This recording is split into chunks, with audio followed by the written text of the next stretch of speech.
Dr. Ivan Briggs had always been the kind of physicist who'd rather get lost in a sea of equations than, well, deal with people. His colleagues at Rainer Institute of Advanced Quantum Studies often joked that if he spent any more time with his theories, his mind would turn into antimatter itself, dark, dangerous, and practically invisible. The lab was Ivan's safe space, where the only things that could truly annoy him were the malfunctioning gadgets, his own endless theories, and the clock that seemed to tick just a little bit too loudly when he was thinking. On that particular Wednesday afternoon, Ivan's mind was far from the equations at hand. Instead, it was caught up in a mess of wires, beakers, and the slight smell of burnt toast lingering in the lab. His latest experiment, a controlled experiment in antimatter, had already gone wrong 3 times, and he wasn't prepared for a 4th. But as every scientist knows, when things are about to go off the rails, the real breakthroughs happen. "I'm about to break the laws of physics," Ivan muttered to himself as he adjusted the dials on the antimatter containment chamber. His voice wasn't one of confidence, but of desperation. The experiment had already failed multiple times, and if this didn't work, the funding for his project would be revoked. Not that Ivan cared much about money. He cared about answers. The truth. A loud crackling sound filled the room as the antimatter began to stir in its containment chamber. Ivan's heart skipped a beat, and a small voice inside his head screamed at him to back off. But Ivan ignored it. His eyes were wide with excitement as the small glowing specks of antimatter floated in the chamber, each tiny fragment of antiparticles swirling in chaotic patterns. It was supposed to remain contained, but the very air around it seemed charged, as if the atoms themselves were holding their breath. Okay, this is going to be it," he whispered, half to himself, half to the antimatter.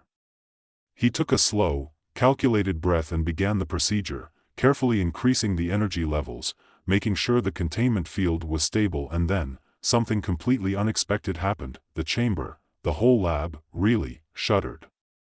It was as though the very foundation of space had just been upended, like the universe itself was taking a deep breath. In a split second, a pulse of energy surged through the lab, and before Ivan could even think to react, a cloud of antimatter spiraled out from the chamber. It didn't explode. It didn't burn. No, the antimatter simply rushed into Ivan's body, seeping through his pores like smoke. He gasped, feeling a coldness at first, then a sharp pain. His heart raced as his hands began to tingle, and something shifted inside him. It wasn't just the usual rush of adrenaline, this was something completely alien.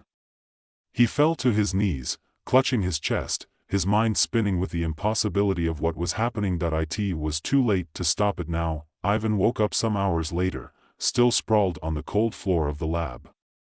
He was groggy, confused, and definitely not feeling like himself. His first thought was that he had fainted, a result of the strain from the experiment. He slowly pulled himself to his feet, wincing from a sharp pain in his chest. He staggered toward the mirror in the corner of the lab, his face pale and drawn. His reflection seemed off. His skin was slightly darker, almost as though it was bruised. And there were tiny veins showing under the surface of his skin, thin and black. At first, Ivan thought he was hallucinating, but no, this was real. What did I do?" he muttered, his voice hoarse. He reached for his face, touching the skin carefully. The cool, almost metallic texture of his skin sent a shiver down his spine. As he examined himself further, his mind began to piece things together, and that's when he noticed something truly bizarre. A small fragment of antimatter, about the size of a marble, floated in front of him, glowing softly. His first instinct was to push it away, but when he raised his hand, the antimatter followed the motion. No, it didn't follow, it obeyed. He could control it. At that exact moment, he felt a sharp pain race down his arm, and he winced. His body felt like it was being slowly eroded from the inside, but the strange power he now held over the antimatter was undeniable. Every flick of his fingers made the little orb of antimatter hover just a bit higher. With trembling hands, he shaped the orb, guiding it into the air, twisting it and bending it with his will, but the cost was clear. The pain in his chest intensified, and his skin, already mottled with black veins, began to crack and flake off in patches. It was like a fire burning from within, and Ivan had no idea how to stop it. "I've become a freak," he muttered, staring at his hands. I've become it." The next few days were a blur of pain and fascination. Ivan spent most of his time holed up in the lab, tinkering with his new abilities, trying to understand the strange mutation that had taken hold of him. It was like a science experiment gone horribly wrong, but one that he could still control, for now. He experimented with small objects at first. A piece of paper, a pencil, a rubber band, he could make them float or disintegrate with a flick of his wrist. It was an astonishing discovery, but it came with a terrible cost. The antimatter that he manipulated seemed to be eating away at him, his flesh slowly deteriorating with each passing hour. One afternoon, while lying on the floor of the lab, Ivan started thinking. What could he do with this power? Could he control it long enough to reverse the damage? Could he find a cure? And, most importantly, could he stop himself from becoming nothing more than a pile of dust? The idea of a cure led him to one conclusion: he needed help. But who could he trust? He'd already contacted his old colleague, Emily, who specialized in antimatter research, but after his last conversation with her, when she dismissed him as just a little too stressed out, he knew she wouldn't believe him now. Ivan didn't care. He had no time to waste. He decided to go straight to the source: the government. The military. Whoever had funded the project in the first place. This was no mere accident. Someone had to know what was going on. And if anyone had the resources to help him, it would be them. That night, Ivan made his decision. He packed his things, put on his worn-out coat, and stepped out into the world for the first time in days. His mind raced with questions and the uncomfortable awareness that he wasn't sure whether he would make it out of this alive, but there was no turning back now. He was already knee-deep in the mystery of antimatter, and he was about to uncover something far bigger than he ever expected. Ivan had never been much of a people person. He wasn't the kind to go out for drinks after work or engage in small talk at conferences. Most days, he lived in a fog of numbers and equations, his thoughts revolving around theories that the world wasn't ready for. But that night, as he stepped out into the cold streets, the fog was gone. His thoughts were clearer, but not in the way he'd imagined. This wasn't about science anymore. It was about survival. He moved quickly, the pain in his chest a constant reminder that time wasn't on his side. The streetlights cast long, eerie shadows on the ground as he made his way to the subway. His mind kept returning to the antimatter he had controlled, how effortlessly it had obeyed him, like a well-trained animal. But that was the problem. If it was so easy to manipulate, why was it eating him alive? Was this something everyone had overlooked, or was it something that had been intentionally hidden from the public? He didn't know, but he was about to find out. At the subway station, Ivan's fingers twitched involuntarily as he neared the turnstile. The sensation was like an electric charge running through his body, and as he touched the metal frame of the turnstile, it flickered, just for a moment, as if his very presence was altering the laws of physics around him. Ivan pulled back, his heart racing. It was becoming harder to ignore the fact that the mutation was spreading, not just in his body, but through the very space around him. He passed through the turnstile without touching it, and as he descended into the subway tunnels, the low hum of electricity seemed to vibrate in his bones. It wasn't just the pain anymore, it was the overwhelming presence of the antimatter that was now a part of him. The subway was crowded, full of the usual mix of commuters. No one seemed to notice him as he boarded the train, his disheveled appearance going unnoticed in the chaos of the evening rush. Ivan sat down in an empty seat, rubbing his temples as the pain intensified. His eyes flicked to the other passengers, their faces reflecting the same tired indifference as always. They were all just trying to get home. But not him. He was trying to stay alive. The train rumbled beneath him, and Ivan let his mind wander, turning over the possibilities. The government. The military. Who was behind this? The moment he had inhaled the antimatter, he had become more than just a man. He had become a living weapon, a potential key to unlocking powers far beyond human understanding. And that wasn't something anyone was going to let go easily. As the train approached his stop, Ivan's stomach churned. He hadn't been to this part of the city in years. The underground government facility he was headed to was one of the most secretive locations in the country. Only a few had ever heard of it, fewer still had seen it. It was a place where research into antimatter and other classified technologies had been conducted under the highest levels of secrecy. If anyone knew what had happened to Ivan, it would be them. He stepped off the train and into the cold, sterile halls of the underground facility. The air felt heavy, thick with the hum of hidden machines and the low murmur of security systems at work. Ivan had no idea how he had gotten access to this place. No one in their right mind would have let him through the layers of security, but somehow, he was here. He'd slipped through the cracks, like an uninvited ghost, and no one seemed to have noticed. As he walked deeper into the heart of the facility, Ivan couldn't shake the feeling that he was being watched. Every movement, every step felt like a violation of some unspoken rule. The walls here seemed to close in on him, and the lights flickered ominously overhead. He knew the risks.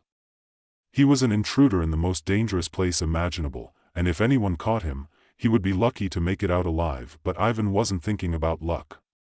He was thinking about the truth. He came to a steel door at the end of a long corridor, its surface gleaming under the fluorescent lights.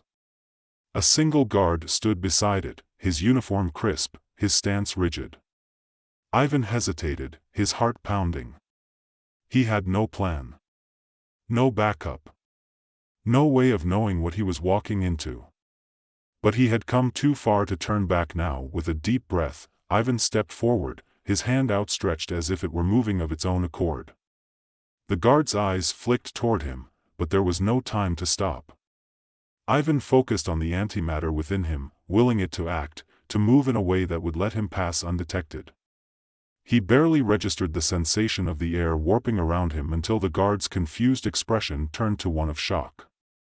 The door clicked open, and Ivan stepped through, just as the guard stumbled back, unable to comprehend what had just happened. Inside, the room was a control center of sorts, rows of computers, blinking lights, and maps covering every wall. The air was thick with the scent of technology, and Ivan could feel the electricity crackling in the air, a constant buzz that seemed to heighten his senses. He was no longer alone. A figure stood by one of the terminals, a woman with sharp features and piercing eyes. She didn't look surprised to see him.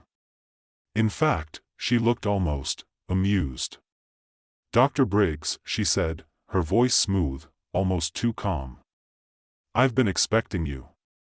Ivan froze, his breath catching in his throat. How did she know who he was? How did she know what he had become? "You've been quite the enigma, haven't you?" the woman continued, turning to face him. She wasn't tall, but there was something imposing about her presence, as if she had seen everything and nothing surprised her anymore. "Agent Niles," she introduced herself, her eyes scanning him carefully, as if she were appraising a new specimen. Ivan felt a surge of panic. What is this place?" he managed to rasp, his voice thick with the remnants of fear and confusion. "This is where it all started," Niles replied. "Where your little accident was no accident at all." Ivan's mind raced as she spoke. He had been right. This wasn't some freak accident. Someone had planned it. And now, here he was, standing face to face with the very people who had orchestrated it. But the question still burned in his mind. "What do you want from me?" he asked, his voice trembling despite his best efforts to steady it. "You," Niles said with a cold smile, "are exactly what we've been looking for." Ivan's stomach twisted. The weight of her words hung heavy in the air. He wanted to back away, to run, but he was trapped. The pain in his chest was getting worse, his vision starting to blur at the edges. The antimatter inside him was demanding attention, pulling at the seams of his existence, and he had no idea how much longer he could hold it together. "You were never meant to survive this," Niles continued, her voice tinged with a hint of something darker. But you did. And now, you're worth more than you could possibly imagine. Ivan's thoughts spun, his breath quickening. What are you talking about? He demanded. What have you done to me? Niles didn't respond right away. Instead, she stepped forward, her gaze unwavering. You're a walking weapon, Dr. Briggs, she said softly. And the government doesn't take kindly to losing valuable assets. Ivan's head spun as the implications of her words hit him all at once. He had become a weapon, a test subject in an experiment far bigger than anything he could have imagined. He had been changed, mutated, for reasons that were no longer clear to him, and now, he was stuck in a place where the people who had done this to him would stop at nothing to control him. Niles was right about one thing. Ivan had survived. But survival wasn't the same as freedom. Ivan's chest tightened as Niles' words sunk in. He was a weapon now, a living, breathing piece of military hardware. A pawn in a game he hadn't even known was being played. His mind scrambled to process the information, to understand how this could all be happening, how he had gone from a theoretical physicist to a freak of nature in the span of a few days. Why me? Ivan asked, his voice barely a whisper, the pain growing more intense by the second. His whole body felt like it was cracking under pressure. He could feel the antimatter inside him, pulsing, hungry for more. Niles didn't answer immediately. She studied him, her eyes glinting with something like amusement, but also something colder, harder. You were the perfect candidate, she said finally, leaning forward slightly. The research we were conducting, on antimatter, on creating superhuman soldiers, soldiers who could manipulate the very fabric of reality, it was all supposed to be a secret. And then you stumbled into it. You were just the right kind of crazy to survive it. Ivan shook his head, feeling a wave of dizziness wash over him. I didn't stumble into it. It was an accident. You did this to me. You, his voice faltered as a wave of pain surged through his chest. His hands clenched into fists, and for a moment, he could feel the antimatter thrumming beneath his skin. It was like a living thing, demanding his attention. Niles watched him closely, her eyes never leaving his face. The military has been experimenting with antimatter for years. The theory was simple: if you can control antimatter, you can control space, time, and ultimately, the very forces that govern life itself. What happened to you wasn't an accident. It was always the plan. We just needed the right test subject. Ivan took a step back, his mind spinning. His breath quickened, his vision blurring at the edges. So what? You've been using people like me to, what? Destroy the world? Her lips twisted into a smile, though it was anything but friendly. We've been using people like you to control the world, Dr. Briggs. And you're the perfect example of what can be achieved when we push the boundaries of science. A chill ran through him. Control. They weren't just after the power to destroy, they wanted to bend reality itself to their will. And Ivan, whether he liked it or not, was the key to that power. He could feel the weight of the room pressing in on him. The walls seemed to close in, the air thick with the hum of machinery and the crackling energy of the antimatter inside him. He could barely think clearly through the pain, but his mind sharpened with a sudden clarity. He was caught in a trap. He had been since the moment he'd inhaled the antimatter, and he was too deep now to ever return to his old life. His instincts screamed at him to escape, but he had no idea how to break free. The military was too powerful. Niles was too calculating. But in the back of his mind, a thought started to form, a flicker of an idea. He couldn't undo what had been done to him, but he could use it. He could fight back. Without warning, Ivan raised his hand, and the antimatter within him stirred in response. The pain was intense, but he pushed through it, focusing all his energy on the small, invisible force swirling inside his body. The space around him seemed to twist, and for a moment, Niles's expression shifted from amusement to uncertainty. Do you really think you can control it? Niles asked, her voice laced with mockery. "You're not the first subject to survive this experiment, but you will be the first to burn out. You're already dying, Dr. Briggs. You can't stop it." But Ivan wasn't listening. He could feel the antimatter now, fully aware of it, as it swirled and pulsed beneath his skin. He wasn't sure how much longer he could keep this up, but he knew he had one shot at this.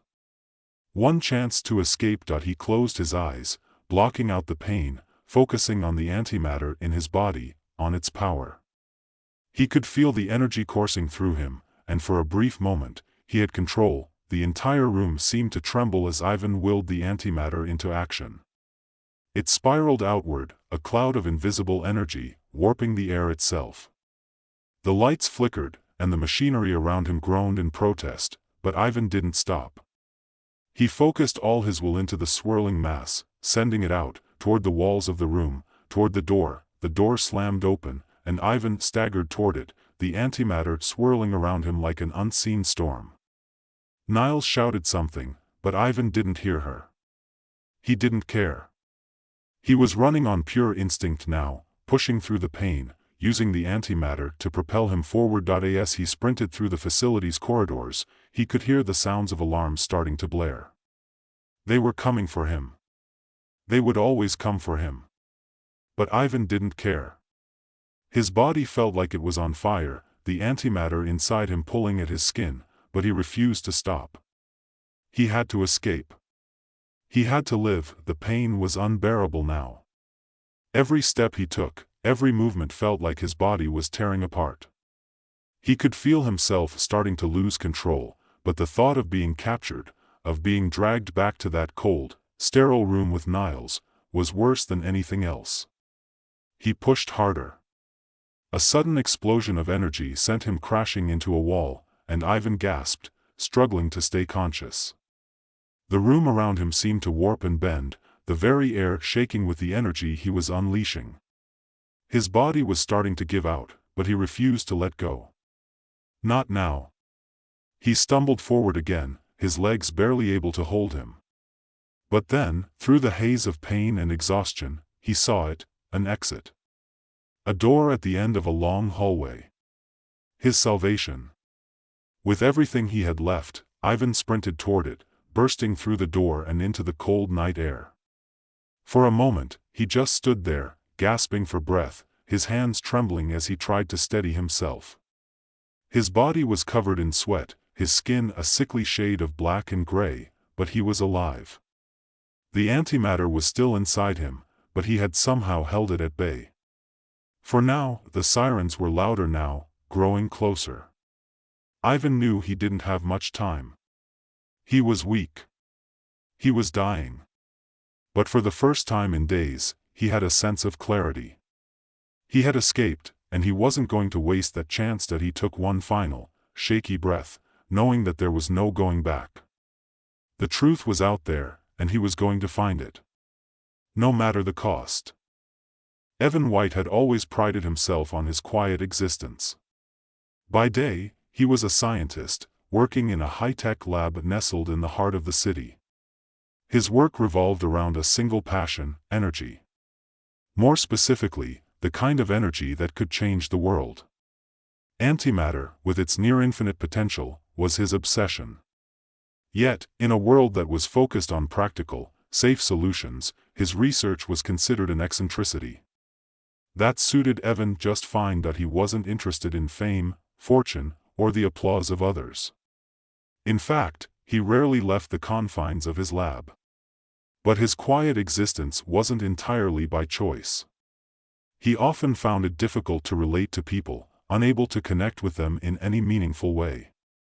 His colleagues, like Claire, saw it as a flaw. Claire had once joked during lunch, "You know, Evan, you spend more time with your machines than you do with people. You're like a robot with a pulse." Evan had laughed it off. Claire was nice enough, and she wasn't wrong. He preferred the company of his research to the complexities of human interaction. But what Claire didn't know was that Evan had a secret. One that took him far beyond the realm of physics and into something far more dangerous. Every night, when the lab lights dimmed and the city's noise turned to a distant hum, Evan transformed. As if by clockwork, he donned the dark, sleek suit that had been specially designed to harness the powers of the antimatter generators he had secretly developed. By day, he was the quiet scientist, the unassuming researcher. By night, he was the antimatter guardian, a vigilante who used his knowledge of antimatter to protect the city. Tonight, as usual, Evan worked late, the glow of his computer screen casting a faint blue light over his cluttered desk. He was bent over a set of equations that were growing increasingly complex. Despite his brilliance, there were still unknowns that evaded him, especially when it came to stabilizing the antimatter core he had developed. The project was his magnum opus, a small, efficient generator capable of harnessing antimatter without causing a catastrophic explosion. It could power entire cities, render fossil fuels obsolete, and reshape the global energy market. But it was also incredibly volatile, and any miscalculation could have disastrous consequences. His thoughts were interrupted by a faint buzzing sound from his phone. He glanced at the screen and saw an unknown number. A quick glance at the clock confirmed it was past midnight. He hesitated for a moment before answering, half expecting it to be one of the security personnel calling in a late-night update. "Hello?" he said, his voice calm, controlled. "Are you ready?" The voice on the other end was distorted, almost mechanical. It sent a chill down Evan's spine. "Who is this?" Evan asked, his mind racing. There was something about the voice that unsettled him. "The city is in peril," the voice continued, the words clipped. "We need you. Now." The line went dead before Evan could respond. He stared at the phone in confusion. What was that about? A prank? It was far too strange to be one of the usual late-night calls.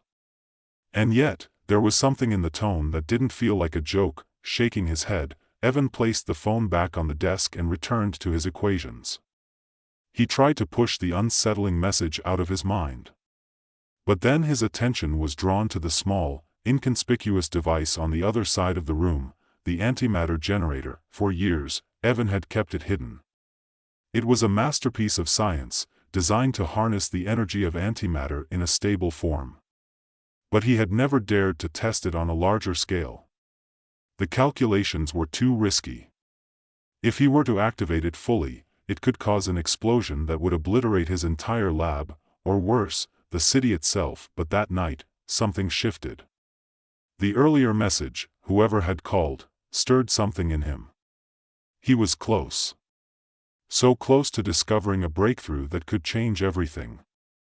And yet, something gnawed at him, an instinctual feeling that couldn't be ignored. He glanced at the generator, considering. With a deep breath, Evan stood up, his movements deliberate. He walked across the lab, his footsteps echoing in the quiet space, and reached for the generator. His fingers brushed against the cool, metallic surface, and a strange hum vibrated through the air. It was alive, ready to activate. He had only ever used it in small, controlled bursts. But tonight, he felt the overwhelming urge to see just how much power it could harness. Without hesitation, he flipped the switch. The air crackled as the generator hummed louder. Evan's heart raced. The device was drawing power, more than he had anticipated. Far more. The glow from the generator intensified, casting an eerie, otherworldly light across the lab. Suddenly, the room began to shake. The walls groaned as if they were being strained beyond their limits. Evan's pulse quickened. This wasn't supposed to happen. The surge was too powerful, and then, with a deafening crack, the lights flickered. The city falls into darkness. Evan's heart pounded in his chest as he fumbled with the controls. The power levels on the generator were spiking, far beyond what he had planned. If it reached a critical point, it could destabilize the entire power grid of the city, creating an uncontrollable chain reaction. He frantically tried to stabilize the generator, but it was no use. The antimatter energy it had begun to release was feeding into the city's infrastructure, sending ripples of energy through the electrical grid. As the power surged, the city's lights began to flicker, then went out entirely. The hum of machines and the buzz of everyday life fell silent. The city was plunged into darkness. Evan cursed under his breath. This was worse than he'd feared. His experiment had gone horribly wrong. He knew that this kind of power was dangerous, but he had never expected it to escalate so quickly. His mind raced, and for a moment, panic gripped him. He had to fix this. He couldn't let the city suffer because of his recklessness. He reached for his suit, his antimatter guardian suit, a sleek black ensemble that allowed him to channel the energy of the antimatter safely. The suit was his safeguard, protecting him from the dangers of his own abilities. In a blur of motion, Evan changed into the suit, the fabric hugging his body as he activated its internal systems. It hummed with energy, a pulse that resonated with his own heartbeat. As the antimatter guardian, he was the city's protector. But tonight, it was his own power that threatened to destroy everything. He stood at the window, looking out over the darkened skyline. The streets were empty, the usual hum of traffic replaced by an eerie silence. He could sense the instability in the city's power grid, the ripple of energy spreading outward, destabilizing everything in its path. He took a deep breath, his resolve hardening. If he didn't act quickly, the city would be lost. The lights had gone out, but the real danger lay in the antimatter energy spreading throughout the system. It could cause an explosion, a chain reaction that would level entire blocks of the city. Evan knew what he had to do. He moved swiftly, using his suit's advanced systems to track the energy readings in the city. His mind was racing, his thoughts disjointed as he calculated the best course of action. Every second counted. Evan's pulse raced as he moved through the darkened streets, his suit's systems humming softly in the silence. The lights of the city were out, the familiar noise of traffic and people had vanished, and all that remained was a low, almost unnatural quiet. He could feel the instability in the air, the energy threatening to break free from the confines of the grid. The city was on the edge of collapse, and every passing second brought them closer to disaster. His eyes scanned the city below, looking for any sign of the surge. The generator's energy was still unstable, pulsing like a beating heart. Evan's breath came in shallow gasps. The more energy he drew from the generator, the closer he came to pushing himself to the brink. He could feel the burn deep inside his body, his strength slipping as his own reserves of energy dwindled with every step he took. The suit, while it allowed him to contain the antimatter, was not without its limitations. He had to be careful. Too much power, too quickly, and it could rip him apart. He wasn't the only one aware of the instability, though. The Shard was watching, waiting for the perfect moment to strike. And now, with the city's power grid in shambles, the time had come. As Evan neared the city's main power facility, a crackling noise filled the air, followed by a voice, low and distorted. It echoed in his suit's comm system, a signal so sharp that it nearly made him stumble. "Do you feel it?" The voice was cold, detached, almost amused. "The energy is mine now. Your little experiment, your precious power, it's only the beginning." Evan froze. The Shard.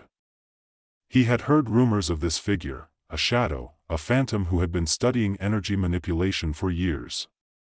But until now, Evan had never faced him directly. Now, the Shard's voice was everywhere, seeping into the very fabric of the city's power grid, manipulating the energy for his own purpose. "Stop it." Evan growled, his voice muffled by the mask of his suit. He could feel the energy warping, twisting, pulling at the edges of his consciousness. The Shard didn't respond right away. Instead, there was only the faint sound of laughter, as if the villain were enjoying the chaos. Evan moved quickly, his feet barely touching the ground as he sprinted through the alleys and streets toward the heart of the energy surge. The closer he got to the power station, the more intense the pull of energy became. His limbs began to ache, his suit struggling to maintain its stability as the antimatter inside him raged, barely contained. The Shard was feeding off the very thing that made him the antimatter guardian. And Evan knew, deep down, that if he couldn't stop him now, everything they had fought for would collapse. The city was silent, too silent. And then, without warning, the ground beneath Evan's feet shook violently. It felt like a blast of raw energy, a force that rattled the very bones of the city.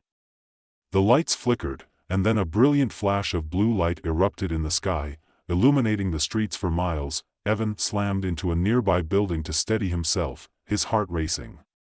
He couldn't let this continue. If the shard was unleashing this kind of energy, it meant only one thing: he was preparing to finish what Evan had started. With a sudden burst of strength, Evan launched himself into the air, using the suit's propulsion system to soar over the rooftops. The energy surge was coming from the central power station. The shard was there. Evan could feel his presence like a dark cloud hovering over the city, an oppressive weight in the air. He landed near the facility, crouching low to remain hidden in the shadows. The doors were heavily guarded, too heavily. The shard wasn't taking any chances. But Evan didn't need to break in through conventional means. His suit allowed him to phase through walls, to slip through the cracks of the world, unseen and unnoticed. He pressed his hand to the concrete wall of the facility, focusing on the energy patterns within. The suit hummed to life, a faint vibration running through him as the internal systems locked onto the nearest weak point. With a smooth motion, the wall rippled like liquid, and Evan passed through it, into the heart of the power station. Inside, the atmosphere was thick with electricity. The air crackled with an almost tangible force, as if the building itself were alive. At the center of the room stood the shard, his form a blur of shadow and light, his hands outstretched, feeding off the energy from the power grid.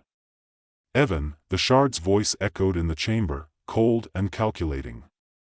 "You've been trying to stop me all this time, but you don't understand. This power, it's what you've always wanted. It's yours for the taking. Just embrace it. Let go." Evan clenched his fists, his jaw set. The shard was right in one sense. The power in front of him, the raw, untamed antimatter energy, was the very thing Evan had been working toward.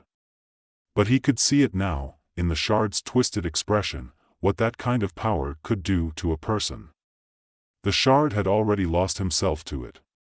He had been consumed by his own ambition. "I won't be like you," Evan replied, his voice firm. "This city needs a protector, not a destroyer." The shard laughed, a hollow sound. "You're already becoming one of us. You just don't realize it." Without warning, the shard thrust his hands forward, and a wave of energy shot toward Evan, slamming into him with the force of a freight train. The blast sent Evan sprawling to the ground, the suit's internal systems struggling to absorb the shock. Pain radiated through his body, his muscles screaming in protest, but Evan gritted his teeth, pushing through the pain. He couldn't let the shard win. He couldn't let his own creation be used for destruction. Drawing on every last ounce of strength, Evan stood, his hands trembling as he reached out to the generator that powered the suit. The antimatter surged through him, more intense than ever before, but this time, he used it to fuel his will, not his desire for power. The raw energy coursed through his veins, and with a cry of effort, he pushed it outward, forming a shield of energy around himself. The shard's eyes narrowed, realizing what Evan was doing. "You fool," he spat. "You can't control it. You'll burn yourself out." Evan smiled grimly. "Maybe. But I'm willing to try." With a forceful push, Evan released the energy, not as an attack, but as a wave of stabilization. The energy crackled, surging through the room, and for a moment, everything seemed to freeze. The power grid, the antimatter, the city itself, all of it teetered on the brink of annihilation. And then, with a deafening roar, everything collapsed. Evan gasped, his body shaking with exhaustion as the surge of energy dissipated. He had done it. The shard had been defeated. The city's power grid was stabilizing, the lights slowly flickering back to life as the energy levels evened out, but Evan's victory came at a price. His body was drained, the cost of using so much energy taking its toll. His suit systems flickered, struggling to keep him alive. He staggered back, barely able to stand, but he was alive. The city was safe. For now, the shard, lying unconscious on the ground, was just another casualty of the city's struggle. But Evan knew the fight wasn't over. He had won this battle, but the war, against the corrupting influence of power itself, was far from finished. With the city slowly coming back to life around him, Evan knew one thing for sure: he would continue to protect it.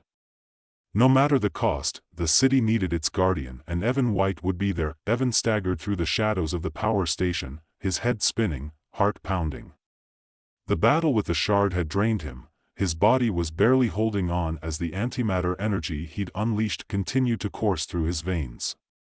His hands were slick with sweat, and his suit systems were on the brink of failure, flickering in and out of functionality. The world around him was a blur, the air thick with the aftershocks of the chaotic energy that had just been unleashed. His vision was clouded, but he could still hear the hum of the city's power grid, now beginning to hum back to life, like the slow, tentative breath of something awakening from a deep slumber. But even as the city regained its pulse, Evan knew this wasn't over. The shard might have been defeated for now, but the damage he had caused was far from fixed. The power grid was still unstable. The ripple effects of the burst of energy would take hours, if not days, to stabilize.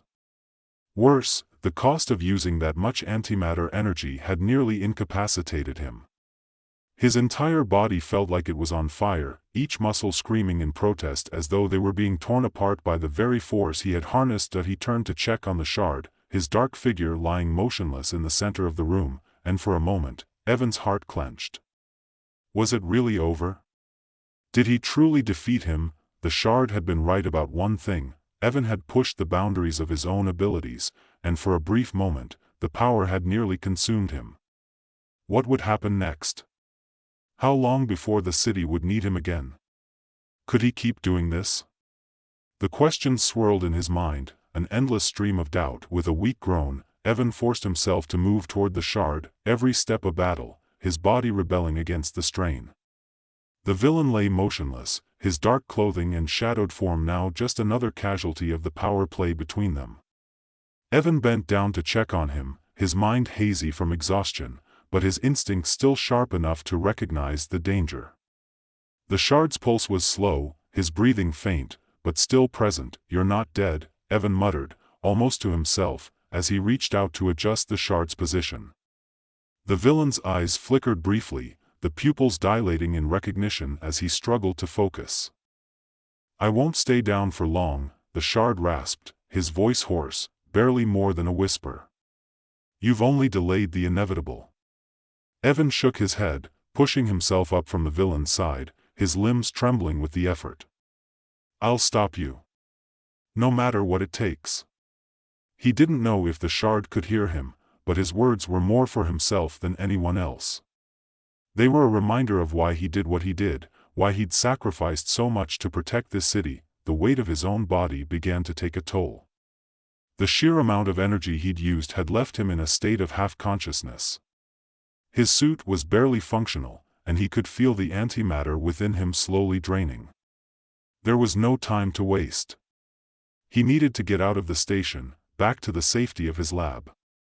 But every instinct told him that if he stayed here any longer, the next wave of energy could consume everything in its path. Evan turned and staggered out of the power station, using the last reserves of his strength to push through the wreckage, the darkened streets stretching before him like a labyrinth of uncertainty. The buildings, still without power, loomed over him, silent and unyielding, as if the city itself were holding its breath. The air was thick with the scent of ozone, the sharp tang of destruction lingering in the atmosphere. The ground beneath him seemed to tremble with each step, the aftershocks of the battle rattling the very foundation of the city. He didn't know how long he walked, or where his feet were taking him, but eventually, he found himself back at his apartment. The world outside still felt unreal, like he was walking in a dream, the edges of his vision blurry, the weight of exhaustion threatening to pull him under. But he made it inside, and the moment the door shut behind him, he collapsed to the floor, his breath coming in ragged gasps. His apartment was dark. Empty. Silent. It had been a long time since Evan had truly felt at peace here. His life, his work, had consumed him for so long that he'd almost forgotten what it meant to be still. To not be a protector, a hero, a soldier in an invisible war. Just Evan. Just the man behind the mask, but tonight, that man felt closer to a ghost than anything real. The antimatter power he had wielded had taken a toll on him that he couldn't ignore. His muscles ached, and his head spun with dizziness as he dragged himself to his feet.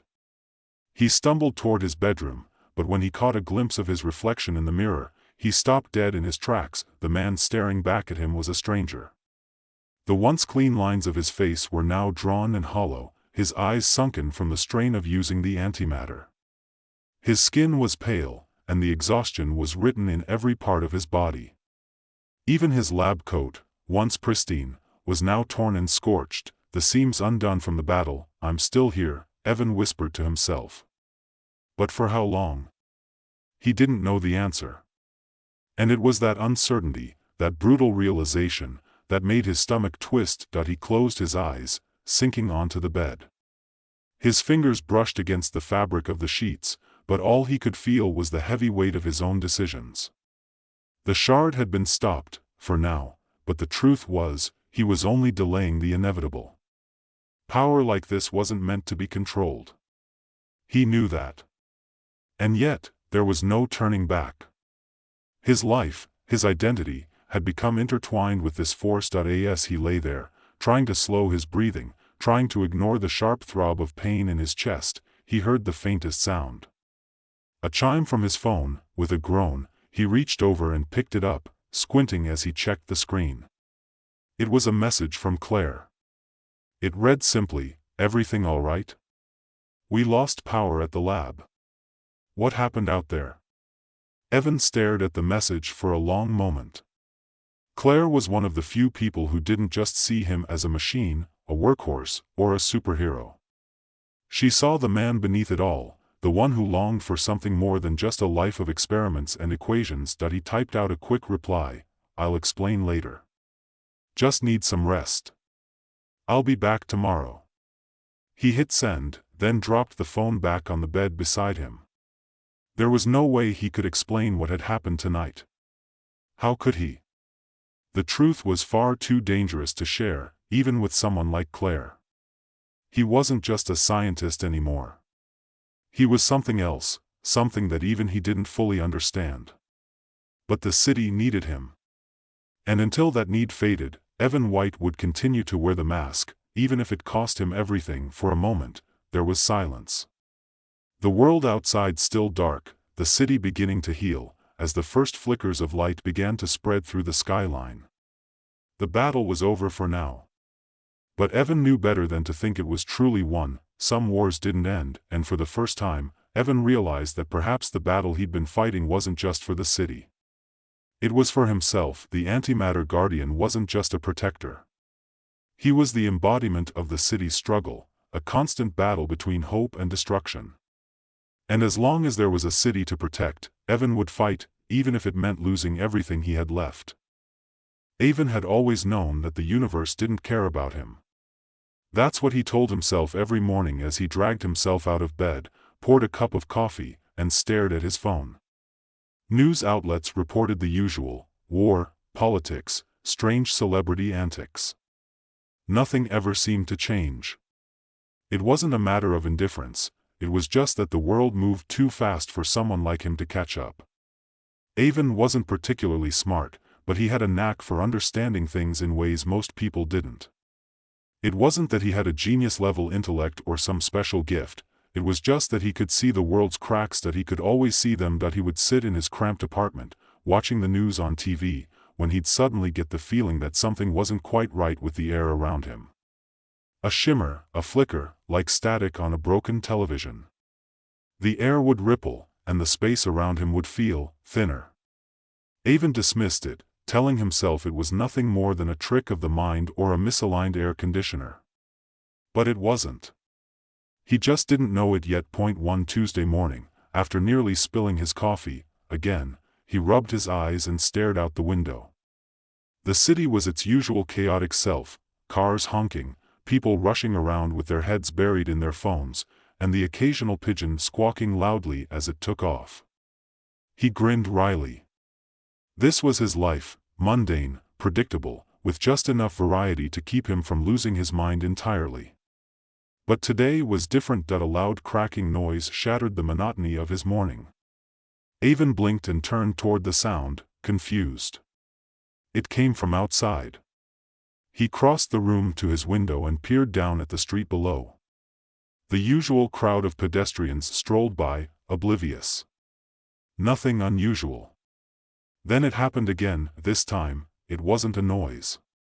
It was something far stranger, a crackling rift, like a zipper opening up in the very sky.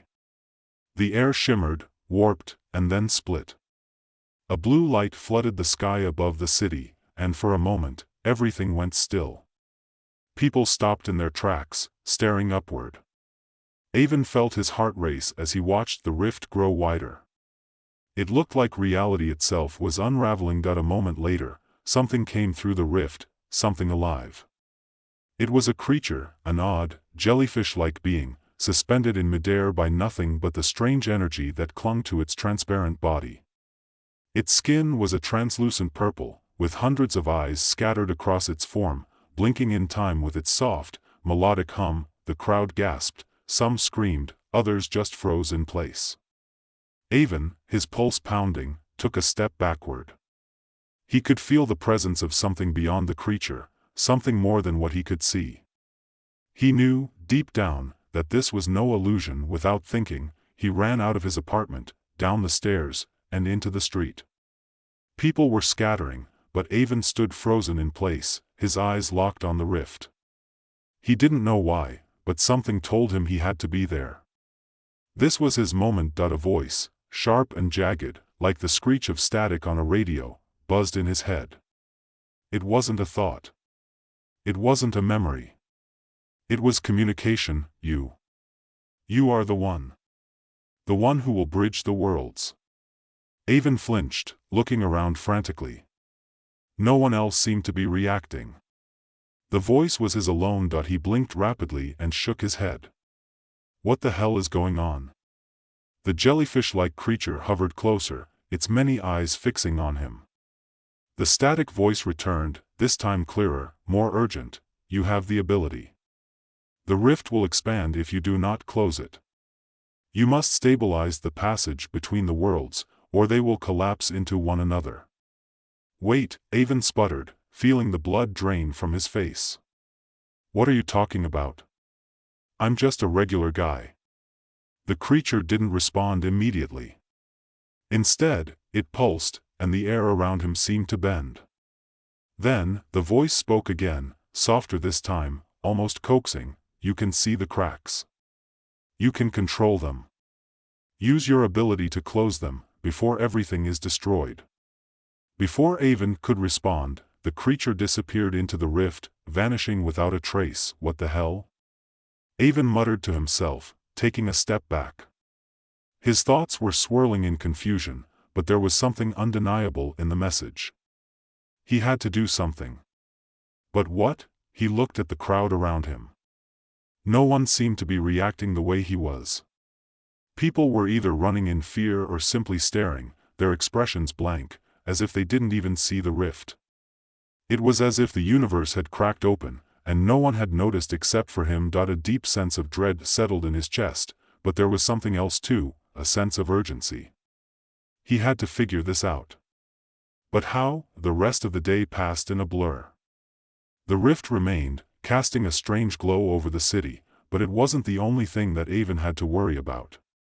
As he continued through his daily routine, working, eating lunch at his favorite deli, avoiding eye contact with people in elevators, he couldn't shake the feeling that something was watching him. It wasn't just a nervous tick.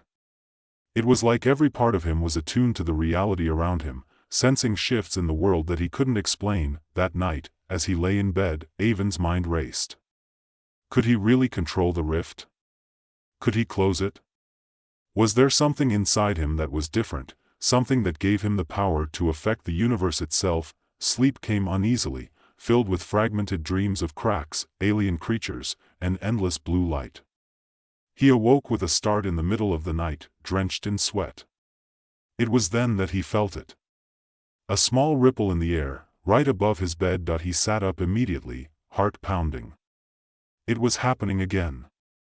His hands trembled as he reached out, instinctively stretching his fingers toward the anomaly. There it was, a shimmer in the air, the outline of a crack in space itself.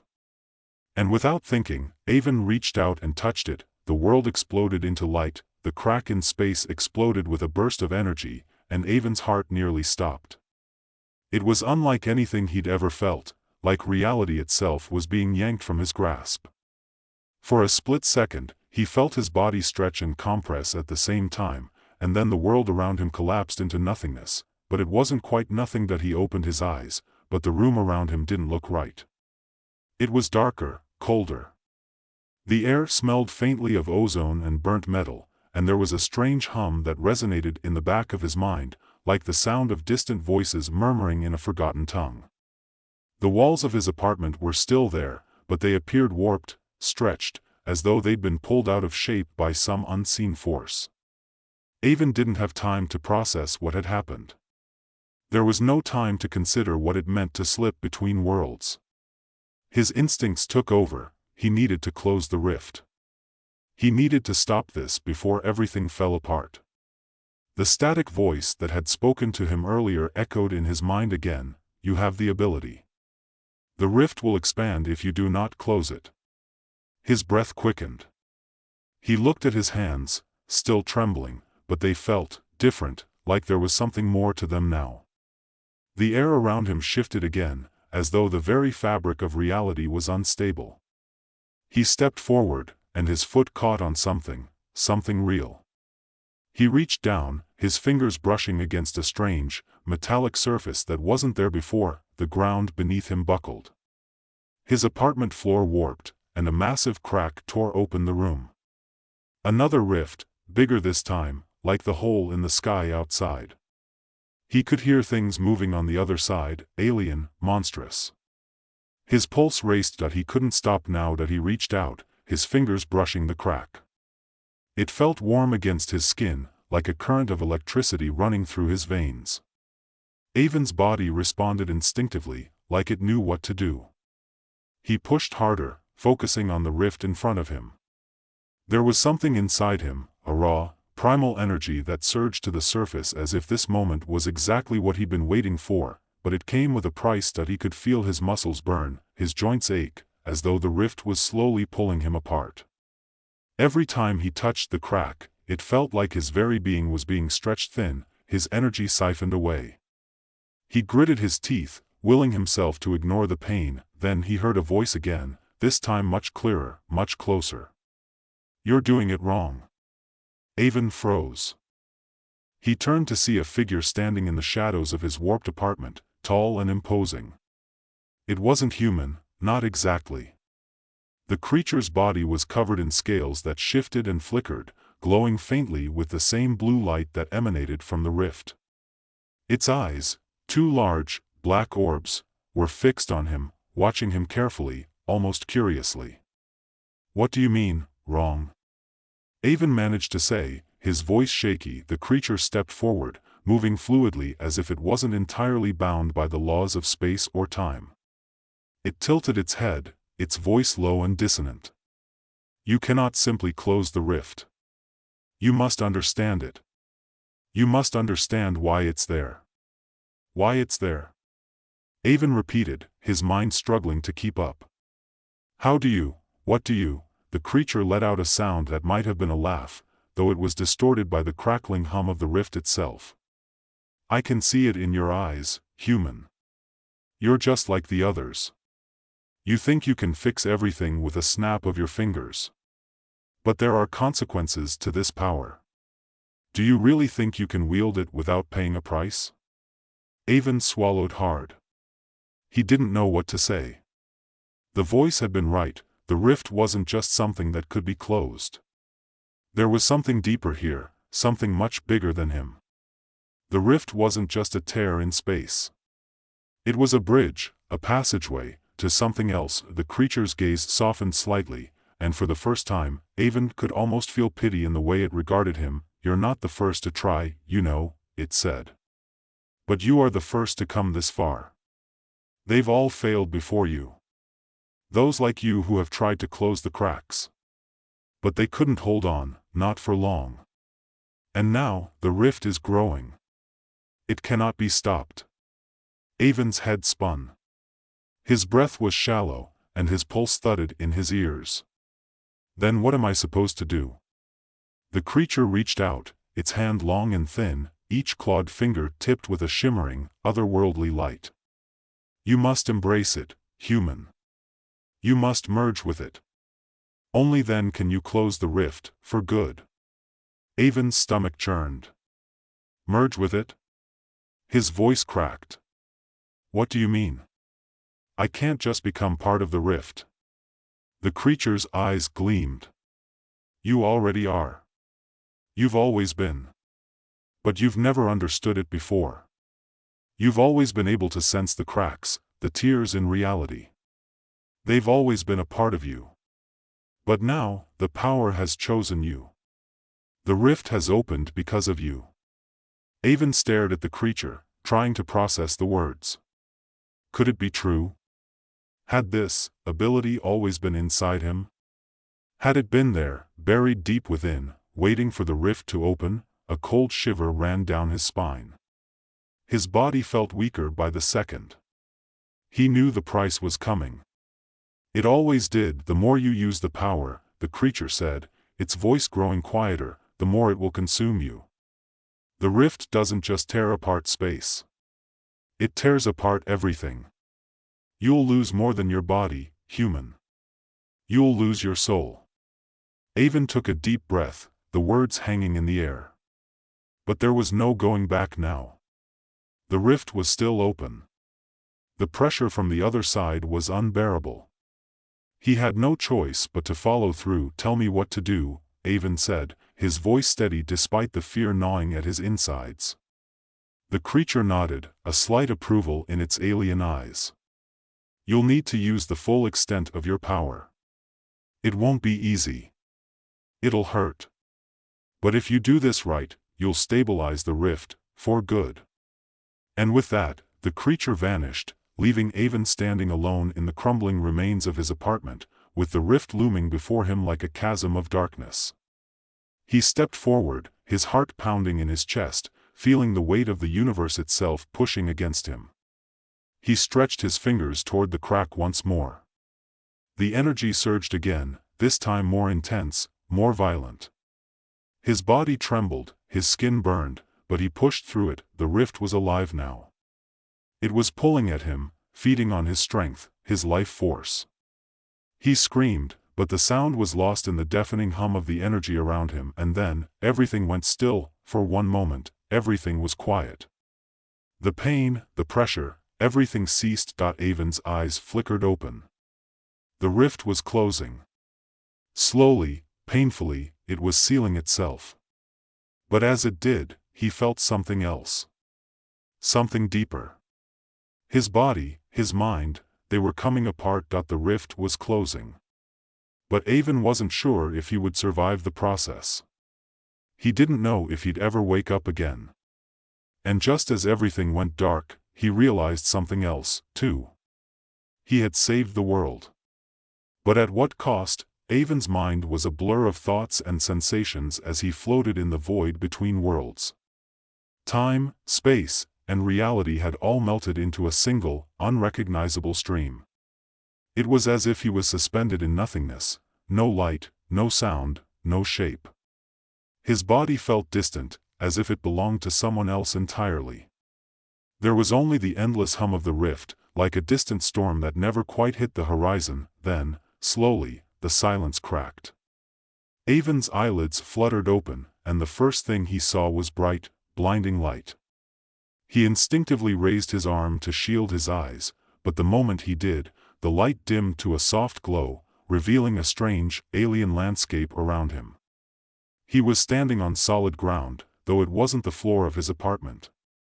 It wasn't New York City. It wasn't anything he had ever seen before. The sky above him swirled with dark clouds that pulsed with energy, like storm clouds filled with electricity. The ground beneath his feet was cracked, with dark fissures running through it, glowing with a faint, eerie light. Avon looked around, feeling his legs trembling beneath him. His body was still aching, still on the verge of falling apart, but he was alive. At least for now. That he raised his hand to his chest, and to his surprise, he could feel his heartbeat, steady but faint, like it was a distant echo. His skin felt colder than usual, and his muscles ached as if they had been stretched beyond their natural limits. The rift had done this to him. He knew it. But he couldn't afford to think about it now. He needed to focus. He needed to close the rift, permanently. Suddenly, a voice broke through the stillness. Avon tensed, his heart leaping in his chest.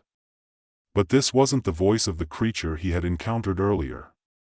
This voice was familiar, too familiar. Avon whipped around, his heart pounding, as his gaze locked onto the figure standing a few yards away. It was him. Another version of him. The figure in front of him was nearly identical to Avon, down to the messy hair, the loose-fitting shirt, and the worn jeans. But there was something different about this version, something sharper, more confident in the way he carried himself. The eyes were the same, but there was a coldness to them, an intensity that Avon couldn't quite place. Avon's mouth went dry. "Who the hell are you?" The other Avon smirked.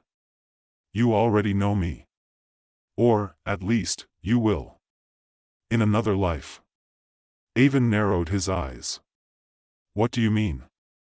What's going on here?" The alternate version of himself stepped closer, his eyes glinting with an unnerving sense of purpose. "I'm you. But better." He tilted his head, studying Avon carefully.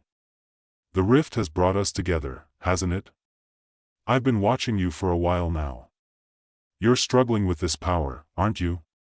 Trying to keep it under control, fighting against what you are." He grinned.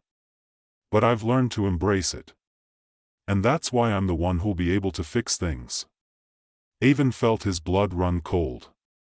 "What do you mean, fix things? How do you know about the rift?" The other Avon chuckled darkly. "I know more than you think. This isn't the first time I've dealt with the rift, you see. In my world, I mastered it. I became something else, something greater. I opened the rifts willingly, became the key to every world. And now, I'm here to do the same for you." Avon's stomach churned. "I'm not you. I can't be you." The alternate Avon's smile widened, and his eyes gleamed with something almost dangerous. "You already are. You just haven't realized it yet. This power, it's in you. All of it. You just need to accept it." Avon shook his head, panic creeping into his chest. "No. I won't become like you. I won't use this power to control the rifts. I won't. The alternate Avon interrupted, his voice suddenly sharp. "You already have." He stepped forward, his gaze never leaving Avon's. "You've already crossed the line. You've used the power, and now the rift is going to keep opening until you either embrace it or let everything around you burn." Avon staggered back. "You're wrong," he muttered, though his words felt hollow. He wasn't sure if he could believe what the other version of him was saying. But a part of him, a dark part, wondered if there was truth in it. The alternate Avon reached out a hand, his expression softening. "Come with me, and I'll show you. Together, we can control the rift. We can make everything better." "No," Avon spat, his voice cracking with defiance. "I won't let the rift destroy everything. I won't let it change me." The other Avon's face hardened. "Then you're just like all the others. You'll fail. You'll break." Avon didn't respond. His hands clenched into fists at his sides, his body trembling from exhaustion and pain. He wasn't sure if he could hold on any longer. The rift was tearing at him from the inside, pulling him apart with each passing second. Suddenly, the ground beneath them shook. A loud rumble echoed through the air as cracks appeared in the earth, glowing brighter than before. The rift above them began to expand, sucking in more energy, more creatures, more everything. The world was shifting, breaking, tearing itself apart. Avon could feel it. The pressure was unbearable, and then, he felt it. The rift was calling to him. It wasn't just an external force anymore. The rift had become a part of him. It was like a pulse within his chest, a heartbeat that wasn't his own. His body was growing weaker, and the light around him grew blinding. He gritted his teeth. No. He wouldn't let it consume him. Without thinking, Avon reached out, his hand trembling as he touched the crack in the air. The energy surged again, this time even stronger, faster. His body screamed in agony as the rift pulled at him, but he held firm.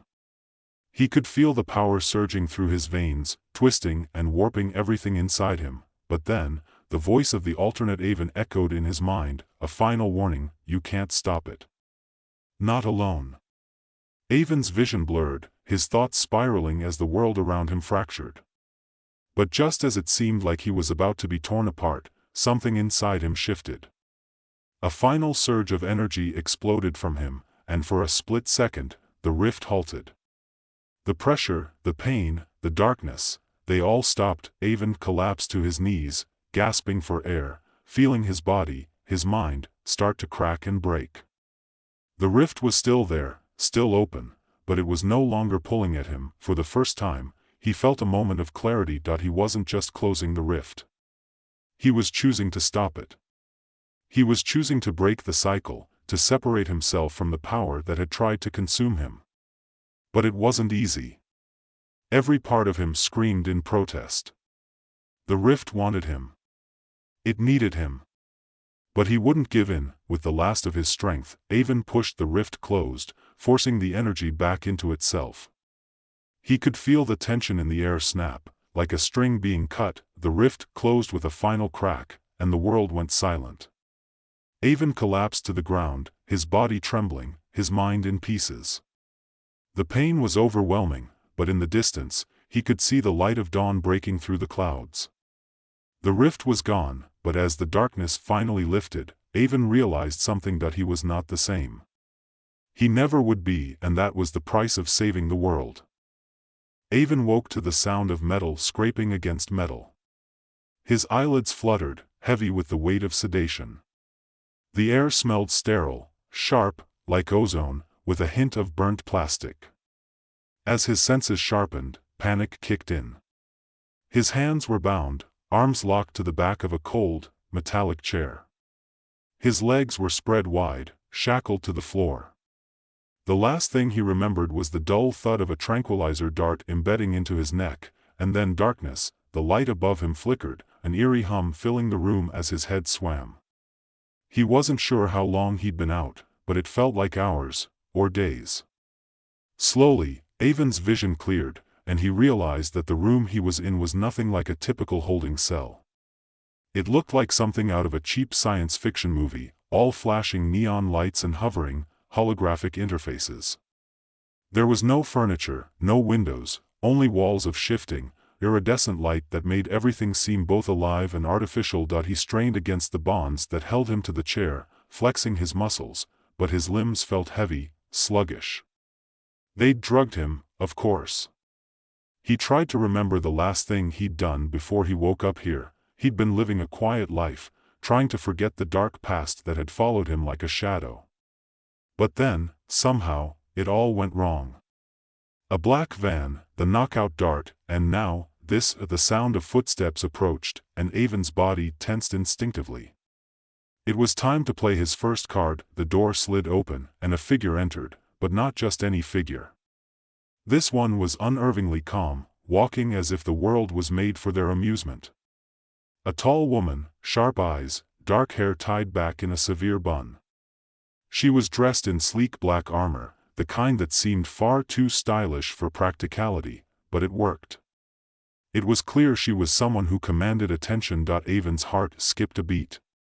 He had no idea who she was, but the cold confidence she radiated told him everything he needed to know. She wasn't here to rescue him. Well, she said, her voice smooth, but carrying an edge that made Avon's stomach drop. I see you're awake. Avon forced a grin, the kind that only a man who'd had too many close calls could muster. Yeah, I'm awake. But unless you've got coffee and a set of keys, I'm not exactly thrilled about it. Her lips barely twitched in what could have been the ghost of a smile. I'm sure you're not, but you'll get used to it. You're going to have a very busy day, Avon. Avon's mind raced. You've got the wrong guy. I don't know who you. She raised her hand, silencing him with a casual gesture. No need for that. You're exactly who we want, and the sooner you realize that, the easier this is going to be. The room hummed again, and Avon felt a chill spread down his spine. Something was wrong. Something he couldn't place. She was too calm, too controlled. This wasn't just about a random abduction. This was organized, planned. Who are you? Avon demanded, but he already knew the answer. He'd seen the look in her eyes, the cold, calculating look of someone who had all the power and none of the sympathy. What do you want from me? The woman leaned in, her face close enough now that Avon could see the faint scar running across her cheek, a mark of someone who'd been in too many fights. What we want, Avon, is simple. You're going to help us. Whether you like it or not. Avon tried to twist in his chair, but the shackles bit into his wrists and ankles, reminding him of how little leverage he had. Help you? With what? Stealing lunch money from the local cafeteria? She sighed, clearly growing bored with the back and forth. Not quite. We need you to help us steal antimatter weapons from other countries. But it's not as simple as it sounds. You'll be working for us. For our cause. Avon's eyes widened in disbelief. Antimatter? You're insane. Oh, we're well aware, she said, smiling coldly. But we're also incredibly powerful. And we want more. You're going to help us take what we want, or we'll kill the people you love. Slowly. Painfully. You know how it works. Avon's stomach lurched. The pit in his chest deepened, a gnawing dread that made his mouth dry. It wasn't the first time someone had used his family to get what they wanted, but it didn't make it any easier to hear. He had nothing left, no leverage, no power. They knew exactly how to manipulate him. Tell me you're joking, Avon said, trying to hold on to some shred of defiance, but his voice cracked with the weight of realization. The woman only smiled, her eyes narrowing with satisfaction. We're not joking. And neither is the clock. You have two choices. You can help us, and your family lives. You can refuse, and they die. She stepped back, her heels clicking on the metal floor as the door slid open again. But before she left, she tossed one last comment over her shoulder. The clock is ticking, Avon. Don't waste it. Avon didn't move for a long time after the door closed. His mind raced, the weight of his options crushing him. He was a pawn in a much larger game, and there was no getting out of it. Not without risking everything. The hours that followed were a blur of interrogation and confusion. The syndicate's agents were relentless, pressing him for information about his own abilities, his knowledge of antimatter. The truth, of course, was that Avon didn't know much. He was a subject in a failed experiment, his body altered by antimatter to the point where he didn't even understand how it worked. His powers were unpredictable, dangerous, and often spiraled out of control at the worst possible moments. They had experimented on him in secret, trying to harness the potential of antimatter as a weapon. But they never fully understood the volatility of the process, and neither did he. It was one of the reasons he had left that life behind, why he tried to live quietly. Now, though, he was thrust back into that dark world, forced to confront the nightmare of his past. The door opened again, and a new figure entered, this time a man in a suit. He was tall, with an air of cold sophistication that made Avon uneasy. The man took his time inspecting him, his sharp eyes assessing Avon as if he were little more than a specimen. "Ah, Avon," the man said, his voice smooth like silk. "I see we're still getting to know each other. How charming." Avon didn't respond. He'd learned that silence was often the best weapon in these situations. But the man didn't seem to care for that. Listen carefully, the man continued, his tone now sharp. You're going to do what we say. We're going to give you a demonstration of just how serious we are. And then, you'll make your decision. Understand? Avon remained silent, refusing to give him the satisfaction of an answer. The man smiled, a cruel, calculating smile that sent a chill down Avon's spine. You'll speak soon enough. We'll see how long you last. Avon's world had narrowed to the confines of a sterile, metallic room, where every breath felt like it was being siphoned out of him. It was funny how quickly a man could go from freedom to captivity, from a quiet existence to a ticking time bomb. But then, it wasn't funny at all. Nothing about this situation was remotely amusing anymore. The man in the suit, the one who'd given him that chilling smile, had returned a few hours later, with a team of 2. They were carrying something in their hands, but Avon couldn't tell what. His eyes had adjusted to the light, and now, everything about this place felt more sinister, like an experimental chamber designed not to simply confine its subjects, but to slowly dismantle them, piece by piece. I'm sure you're wondering what this is about, the man in the suit said, gesturing to his colleagues. The demonstration is rather simple. We're going to show you what happens when things don't go according to plan. Avon didn't need to ask for clarification. He had seen enough of this life before to know what was coming. But instead of answering, he gave the man a sardonic smile. Are you always this dramatic, or is it just me you're trying to impress? The man narrowed his eyes, but there was a thin smile behind his lips. Don't worry, Avon. There's nothing personal about this. We just need to see how far we can push you. The 2 agents placed a large metal cylinder on the table between them, one that hummed faintly, almost like a heartbeat. Avon squinted at it, but he didn't need to be told what it was.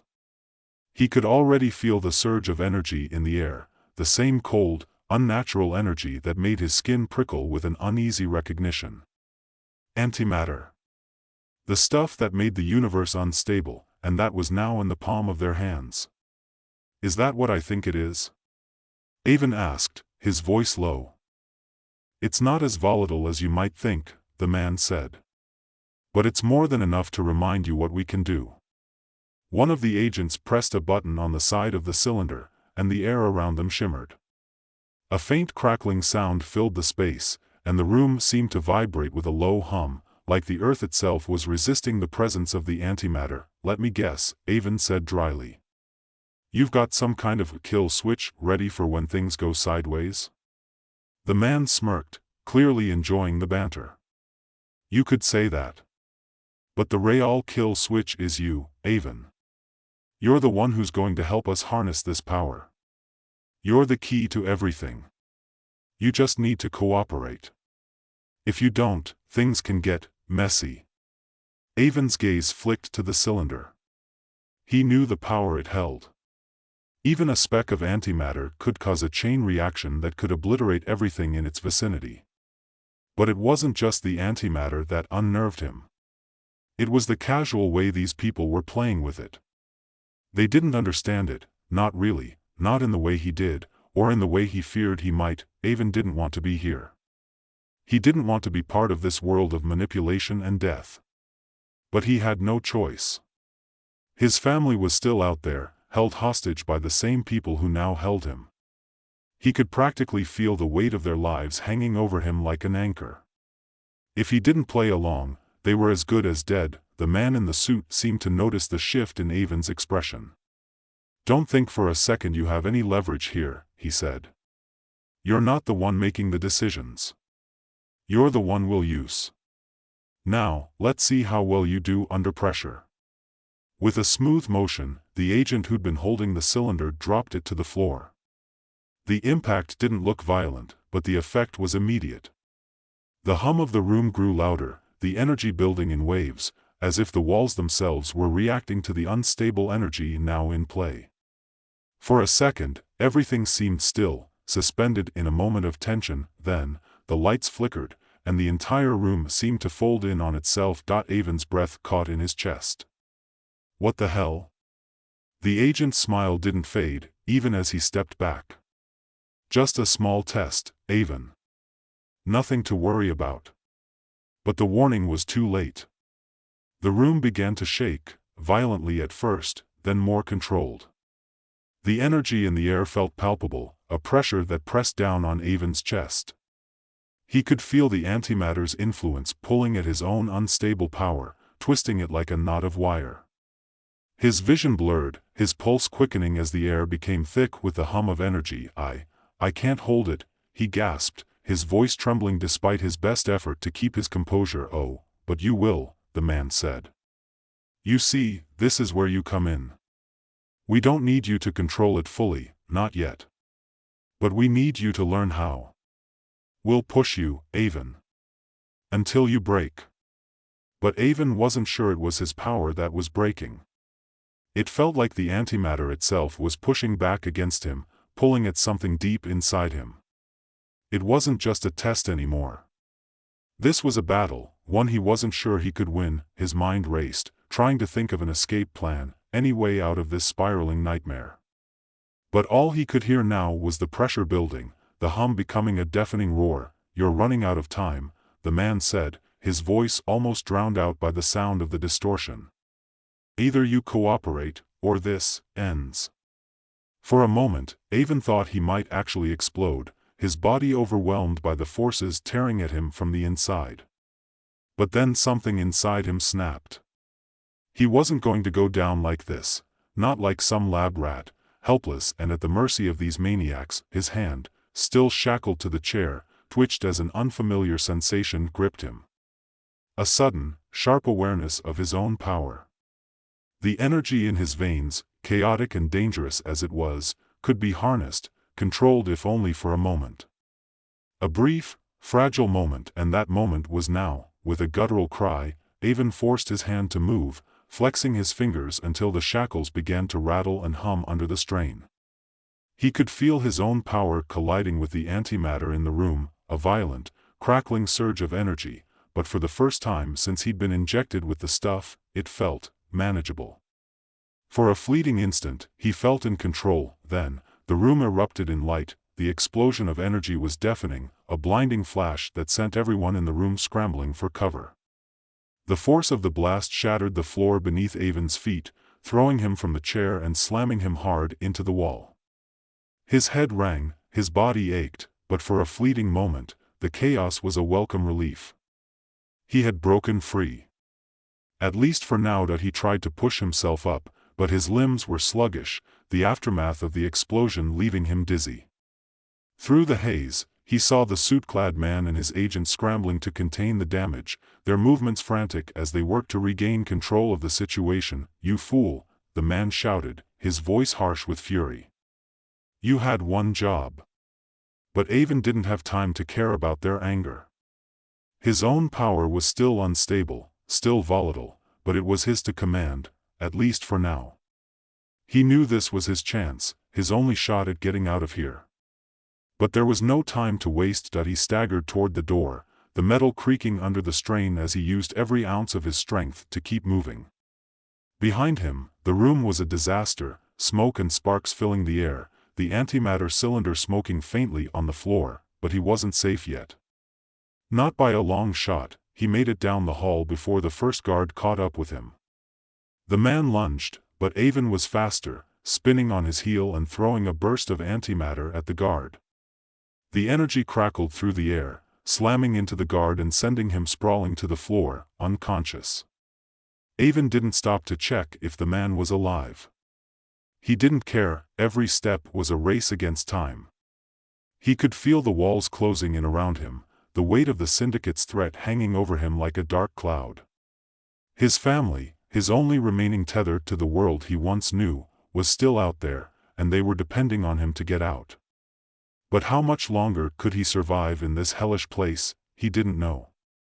All he knew was that this was just the beginning. Avon's legs were already burning from the effort of running, but he didn't dare slow down. His mind was a constant blur of fragmented thoughts, each one urging him to move faster, think clearer, survive. His breath came in ragged gasps as his pulse thundered in his ears, drowning out the sounds of chaos behind him. He knew he didn't have much time. He couldn't just escape and hope to disappear into the night. The syndicate would hunt him down.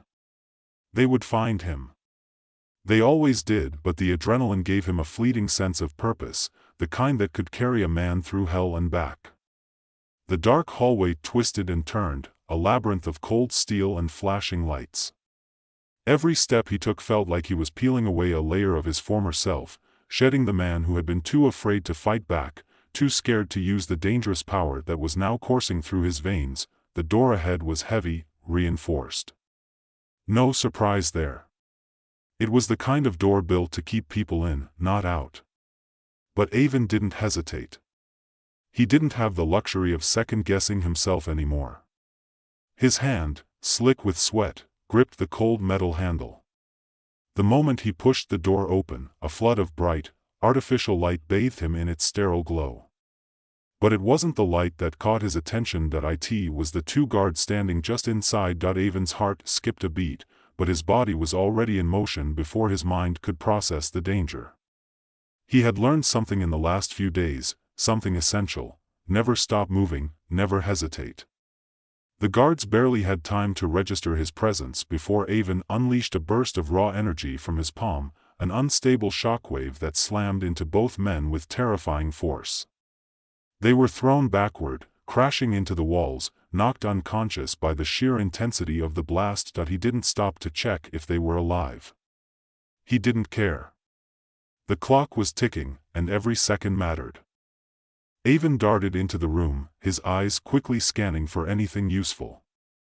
This was a control center, he could tell by the rows of monitors and the hum of advanced machinery. His gut twisted with a deep, unsettling knowledge. If he was going to have any hope of getting out of this place, he needed to figure out where the hell he was and how to stop the syndicate from tracking him down. His fingers danced across the terminal's touchscreen, the cold glow of the interface casting long shadows across his face. He was good with tech, had been for years. It wasn't his primary skill, but he knew enough to get by, enough to cause trouble if necessary. As he hacked into the system, bypassing security measures one by one, his thoughts drifted to Sienna. She was the one person he hadn't been able to shake from his mind. She'd stood by him when everyone else had written him off. Despite the tension between them, despite the distrust she had every reason to feel, Sienna had given him a chance. A part of him wondered if he had betrayed that trust by leaving the IATF behind in the chaos. But he couldn't afford to dwell on that now. The only thing that mattered was getting his family to safety, and to do that, he needed more information. He needed to find a way out. The terminal beeped, confirming his access to the system. Maps, floor plans, emergency exit routes, they were all laid out before him in a neat grid. Avon's mind raced, calculating his next move, but before he could make a decision, the sound of footsteps echoed down the hallway, growing closer. His heart leapt into his throat, the realization that his time had run out crashing into him with brutal clarity. He had to move, now. No more hesitation. He slammed his hand down on the terminal's console, wiping away the map as he scrambled toward a side exit, his breath coming in shallow gasps.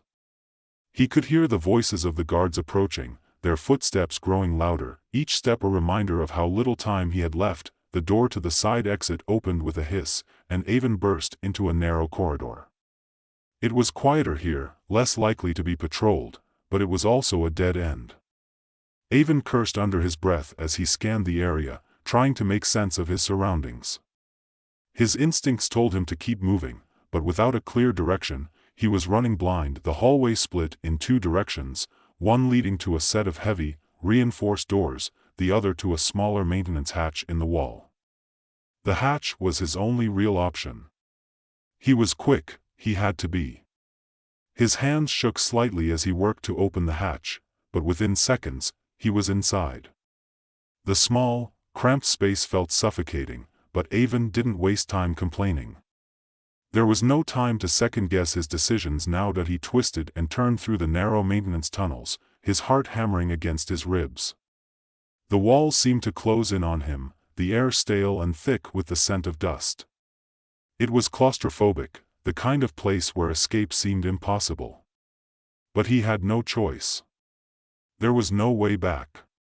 Only forward. Minutes later, he found an old service elevator, its doors creaking open with a low groan. Avon stepped inside and pressed the button for the ground level. As the elevator began its slow descent, he allowed himself a moment to breathe, to collect his thoughts. But even as the tension in his chest loosened, something nagged at him, a whisper in the back of his mind. Sienna, had he made the right choice? Had he just walked away from the only people who could truly help him? The IATF wasn't perfect, but they were the only ones who seemed to understand the magnitude of the threat they were all facing. But the decision had been made. There was no going back. The elevator jolted to a stop, and Avon's eyes snapped open. He wasn't alone anymore. 2 guards were standing in front of the elevator doors, their weapons drawn. The first one raised his gun, but before he could pull the trigger, Avon unleashed a burst of antimatter that sent both men crashing backward, their bodies slamming into the walls with sickening thuds. His breath was ragged as he stepped out of the elevator, already feeling the aftermath of using so much energy in such a short span of time. His body was still recovering from the earlier chaos, and the strain was starting to show. But he had to keep moving. Avon didn't have time to check if the guards were alive. He could already hear more footsteps approaching. This was his chance to get out of here, to disappear into the world where the syndicate couldn't find him, where they couldn't use him. He sprinted down the hallway, rounding a corner just as the sound of shouting echoed behind him. He was close, so close, and the exit was in sight. But as he rounded the corner, he collided with something, or someone, hard. He stumbled back, his breath catching in his throat, and when he looked up, his heart stopped. It was Sienna. She stood there, her face a mask of determination, her gun drawn and aimed directly at him. Avon, she said, her voice low and steady, but there was no mistaking the edge of disbelief in her words. What the hell are you doing here? Avon's heart pounded in his chest, the words on the tip of his tongue, but nothing came out. It wasn't fear that gripped him, not exactly, it was more the weight of the situation, the unspoken understanding that everything had changed. He was no longer just the pawn in someone else's game. He was the game itself, and the rules had just shifted again.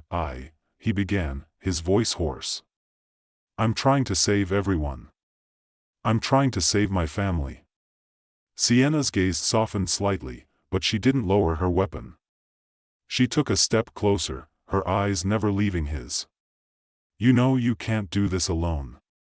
You're in way over your head. Avon clenched his fists, the uncertainty of his next move swirling around him. She was right. But that didn't change anything. The syndicate had him in their grasp, and they wouldn't let go without a fight. I don't have a choice, he said finally, his voice steadier now. I've made too many enemies. Sienna hesitated, then lowered her gun. For a moment, neither of them spoke. The air between them was thick with unspoken words, with the weight of everything they'd been through, everything that had led them to this moment. You're right, she said quietly. But I'm not going to let you do this alone. We're in this together now. Avon didn't know what to say. For a long moment, he simply stood there, looking at her. Then, without another word, they turned and ran, side by side, into the unknown. Ivan didn't expect much from his latest experiment, and that was his first mistake. When you're a physicist working in a makeshift lab that smells like burnt toast and cheap coffee, it's easy to get into the habit of expecting failure. But there was something about the antimatter experiment that made him feel unusually optimistic, an optimism that would soon prove to be his downfall. It was late, past midnight, and Ivan was hunched over a cluttered workbench, muttering to himself. The dim light of his desk lamp flickered sporadically, casting strange shadows across the mess. Old textbooks, filled with scribbled notes and diagrams, lay stacked in precarious towers. Coffee cups, empty and half full, dotted the desk like little abandoned soldiers. If anyone had walked in, they would have thought he was on the brink of insanity. But Ivan, for all his absent-mindedness, had a certain brilliance that few could deny. On the whiteboard beside him, the word time was written in bold, frantic strokes. Underneath, an equation that didn't quite make sense lay half-formed. There were variables for space, velocity, antimatter energy, but the part that really troubled him was the section about time travel. Every time he looked at it, his mind raced to places it shouldn't go. Time travel was impossible, or so he thought. Well, what if, he muttered under his breath, tapping a pencil against the board. What if antimatter could be the missing link? What if antimatter could bend time itself? It was a ridiculous thought. But what was the harm in just trying it? He wasn't exactly on the cutting edge of conventional science, and the failure rate of his experiments was so high that a few more explosions wouldn't exactly ruin his reputation. With that, Ivan reached for the final piece, the antimatter vial, glowing faintly in the darkness. He'd spent years perfecting the creation of this tiny, delicate substance, almost like an artist sculpting a masterpiece, but with far more dangerous materials. It wasn't supposed to be used for time travel, but in his excitement, he didn't care. Maybe it was a little reckless. But what scientist hadn't been reckless at least once? The moment his gloved hand grasped the antimatter vial, something strange happened. A soft hum filled the room, rising in intensity, and for a split second, Ivan froze. The air around him seemed to ripple, distorting as though reality itself had just taken a deep breath. He glanced up at the glowing dial on his time machine, just a prototype, really, and his heart skipped a beat. The dial was spinning wildly, faster than he could process. The lights above flickered out, and a sudden jolt of energy surged through the lab, throwing him back into the nearest shelf. Books flew into the air, papers swirled like leaves in a hurricane, and the antimatter vial slipped from his hand, shattering on the floor. Ivan screamed, but the sound was swallowed by a loud, overwhelming sound of distortion. The very fabric of time and space seemed to bend and break around him. The floor gave way beneath him, and in an instant, everything went black. When Ivan opened his eyes, he was no longer in his lab. Instead, he found himself standing in the middle of what looked like his childhood home's living room, only it was eerily quiet. His heart raced in confusion as he glanced around. The decor was exactly as he remembered: old furniture, dusty curtains, a faint smell of mothballs. But this was impossible. He'd been working in his lab just moments ago. His first instinct was to panic.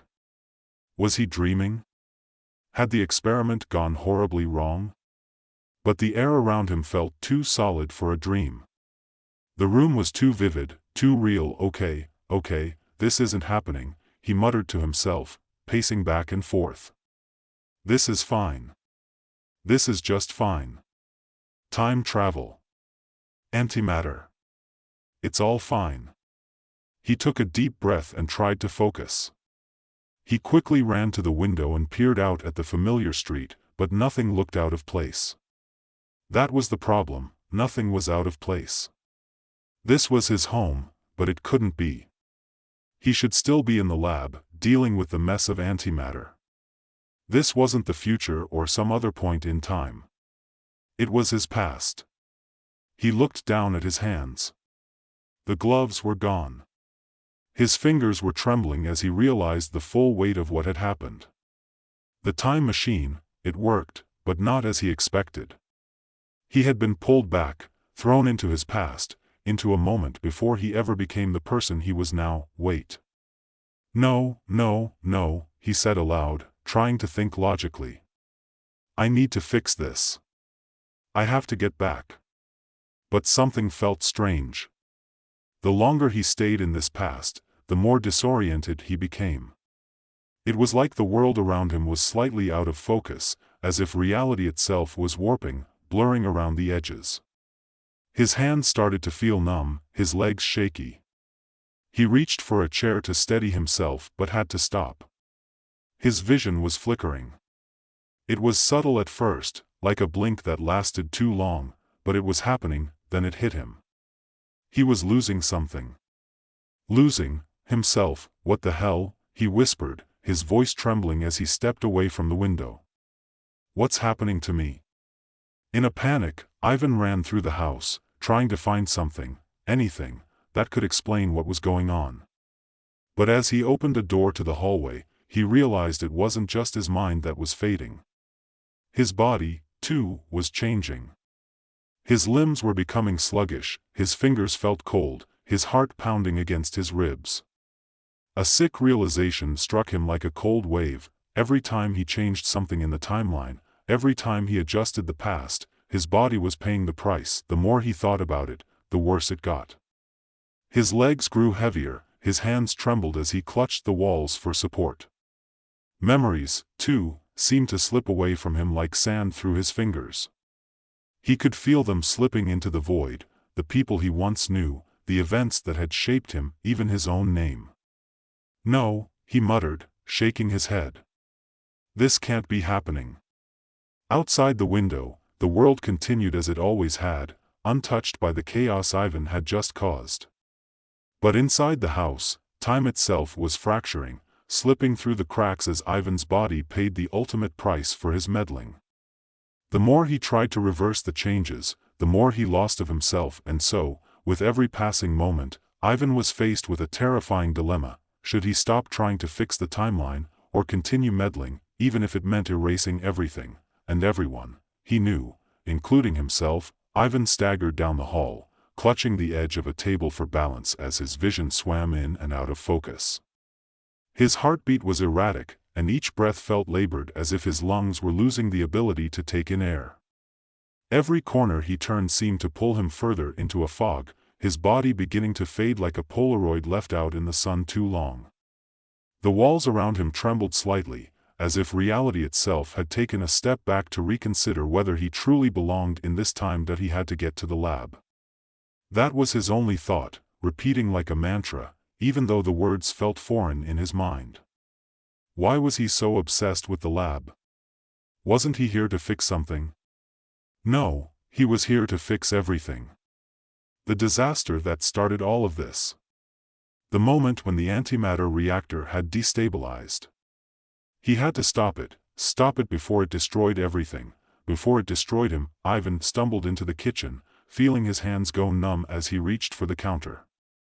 The floor beneath him felt like it was undulating, shifting with the pressure of his thoughts. He placed his hand flat against the cold marble, trying to steady himself, trying to fight the strange sensation of slipping further away. His reflection in the kitchen's window above the sink wasn't right. It flickered, as if the very fabric of his being was disintegrating in real time. His face, once sharp and clear, now seemed to distort, like a smudged painting. The edges of his body, his hands, his limbs, they all seemed translucent, as if he was a ghost, only half-formed. The reflection warped again, and in that fleeting second, Ivan couldn't remember if it was his reflection or someone else's staring back at him. "Get a grip, Ivan," he muttered, slapping his own face. His palm felt wrong against his skin, too light, too unfamiliar. It wasn't just his memory that was fading. It was his sense of self. It was like trying to hold onto a dream in the moments just before waking, the details slipping through his fingers, the connections dissolving. He glanced around the kitchen, seeing things he should have remembered. The worn cutting board on the counter. The old clock ticking on the wall.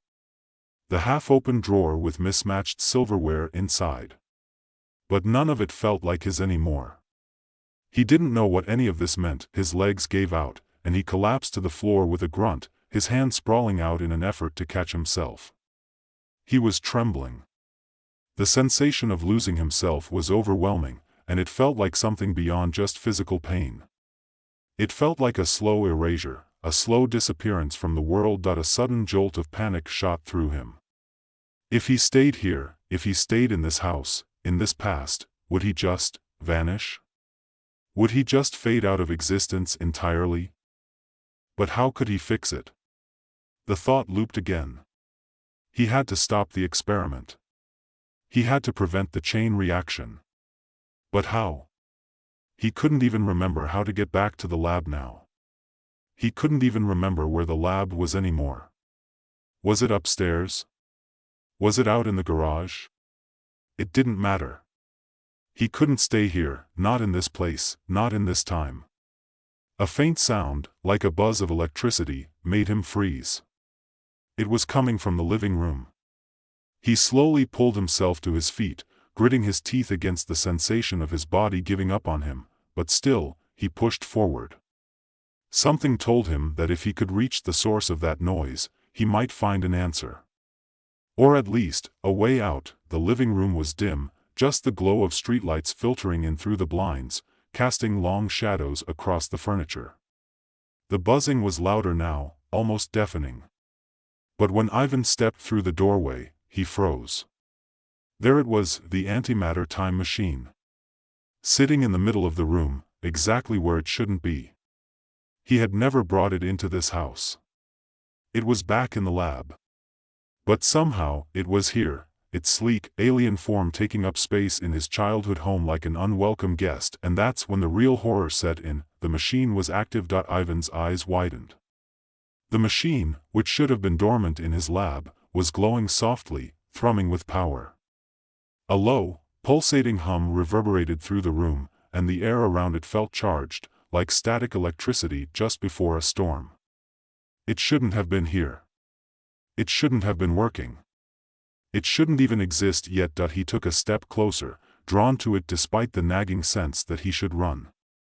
He should be running away from this, running from the time paradox he'd created. But something inside him, something urgent, pulled him forward. The dial on the machine was spinning, faster now, with no rhyme or reason. He was sure it had never spun that quickly before, never had such an uncontrollable momentum. His fingers twitched as he reached for it, despite his fear. Something had to be wrong. Something had gone wrong again, and it was pulling him deeper into the spiral. Each turn of the dial felt like it was siphoning his energy away. And that's when he realized what was happening. It wasn't just the machine. It wasn't just the time travel. It was him. He was connected to this. His very presence here, in this moment, was feeding the machine, making it stronger, faster, more unstable. The more he interfered with time, the more his body, and his soul, was being consumed. He stepped back, suddenly feeling nauseous, his vision swimming. He could feel himself, his very being, slipping, the edges of him pulling away like fraying fabric. But he couldn't stop. Not now.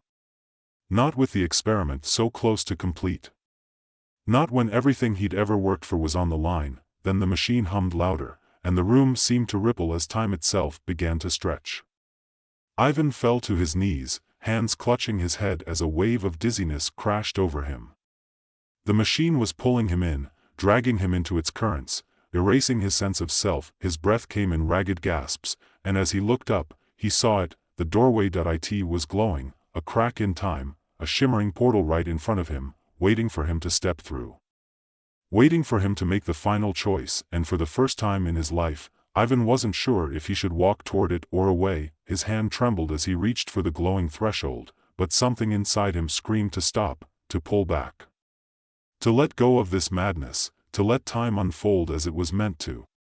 But before he could make his decision, the ground beneath him trembled again, the buzzing of the machine escalated into a roar, and the air around him cracked with the force of distorted reality. He looked up in horror as the very walls of the house started to dissolve. The furniture, everything he had once known, began to disappear, crumbling into nothingness as though the entire structure had never existed, and just like that, the world around him dissolved completely, the world around him shattered like glass, and for a moment, everything went black. Ivan didn't know where he was anymore. There was no house, no time machine, no glowing doorway. There was just emptiness, a void that seemed to stretch on forever. It felt like he was falling, but he couldn't tell in which direction. Up? Down? Forward? Back? It was as if he had been ripped from the very fabric of time and space. For a long while, he drifted in that nothingness. His body, what was left of it, felt like it didn't belong to him. He wasn't sure if he was conscious or not. His thoughts were disjointed, fragments floating through his mind, but they were hazy, fading even as he tried to focus on them. His name, his identity, everything that had made him, well, him, began to slip further out of his grasp, and yet, through all of this, one thought echoed louder than the rest: I have to stop it. Ivan didn't know exactly what he was supposed to stop, but that thought clawed at him. He couldn't remember why, couldn't remember how, but it was urgent. Desperate. The urge to fix things, to undo whatever he had done, pushed him forward, even if he wasn't sure which way he was going. Suddenly, there was a jolt, like the pull of gravity returning after a long absence, and the void gave way to light. The light wasn't bright, it was soft, like the twilight of a setting sun, glowing with a strange energy. Ivan squinted, disoriented, and felt himself drawn toward it, as though the light itself was a magnet, pulling him closer. He couldn't fight it. He didn't want to. He stumbled forward into the light, and as he did, the world reappeared, but it wasn't the world he had known. It wasn't the house, the lab, or even the time machine. It was something else. Ivan was standing in the middle of a wide, open field. The ground beneath him was soft, covered in wild grass that swayed gently in a breeze he couldn't feel. The sky above was vast, endless, stretching to the horizon in every direction. It looked like a landscape from a dream, too perfect, too serene to be real. He blinked, unsure of where he was or how he had gotten there. The light surrounding him faded, and the world settled into an unsettling stillness. There was no sound. No birds, no wind, no hum of machinery. Just silence. Where am I? He whispered to no one in particular. The question seemed to hang in the air, unanswered. Then, slowly, figures began to emerge from the horizon. At first, they were just shapes, shadows against the light. But as they drew nearer, Ivan saw them clearly. It was himself, but not exactly. They were versions of him, versions he didn't recognize. Some of them were younger, some older. Some were standing tall, others hunched over with weariness, each one wearing an expression of deep contemplation.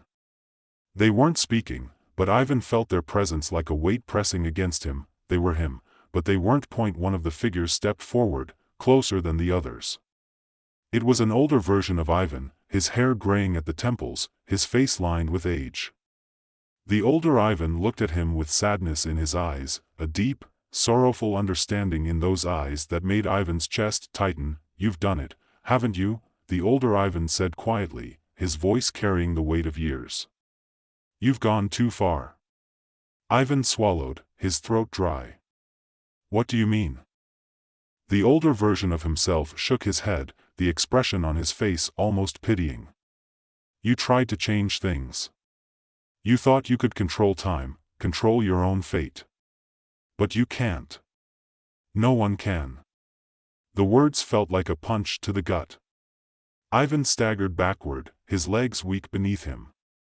But I didn't know. I didn't understand what would happen. I just wanted to fix it. I wanted to stop the accident. I didn't stop the accident, the older Ivan interrupted, stepping closer. You're too late. There's no stopping it now. It was never about the accident. It was about you, about what you gave up to try and fix it. Ivan's mind raced, and he tried to put the pieces together. But everything was slipping away, like water through his fingers. But I'm still here. I'm still. You're not, the older Ivan said softly. Not anymore. Not like you used to be. Suddenly, the landscape around him began to distort, warping and twisting as though reality itself was bending.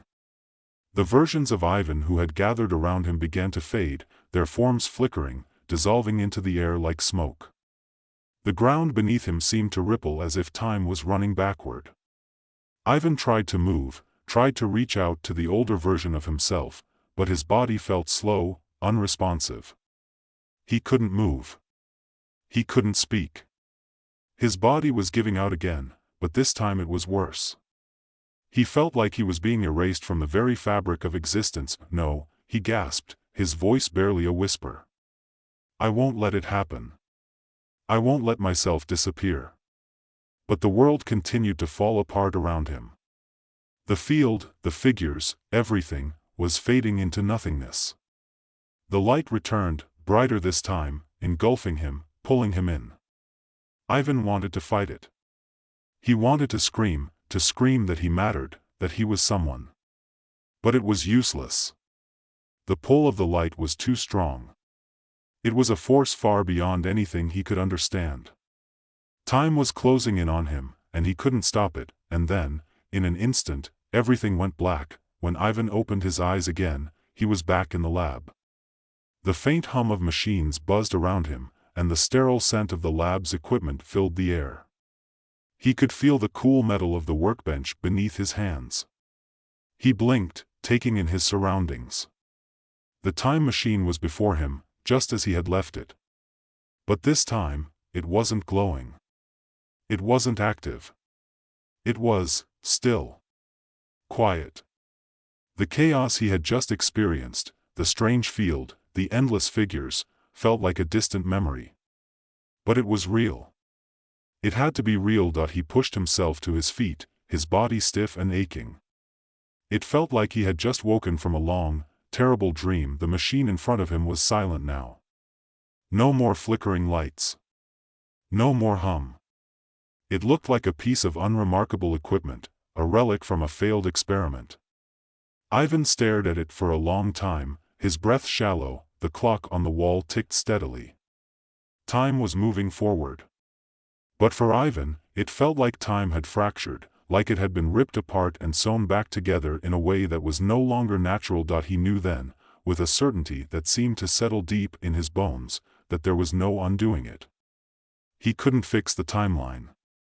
He couldn't undo the paradox.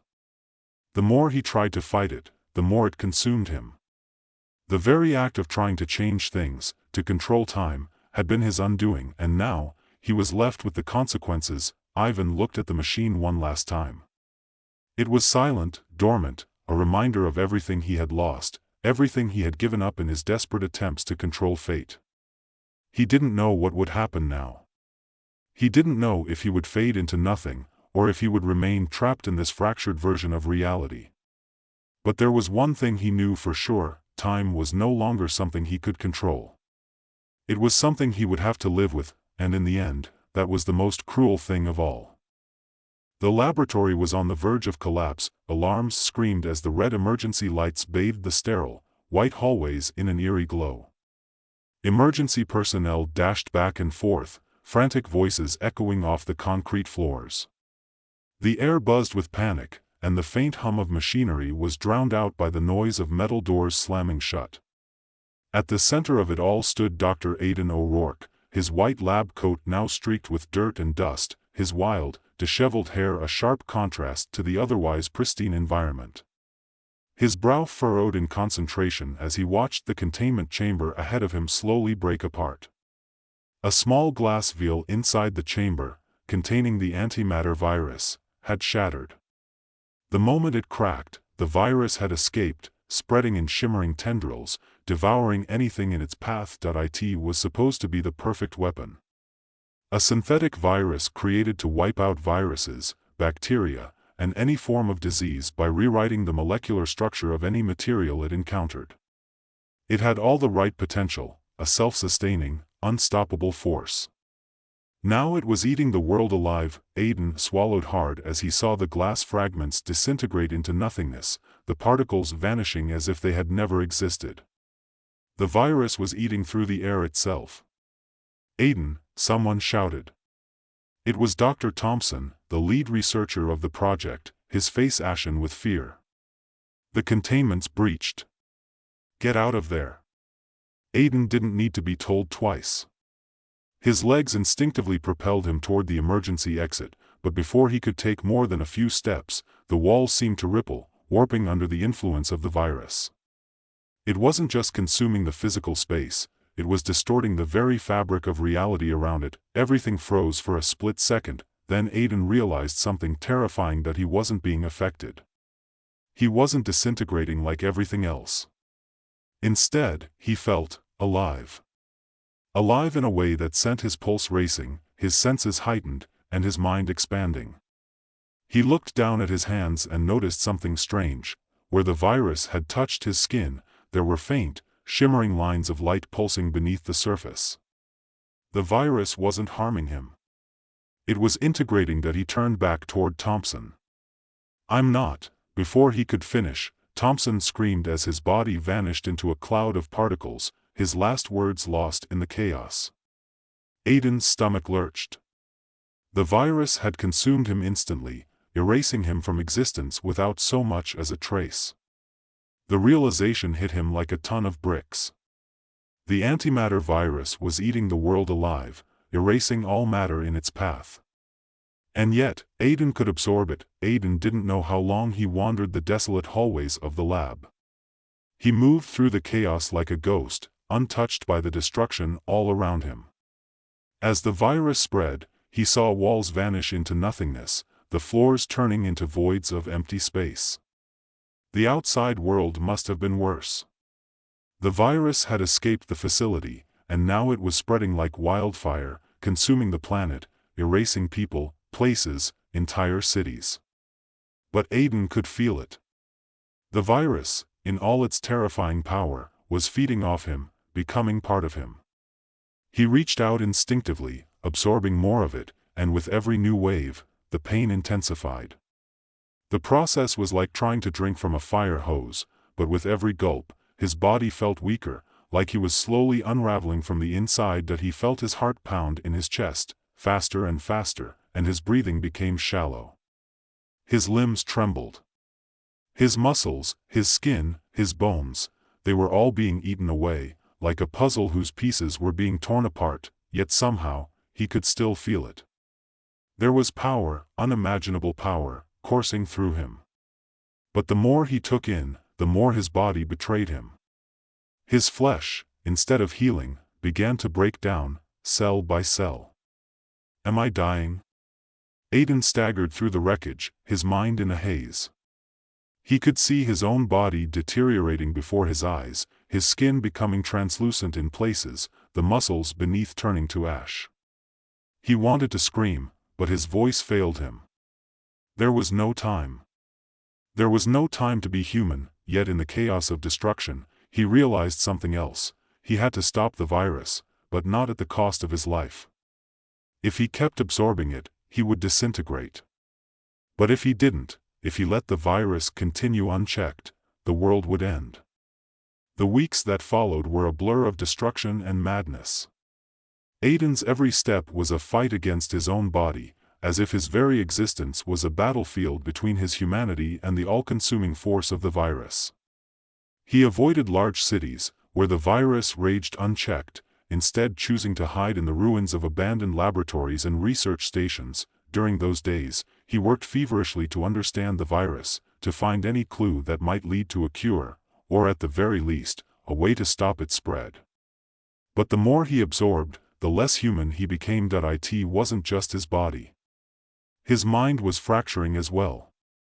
Every night, he felt like he was drifting further away from the person he once was. Memories became distorted, emotions dull. His humanity was slipping, piece by piece, like sand through his fingers. Still, the virus wouldn't let go. And neither would he. In the quiet aftermath of a world in chaos, Aiden stumbled upon a faint glimmer of hope. A small group of survivors, huddled in the remains of a science facility, had heard of his unusual immunity. They were the last remnants of a global research team that had been working on a potential cure for the virus before the world fell apart. Among them was Dr. Amelia Carson, a brilliant immunologist with a sharp mind and a colder heart. She had heard rumors of Aiden's unique connection to the antimatter virus, and she believed he was the key to ending the nightmare. "You're the only one who can stop it," Amelia said, her eyes narrowing as she assessed Aiden's deteriorating condition. Aiden's laugh was hollow. "I don't think you understand. I am the virus now." She shook her head. "You can still fight it. If we can figure out how to reverse the damage, we might be able to stop it from spreading further." But Aiden wasn't sure he had the strength to hold on. The virus inside him was consuming him, piece by piece, mind and body alike. He could feel himself slipping further with every passing day. "I don't know how much longer I have, Amelia," he said, his voice a hoarse whisper. "If I keep absorbing the virus, I'll be gone soon. But if I stop, you'll kill us all," Amelia finished for him.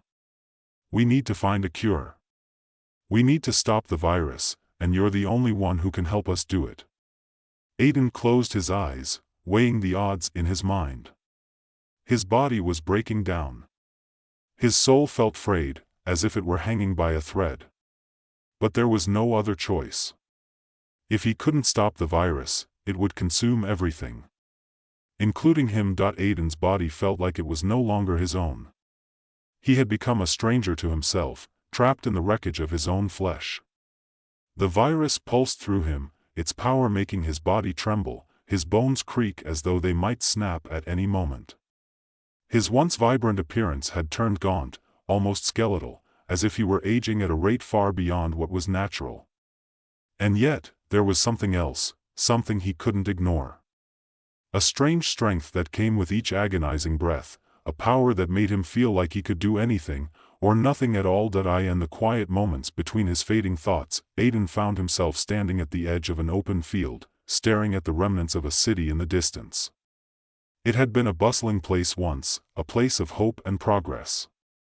Now it was nothing but a charred skeleton, the twisted metal and crumbling concrete markers of a world that had already been erased. His mind, usually sharp and quick, struggled to focus, to connect the dots. Every time he absorbed more of the virus, it was like a part of his humanity slipped through his fingers, leaving only a husk behind. The worst part was the dreams. Sometimes, when he managed to close his eyes, he felt as though he were floating in a sea of blackness, the virus taking over, pulling him into an endless void. It wasn't just his body that was dying. It was his mind, too. Each time he let the virus inside, a piece of him vanished, until all that remained was the desperation to hold on. The pain of knowing that whatever this was, whatever he had become, it wasn't just an accident. It was the product of something engineered. Something intentional. He had begun to remember the faces of the people behind this madness, scientists, researchers, those who had thought they were playing gods, tinkering with forces they didn't understand. They hadn't meant to destroy the world, not at first. But once they realized what they had created, there had been no going back. They'd thought the virus would be a tool, a weapon to reshape society, to reset humanity, to create the perfect race of survivors. Instead, it had become a force of nature, a cosmic reckoning, an unstoppable tide that tore through everything in its path. But Aiden was still here. He was still standing, still fighting, even though it was starting to feel like he was fighting against himself. "Do you think it's too late?" Amelia's voice broke through his thoughts, soft yet urgent. He turned to find her standing in the doorway of the abandoned research facility they had taken refuge in. She was different now, more worn than when they first met. She had become more than just an ally, more than just a scientist looking for answers. She had become a part of this madness, just like him, tangled in the web of destruction that had been woven by people far more arrogant than they could ever understand. "No," Aiden said, though the word felt hollow as it left his lips. "I don't think it's too late. Not yet." She crossed the room quickly, her eyes scanning his face, as though searching for any sign of life. Aiden wasn't sure if it was hope or pity he saw there. She had no reason to care about him anymore, not after everything he had become. And yet, here she was, still clinging to the idea that somehow, they could fix this. That somehow, he could fix it. "How much longer?" she asked, her voice trembling. "How much longer do you think you can hold on?" Aiden didn't answer right away. His breath came in shallow gasps, his chest rising and falling like it might collapse under its own weight. He could feel it. The virus was inside him, inside every cell, rewiring his DNA, breaking him down. But even as his body fought to give in, his mind pushed forward. There was still something left. Something human. Something worth saving. "I don't know," he said at last, his voice barely audible. "But I know I can't stop now. Not when we're this close." Amelia's eyes narrowed, and she reached into the pocket of her coat, pulling out a small device. It was a handheld scanner, designed to analyze the virus and detect its mutations. She had been working on it for days, refining it with the last scraps of technology they could salvage. "I've been testing the antidote," she said, her voice almost distant as she stared at the scanner in her hand. "We're getting closer, but the virus is evolving faster than we can keep up. Every time we think we have a solution, it adapts. It's like it's learning. Evolving. I think it knows we're coming for it." Aiden swallowed hard, looking at the machine in her hand. He felt a flicker of hope, but it was a fragile thing, like a candle in a storm. He had seen the failures. He had seen the people who had tried to fight the virus, only to fall to it like everyone else. They all thought they were close, and then they were gone, erased from existence. But Amelia wasn't like the others. She had a tenacity that Aiden admired. She hadn't given up yet. And neither would he. He turned away, pacing to the window where the crumbling skyline of the city still loomed in the distance. The storm clouds gathered above, the sky darkening as if the world itself knew the end was near. "Do you think they knew what they were doing?" he asked, his voice distant. "Do you think they realized that the virus would do this? That it would destroy everything, including them?" Amelia didn't answer immediately, but Aiden could feel her hesitation. She wasn't just a scientist anymore. She was a survivor. They both were. And sometimes, survival meant confronting things that didn't make sense. "I don't think they realized the full extent," she said finally. "But they should have. They had to have known that it would evolve. That it would become something we couldn't control. But by the time they realized, it was too late." Aiden nodded, turning away from the window. He walked over to her, his footsteps heavy, dragging with the weight of his own decay. "It's never too late. Not for us." She gave him a sad smile. "You say that like you believe it." "I do," he replied firmly, though a part of him wasn't so sure. "I've already lost so much. My body, my mind, hell, I'm barely human anymore. But I'm still fighting. I'm still here." Her eyes softened as she stepped closer, her fingers lightly brushing his arm, careful not to touch the infected areas where his skin had become translucent and crackled with the energy of the virus. "You don't have to fight this alone, Aiden. I'm not going anywhere." Aiden's throat tightened, the words caught between his teeth. He had never been one for comfort, never one to rely on anyone. But Amelia had become a constant, even when everything else in his life had turned to dust. She was a reminder of what he had been, and what he still had the chance to save. If he could just hang on long enough. "I know," he said, his voice low.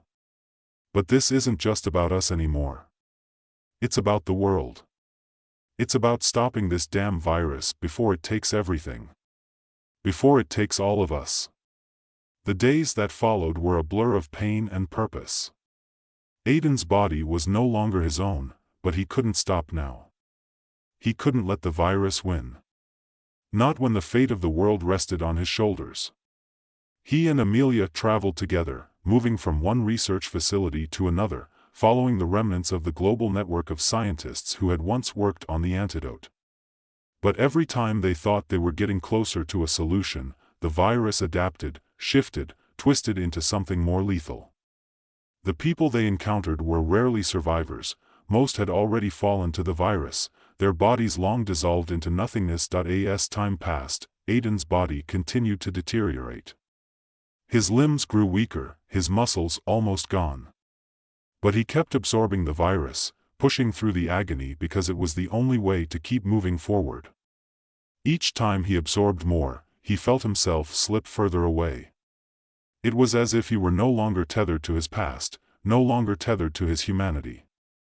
Yet, somehow, he pressed on. For Amelia. For the world, and finally, they found it. A hidden facility, deep in the mountains, untouched by the chaos that had swept across the globe. There, deep within the heart of the research complex, they discovered what they had been searching for: the virus's original blueprint. The source code that would allow them to unravel its effects. But it wasn't just the blueprint that awaited them. It was the truth. The truth about the people who had created this nightmare.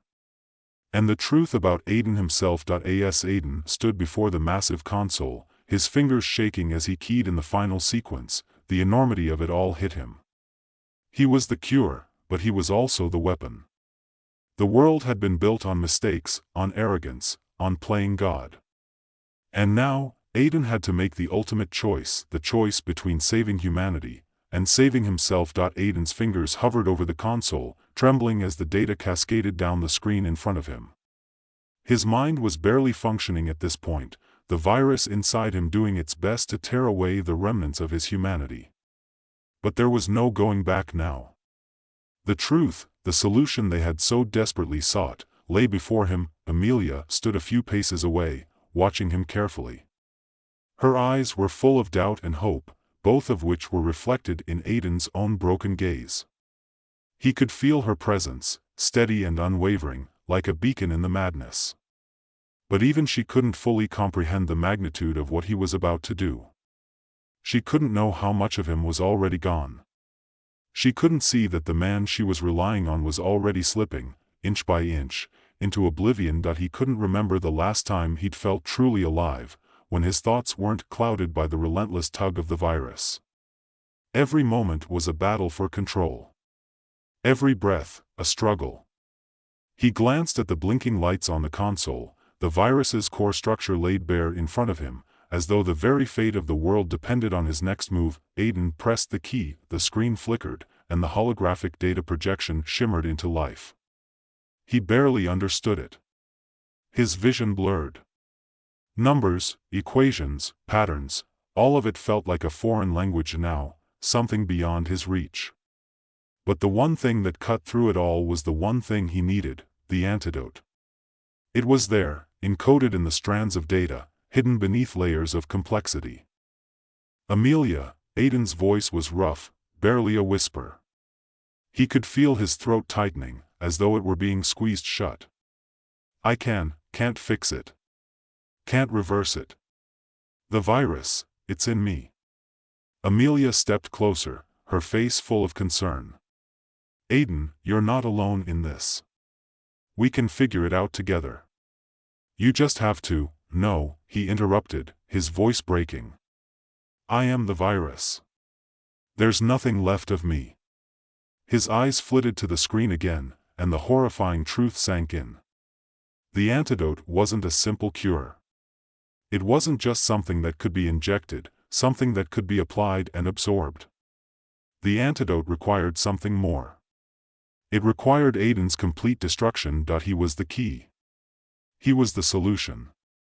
But he was also the weapon, the force of annihilation. And in order to destroy the virus, to reverse it and save what was left of humanity, he would have to destroy himself in the process. There was no other way. Aiden swallowed hard, the reality of it sinking in with the weight of 1,000 anvils. Every part of him wanted to scream, to fight, to flee. But he couldn't. Not anymore. The man he had been was long gone. The man who had cracked jokes and cared about the small things, the man who had dreamed of changing the world for the better, had vanished along with his humanity. The virus had taken everything, but it had given him a chance to fix it all. It had made him the one thing that could end it. And now he had to do it. He turned to Amelia, his gaze locking with hers, and for a moment, they stood in silence. The hum of the console and the distant sounds of the world outside filled the void between them, but neither spoke. Aiden didn't know what to say. He wasn't sure if words could convey what he was feeling. How could he explain to her that he wasn't the person she had trusted anymore? How could he make her understand that in this final moment, there was no hope of survival? Not for him, at least. She reached for him, her fingers brushing his arm in a tender gesture, though her touch barely registered in his shattered body. Aiden, her voice was soft, almost pleading. You don't have to do this.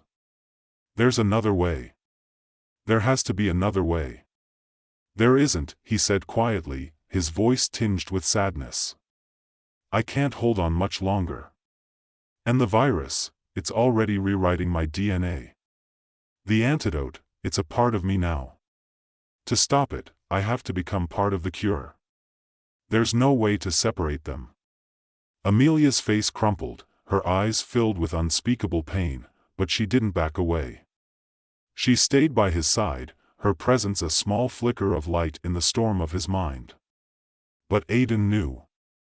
He knew that if he didn't make this choice, the virus would win. It would wipe out everything, everything they had fought for, everything he had ever known. And he couldn't let that happen. Not while he still had the strength to fight back. His body screamed at him to stop, to run, to flee from the pain that awaited him. But his mind was set. There was no other way. With a deep breath, he activated the final sequence on the console. The hologram flickered and dissolved, the virus's blueprint dissolving into code, locking into place. Aidan felt it all, every fiber of his being pulling apart as the virus responded, its final reaction pulling him further into the abyss. His vision blurred again, and this time, he wasn't sure if it was tears or just the overwhelming darkness. Amelia didn't move, didn't speak. She just watched as the virus began to unfold inside him, as the antidote started to take hold of his deteriorating body. But the process wasn't fast enough. He could feel himself unraveling, his muscles turning to ash, his flesh disintegrating with every passing second. The energy within him, once so chaotic and uncontrollable, was now the key to saving the world. It was both a blessing and a curse. It was all he had left. The virus inside him was fighting, desperately trying to remain in control, but Aidan's will was stronger. His body was breaking apart, but his mind remained clear, focused on the one thing that mattered. He looked at Amelia one last time. "I'm sorry," he whispered, his voice a ghost of its former self. I couldn't save myself." She didn't speak. Instead, she moved closer, her hand finding his, her touch faint against his crumbling skin. In that moment, Aidan could feel the world slipping away. The virus, the antidote, and all the pieces of himself that he had held onto for so long, the last remnants of a life he could never return to, vanished into the ether. The antidote finished its work. The virus was no more. Aidan's body crumbled to dust, his existence reduced to nothing but particles in the wind. And in the silence that followed, the world, for the first time in years, began to heal. Avon had always been a man of simple pleasures. He woke up at the same time every day, brewed the same mug of coffee, and read the same bland headlines in the local paper. His life was predictable, which, to him, was perfect. There was something comforting about routine, something safe. After all, what did an ordinary government clerk like him need besides peace and predictability? But all of that was about to change. It began with a letter. Avon had been summoned, though he had no idea why. His supervisor, a man whose name he could never quite remember, had given him the briefest of instructions: report to the military research facility by 8 a.m. tomorrow. Don't be late. Avon had hesitated, of course. He had no family in the military, no history of anything even remotely involving national security. But curiosity gnawed at him, and he told himself it would be just another bureaucratic mix-up, like the time they tried to send him to the Pentagon for a non-existent, clerical audit. It was probably just a mistake.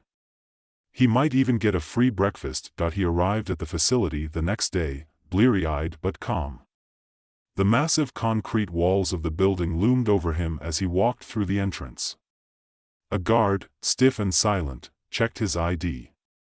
"This way," the guard said, ushering him down a narrow hallway lined with flickering fluorescent lights. The sterile air smelled faintly of antiseptic, cold and clinical. Before he knew it, Avon was seated in a room full of strangers. The military personnel stared at him with expressions that vacillated between curiosity and something harder to pin down. He sat awkwardly in a chair at the center of the room, his hands folded neatly in his lap, doing his best to ignore the strange hum in the walls. A man in a lab coat finally broke the silence. "Avon, I assume. We've been waiting for you. Avon nodded, though his stomach twisted uneasily. Yes, that's me. Can you tell me what this is about? The man gave him a tight smile. We've been monitoring your progress for quite some time now. Your unique biological makeup has presented some interesting possibilities. Avon blinked. My, what? The scientist's smile faded slightly, and he glanced at the other people in the room as if weighing something. He cleared his throat. You've been selected for a project. A special one. The room went still, and Avon shifted uncomfortably. He hadn't expected any of this. I'm sorry, but I'm not sure I understand. I don't have any experience with military work, or, don't worry, another voice interrupted him. A woman in uniform, her hair tied back tightly, spoke with an air of authority. You won't need experience. The project isn't about experience. It's about potential. Before Avon could respond, the woman handed him a form. It was one of those thick, official documents filled with legalese that he'd never paid attention to before. Sign it, she said curtly. He scanned the paper. There were phrases like military testing, biological enhancement, and potential for indefinite duty, but they all seemed too abstract to fully comprehend. The language was cold and clinical, and at the bottom of the page was a signature line. Avon hesitated. The last time he'd signed anything this important was for a gym membership he barely used. But something about the woman's tone, something about the unnerving stillness of the room, made him uneasy. A sense of dread settled in the pit of his stomach. But he thought, what's the worst that could happen? He signed. The next few hours passed in a blur of confusion, with scientists and military officers bustling around him. They led him through several high-tech labs, each more intimidating than the last, until they reached a small chamber that looked like something out of a science fiction movie. Cold steel walls, fluorescent lights that buzzed overhead, and a large chair positioned in the center of the room, surrounded by strange machines he didn't understand. Sit, the woman ordered. Avon obeyed. He had no idea what he was doing here, but at this point, it didn't seem like he had a choice. The scientists began attaching electrodes to his skin, placing strange devices around his body. His head was locked into a brace, his arms strapped down, and a mask was placed over his face. He could barely see, but he heard a low, mechanical hum from the machines. What is this? He asked, his voice muffled by the mask. It's the beginning of your transformation, came the cold response from one of the scientists. He started to panic. Transformation? Into what? The scientist didn't answer directly. Instead, he activated a screen, and the room was suddenly filled with the image of a swirling, vibrant energy. Avon recognized it as antimatter. It looked like something from a textbook, abstract and almost beautiful, until it flickered across the screen and seemed to dissipate into nothingness. Your body will be adapted to harness this energy. It will become a weapon, the scientist explained. The words made no sense. Avon tried to speak, but the mask prevented him from doing so. He felt the first, terrifying pulse of energy ripple through his body. At first, it was just a tingle, like static electricity running through his limbs. But then the sensation grew stronger, more insistent, until his muscles ached, and his veins burned. The pain was unbearable. His chest tightened as the energy coursed through his system, and for a moment, Avon thought he might pass out. But then something strange happened. The pain began to dull. His body felt different. Stronger, maybe. More alive. But also, detached. As if he was no longer entirely in control of what was happening to him. The scientists watched him closely, their faces impassive. He wanted to scream, to demand answers, but his throat was dry, and all he could do was breathe in short, ragged gasps. The energy inside him felt like an invasive force, powerful and relentless, but somehow, unnatural. When the procedure finally stopped, Avon's body was drenched in sweat, and his heart pounded in his chest.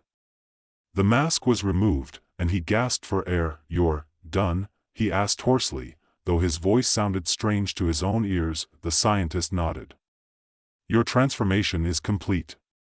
You are now our first antimatter weapon. The words hit him like a hammer, but it took a few moments before they truly registered. Antimatter. Weapon.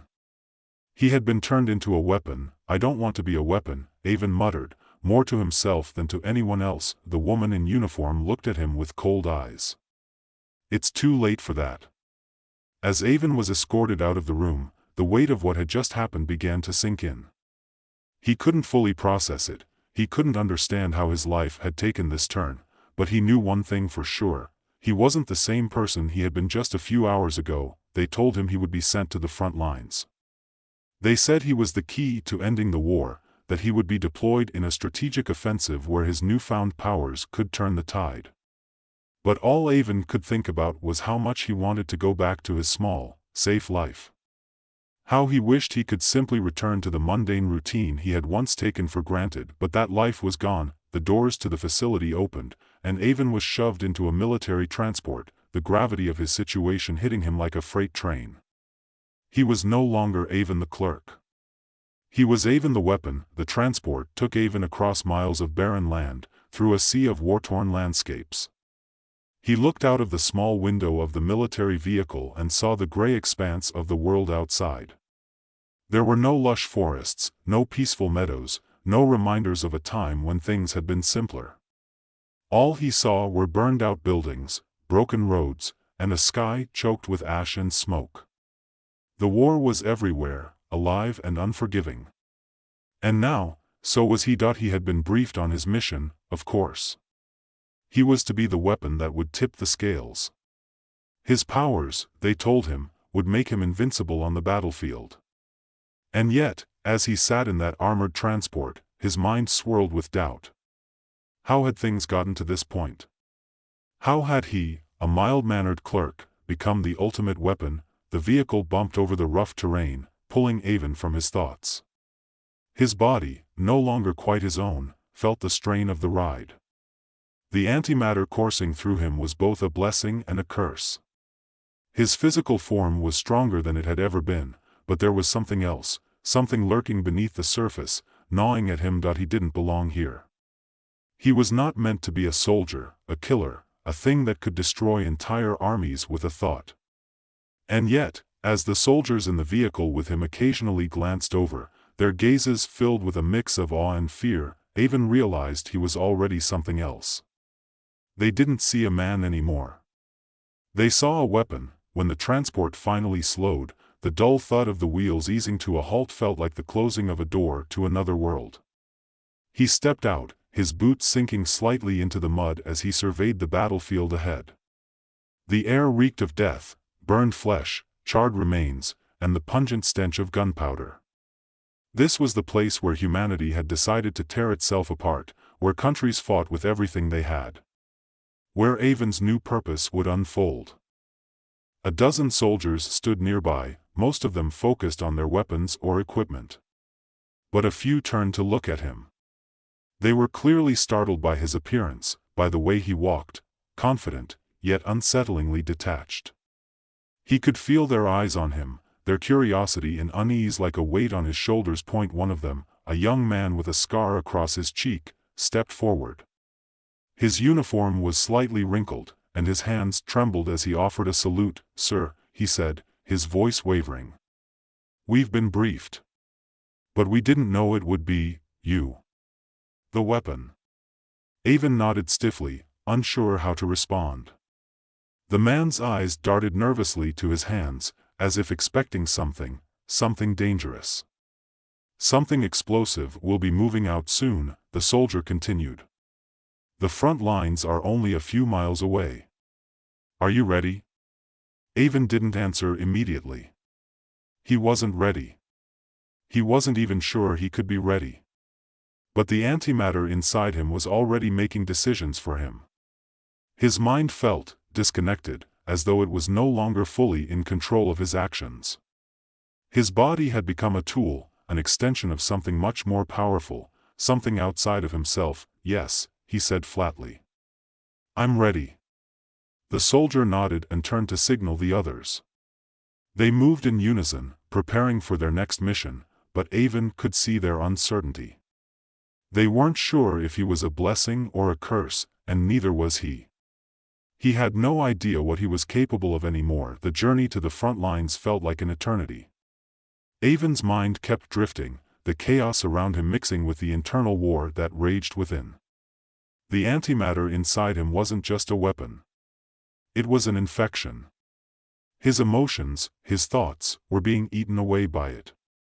The more he focused on the power it gave him, the more he felt like a shell, empty, hollow, waiting to be filled with something more, something darker. They finally arrived, and Avon found himself standing at the edge of a battlefield. The landscape stretched before him, a jagged horizon of broken cities and scorched earth. Soldiers were scattered throughout the area, taking cover behind debris, firing at unseen enemies. The air was thick with the sound of gunfire, the crackle of explosions, and the shouts of those in combat. Avon stood motionless for a moment, watching the chaos unfold around him. His senses were heightened, everything sharper, clearer. He could hear the faintest whispers on the wind, feel the tremors of each explosion deep in his bones. But none of it felt real. It was as if he were watching it all from a distance, detached from the human experience of fear, anger, and desperation. Then the order came, go. Without thinking, Avon moved. His body reacted instinctively, a blur of motion as he surged forward, leaving the others behind. The soldiers shouted in confusion, but he was already past them, his mind consumed by the pull of the antimatter within him. His feet barely touched the ground as he ran. Every step was like a leap into another world. The first enemy appeared before him, an armored vehicle, its turret turning toward him with deadly intent. Avon didn't hesitate. He raised his hand, and in that moment, the antimatter took over. He felt the energy surge through his body, channeling into his arm, his fingers. A flash of light exploded from his palm, and in an instant, the armored vehicle disintegrated. It was as if the very fabric of its existence had been torn apart, consumed by the antimatter's insatiable hunger. Avon didn't stop. He didn't feel the thrill of victory, nor the rush of power. There was nothing but the emptiness inside him. His mind drifted again, the sounds of battle fading into the background. He was a weapon, no more and no less. His humanity was slipping away, piece by piece, consumed by the force that had been unleashed within him. As he moved deeper into the battlefield, the bodies began to pile up. Enemy soldiers fell before him, unable to comprehend what was happening. One moment they were standing, firing, and the next, nothing. They were simply gone, wiped from existence by the antimatter in Avon's hands. It was so effortless, so clean. But there was no satisfaction. No relief. Just a growing sense of alienation. He passed by a soldier, one of his own men, who had been struck by shrapnel. The soldier was on the ground, clutching his side, blood staining his uniform. Avon stopped for a moment, looking down at him. The soldier's eyes were wide with fear, his lips trembling as he reached out, his hand weak and shaking. Avon, the soldier gasped. What have they done to you? Avon didn't know how to respond. The words caught in his throat, but the antimatter inside him stirred, urging him to move on, to keep going. He had no time for weakness, no room for empathy. He wasn't a man anymore. He was a weapon, but even as he turned away, something flickered inside him, something that was still human. It was brief, a flash of guilt, perhaps. But it was gone almost as quickly as it had appeared. The battle raged on, and Avon continued to fight, lost in the chaos of war, a being caught between two worlds. His body was no longer his own, and neither was his mind. The enemy was relentless, as was the antimatter within him. And as the hours dragged on, Avon could feel the darkness closing in, pushing him further from the man he had once been. Avon continued to move across the battlefield with grim determination. His steps were no longer human, no longer hesitant or unsure. Each stride was purposeful, filled with a force that seemed to originate from something outside of him, from the antimatter that had been grafted into his body. His senses, once dull and human, were now razor-sharp. He could hear every footstep, every gunshot, every whisper in the wind. But it wasn't real. It was all a blur, like a bad dream he couldn't wake up from. The air crackled with energy. The sound of battle had long since lost its meaning. It was nothing more than a background hum now. Avon felt the heat of explosions, the rush of wind as shrapnel flew by, but none of it touched him. He wasn't a man anymore. He was a force. A weapon. At some point, he lost track of time. Hours? Days? It didn't matter. He was never tired. He never needed to stop. He just kept moving, the antimatter pulsing in his veins, feeding on the world around him. His hands, now steady and precise, unleashed destructive bursts of energy with every movement. Every soldier in his path, whether friend or foe, was wiped away in an instant. Nothing could stand against him, and yet, somewhere deep inside, a voice whispered. It was a faint thing at first, something he could almost ignore. But the more destruction he wrought, the louder it became. What have you become? He brushed the thought away. It wasn't important. The only thing that mattered was the mission. The orders. The success. He wasn't Avon anymore, and there was no room for questions. No room for guilt. But even as the voice grew fainter, he couldn't stop the flicker of doubt that twisted in his chest. What had happened to the man he used to be? The one who spent his days filling out forms, drinking coffee at his desk, worrying about bills and promotions? Was he really gone? Avon's hand trembled for a moment as he fired a burst of antimatter at an enemy soldier. The soldier didn't scream. The soldier didn't even have time to react. The antimatter consumed him instantly, reducing him to nothing more than a smoldering, vaporized skeleton. But Avon didn't feel relief. He didn't feel victory. He felt nothing. The battlefield was his domain, but it felt empty. The faces of his fellow soldiers, once human and full of emotion, were now masks, pale imitations of life, their eyes wide with fear or awe as they watched him work. They called him the weapon, and Avon heard them talk behind his back. Some were afraid of him. Some revered him.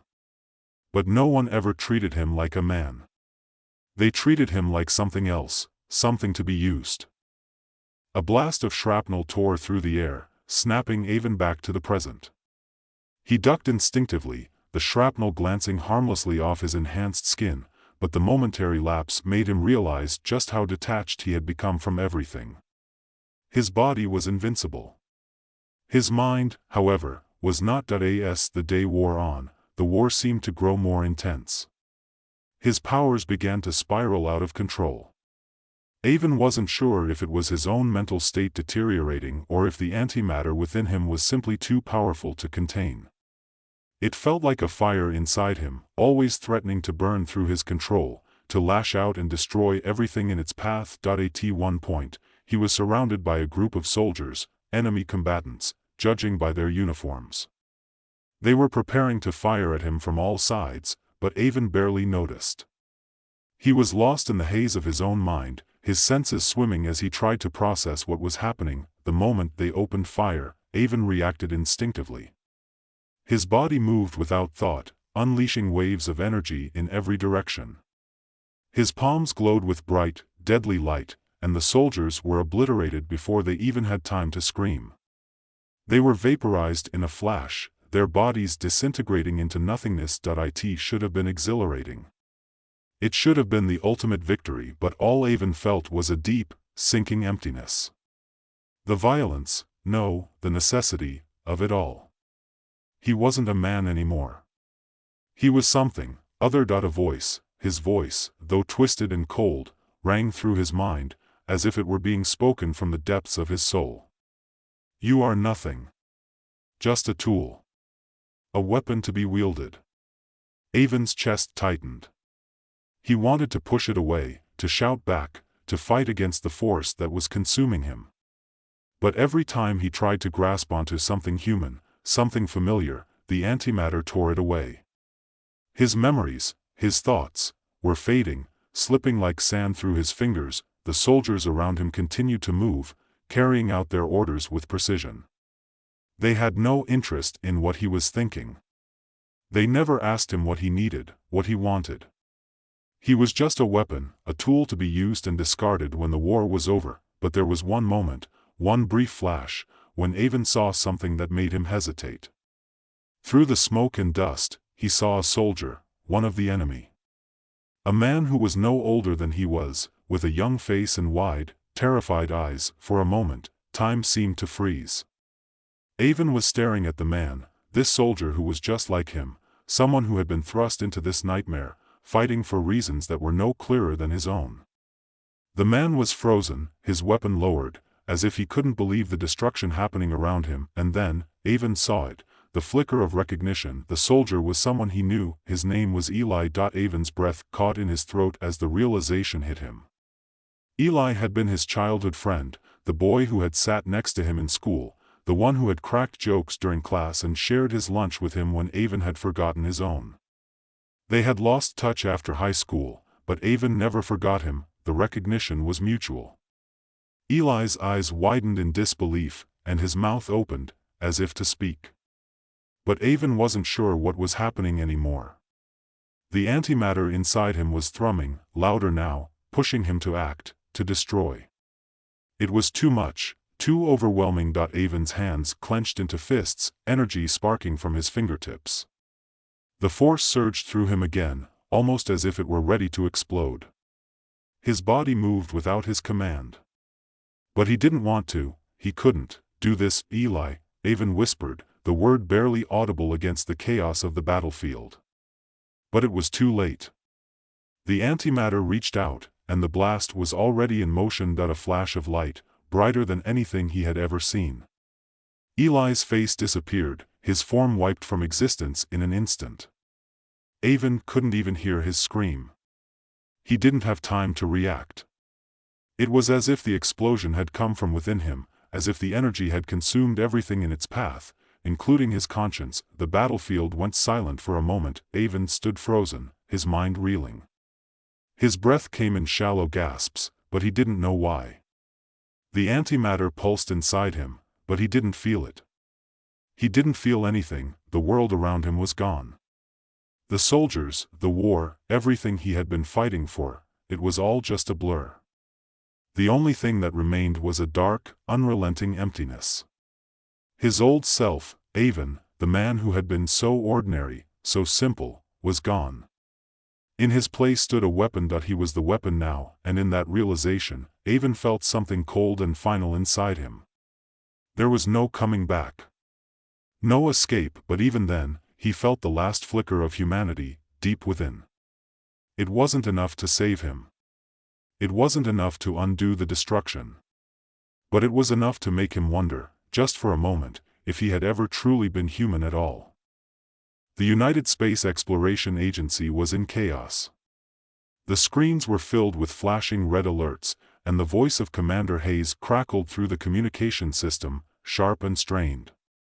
The Ether 5 is spiraling into the black hole. We've lost communication. All personnel, prepare for impact. Avon Foster, the only person in the room who seemed unfazed by the emergency, glanced up from his station. He pushed his glasses up the bridge of his nose, a slight smirk playing at the corner of his lips. As the rest of the crew scrambled to contain the panic, Avon sat back in his chair, tapping his fingers rhythmically on the table in front of him. Calm down, folks. It's just a black hole, he said dryly, as if addressing an audience. I mean, what could possibly go wrong? The room fell silent for a moment before the shrill beep of the control panel pierced the air again. The Ether 5, an advanced scientific vessel carrying cutting-edge research, was now within the event horizon. Beyond that point, there was no return. In that single, heart-stopping moment, Avon realized something crucial. The Ether 5 was not just a spaceship, it was a repository of irreplaceable data. Data that, if lost to the black hole, could set back humanity's understanding of antimatter energy by decades, if not longer. It wasn't just about the mission anymore. It was about the future of human knowledge. He stood up abruptly, his usual self-assured demeanor slipping into something more determined, almost reckless. "Commander," Avon spoke, his voice steady despite the chaos, "I'm the only one who can go in after them." There was a pause, the weight of his words hanging in the air. Avon was the only person alive who could interact with antimatter, an ability he had accidentally developed after a series of botched experiments. It was a strange power, one that made him a kind of living conduit for antimatter particles. But it was also a dangerous power. The more he used it, the faster his body decayed, as if the antimatter were slowly eating him from the inside out. Commander Hayes, who had known Avon long enough to understand his odd mix of confidence and self-destructive tendencies, hesitated. "Avon, this isn't just a mission, it's a suicide run. The black hole's gravitational pull is stronger than anything we've ever encountered. It could pull you into oblivion," Avon finished for her, his voice light. Yeah. I've read the manuals. But you need someone with with antimatter, don't you? Trust me, Commander, I've got this." Before she could argue further, Avon was already heading for the transport bay, his mind already working in overdrive. The gravity of the situation hadn't quite hit him yet, for now, he was focused only on one thing: rescuing the crew, recovering the data, and, above all, getting out of this mess alive. He suited up quickly, the pressure suit tight around his frame. It was a familiar feeling, like slipping into armor. The difference was, this suit wouldn't save him if something went wrong. But Avon had come to terms with that. He always had. The suit's internal systems flickered to life as the transport ship lifted off, but Avon's mind was elsewhere. He focused on his connection to antimatter, the energy flowing through his body, the strange hum it made in his blood. "Last chance to back out, Foster," his co-pilot, Dr. Valeria Hayes, no relation to the commander, said from the cockpit, her voice tinged with anxiety. "Once we enter the event horizon, there's no telling what'll happen to us." Avon smiled, eyes twinkling behind his glasses. "Oh, I'm not backing out. In fact, I'm just getting started." The journey toward the black hole was eerily calm. The transport ship, built for quick escapes, sped toward the edge of the abyss, the immense gravitational pull of the black hole distorting space around them. Avon could feel the pull, the sensation of being drawn into something much larger than himself. It was unlike anything he had ever experienced, like walking toward the mouth of a great beast, feeling it breathe, its hunger palpable. As they neared the event horizon, time itself began to warp. Avon noticed the ship's controls glitching, as though space itself was folding in on itself. The stars outside seemed to elongate, stretching like liquid as the ship crossed into the shadow of the black hole. Avon exhaled slowly, then turned to Valeria. "This is the part where we all get really freaked out, right?" Valeria's hand was trembling as she worked the controls. "I think we're well beyond freaked out now, Avon. You're the only one who can survive in there. We're going to be your eyes and ears. Don't make me come in after you." "Noted," Avon replied. "But I'm not planning on making it easy for you." The Ether 5 was a wreck, floating lifelessly within the grip of the black hole. Its lights flickered weakly, its hull strained from the immense pressure. As Avon docked with the ship, he felt a surge of adrenaline. This was it, the moment that would define his career, his life, and possibly his legacy. "All right, let's do this," Avon muttered to himself as he donned his helmet. He activated his antimatter abilities, feeling the familiar surge of power coursing through his veins, just as his body began to unravel beneath the strain. His hand reached out to the control panel as he boarded the ship. Inside, the crew was alive, barely. They were in a state of shock, their faces gaunt, their eyes wide with terror. They had been exposed to the black hole's unique energy fields for hours, their bodies ravaged by the constant bombardment of antimatter radiation. "Everyone, stay calm," Avon said, though his voice barely masked his own unease. "We're getting out of here." As Avon worked to stabilize the ship, his mind raced. He could feel the power of the antimatter flooding through him, amplifying his strength, but it was also eating away at him. The sensation of his cells deteriorating was almost impossible to ignore. His skin prickled, and he could feel his organs shifting within him as if they were slowly being pulled apart. "Keep moving, Foster," he muttered under his breath, shaking off the dizziness that was threatening to overwhelm him. He couldn't afford to lose focus, not now, not when the crew's lives were hanging in the balance. Focus on the data, focus on the mission. But the data wasn't just about saving the crew. It was about something far more valuable. Hidden within the Ether 5's core was information on a new form of antimatter energy, something that could provide a limitless source of power for humanity. If Avon could just extract that data, he would have saved more than just the crew. He would have saved the future. He paused for a moment, staring at the screens in front of him. The data was intact. It was all there, but as the antimatter energy pulsed through him, Avon felt a strange sensation, a pressure in his chest, a feeling of being torn in two. His body wasn't meant to handle this much energy. Every second inside the black hole was pushing him further to the edge of collapse. Avon continued to push the ship's systems to their limits, his fingers dancing over the controls. The antimatter was pulsing within him, a heavy, alien presence that made his heart race and his bones ache. He could feel his body reacting to it, the subtle disintegration of his cells, the gnawing sensation as his skin began to crack and peel, as though the energy was consuming him from the inside out. The fact that he was still standing, still functioning, was a miracle in itself. But miracles didn't last forever. "Focus," Avon muttered to himself, the words barely audible above the low hum of the ship's failing systems.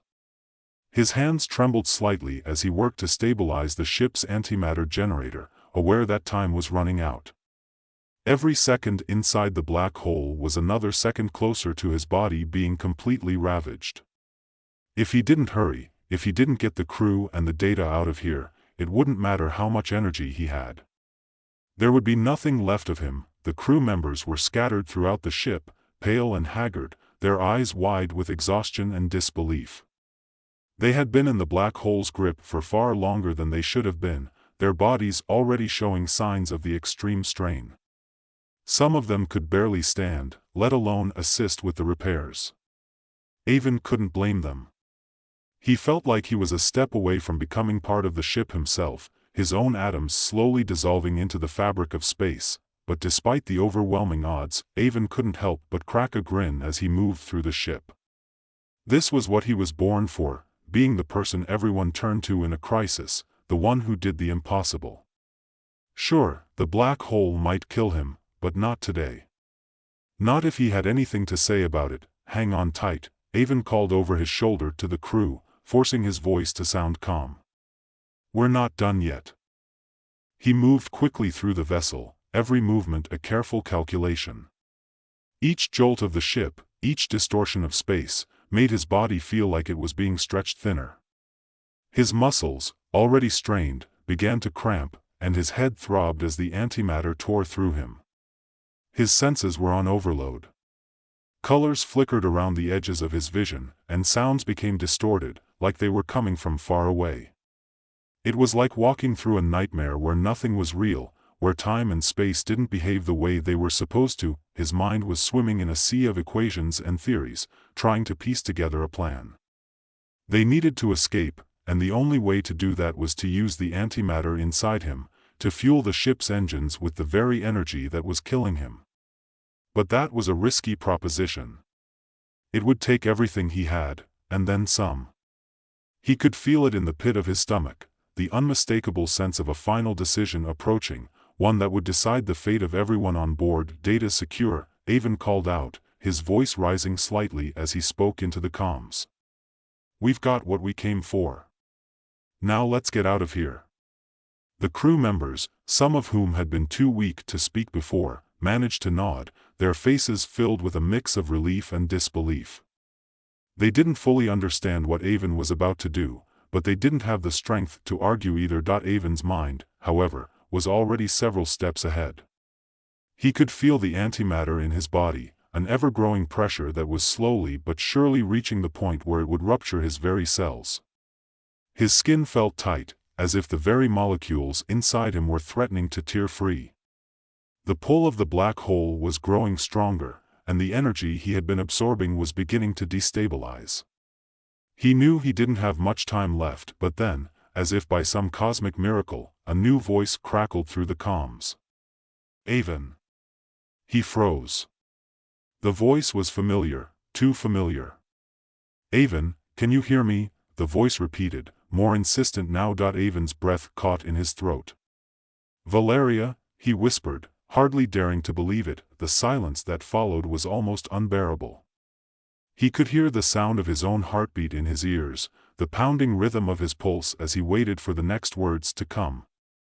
"I'm here, Avon. I've been monitoring your signal," Valeria's voice came through, steady and calm. "I've been tracking your progress. You're not alone." Avon's mind raced. How could she be here? How was she able to communicate through the black hole's distortion? It didn't make sense, none of it made sense, but Valeria's presence, her voice, was like a beacon cutting through the darkness. It gave him a momentary sense of clarity, something to hold on to. "Valeria, Avon started, but his words faltered as his body responded violently to the strain of the antimatter coursing through him. His legs gave out beneath him, and he staggered, clutching at the walls to steady himself. Pain shot through his chest, his lungs constricting as though they were being squeezed by the black hole itself. "Avon, listen to me," Valeria's voice was sharp now, focused. "You've got to control it. You can't let the antimatter take over. If you do, it'll consume you completely. You need to stabilize, Avon." Stabilize? Easier said than done. The pressure inside him was mounting, pushing against his bones and flesh, threatening to burst him open from the inside. Avon took a shaky breath, trying to steady himself, trying to block out the pain long enough to think clearly. But the words Valeria spoke, "stabilize," were like a lifeline. He wasn't alone. Not completely. He had to hold on. He had to survive. He reached out again, gripping the controls of the ship with trembling hands. His vision blurred as he struggled to push the antimatter energy back into the ship's engines, trying to harness it in a controlled burst, a calculated release that would give them the momentum to escape, but the antimatter was a living thing, a chaotic force that wouldn't be tamed. Every time he tried to control it, it pushed back harder, eating away at his insides, unrelenting and wild. Come on, Avon muttered through gritted teeth, his hands slick with sweat. He could feel his body shaking, his muscles giving way to the strain. He had to force the energy into a stable form. He had to. In that moment, as he focused everything he had on the task at hand, he felt something shift within him. The antimatter, the wild, destructive force that had been consuming him, began to bend to his will. Slowly at first, and then with increasing certainty. It wasn't just power anymore. It was a tool, an instrument he could use, and as it flowed through him, he felt the connection, deep and terrifying, become clearer. He wasn't just reacting to the antimatter, he was controlling it. He pushed the energy into the ship's core with a burst of raw will, feeling the release of power surge through him, through the ship. The Ether 5 lurched forward, its engines sputtering to life, its hull vibrating with the intensity of the energy Avon had unleashed. For a moment, there was nothing but the sound of the ship's engines roaring to life, the ship beginning to break free of the black hole's grasp. But as the antimatter pushed outward, Avon felt himself slipping, his body finally giving in to the forces it could no longer withstand. His vision blurred, the edges of reality warping as he was engulfed in a torrent of energy. "Hang on," he whispered, as if the words could hold back the inevitable. He was barely conscious now, barely aware of the ship's movements, but he felt the pull of the escape. He had done it. He had saved them. The last thing he heard before everything went dark was Valeria's voice, faint but clear. "You did it, Avon. We're going to make it." Avon's world was fading fast, the edges of his consciousness blurring into a sickening haze. The overwhelming pressure of antimatter, the force he'd controlled with everything he had left, had reached its peak and then snapped. His body, battered and strained beyond any reasonable limit, could no longer hold itself together. His muscles, his organs, his very cells had begun to disintegrate under the weight of it all, but as he felt himself slipping into unconsciousness, there was a strange, almost calming sensation that washed over him. The ship was moving. No, it was more than moving. It was escaping. The Ether 5 was no longer at the mercy of the black hole's pull. The moment he'd worked toward, struggled toward, had finally arrived. They were out. The escape was happening. He had done it. The moment of relief didn't last long. Avon's body rebelled against the sudden shift. The pain from the energy burst was gnawing at him, and he could feel his physical form unraveling, breaking down at an alarming rate. He could feel it in the twitch of his fingers, in the way his body felt as if it was going to collapse in on itself, like a hollow shell ready to fall apart. His thoughts were slow, sluggish, his mind unable to focus for more than a few seconds at a time. It was as if his body was desperately trying to catch up with what his mind was telling it to do. His breaths were shallow, ragged, but he tried to force his body to sit up, to get control of something, anything, before he lost it all. But it was no use. His body didn't respond. "Valeria," he whispered, his voice barely more than a rasp. His eyes fluttered open for just a moment, seeing the blurred outline of her face on the other side of the ship's window. She was watching him, concern etched into every line of her face. "Avon," she said, her voice thick with emotion. "Stay with me. You've got this." But the words didn't feel real. Nothing felt real anymore. His limbs were heavy, his heart pounding with an irregular, sickening beat. It felt like he was no longer fully present in his body. Maybe he wasn't. Maybe it was just his mind, spiraling into the abyss. Maybe everything had already happened, and he was just too far gone to understand it. He reached out, weakly, his hand trembling as he tried to touch the screen in front of him. A few stray particles of antimatter buzzed at the edges of his fingertips, and he felt them, warm and heavy, but they weren't his. He was a conduit, nothing more. The power was slipping away from him, leaving him bare and exposed, a shell without a purpose. "Valeria," he tried again, but the word came out as little more than a breath. "Data. The data. You've got it, right?" Her face flickered with recognition, and for a moment, a shadow of hope crossed her expression. "Yes, Avon. We've got it. You did it. You saved us." The relief in her voice didn't match the deep ache that now settled in his chest. He wanted to believe it.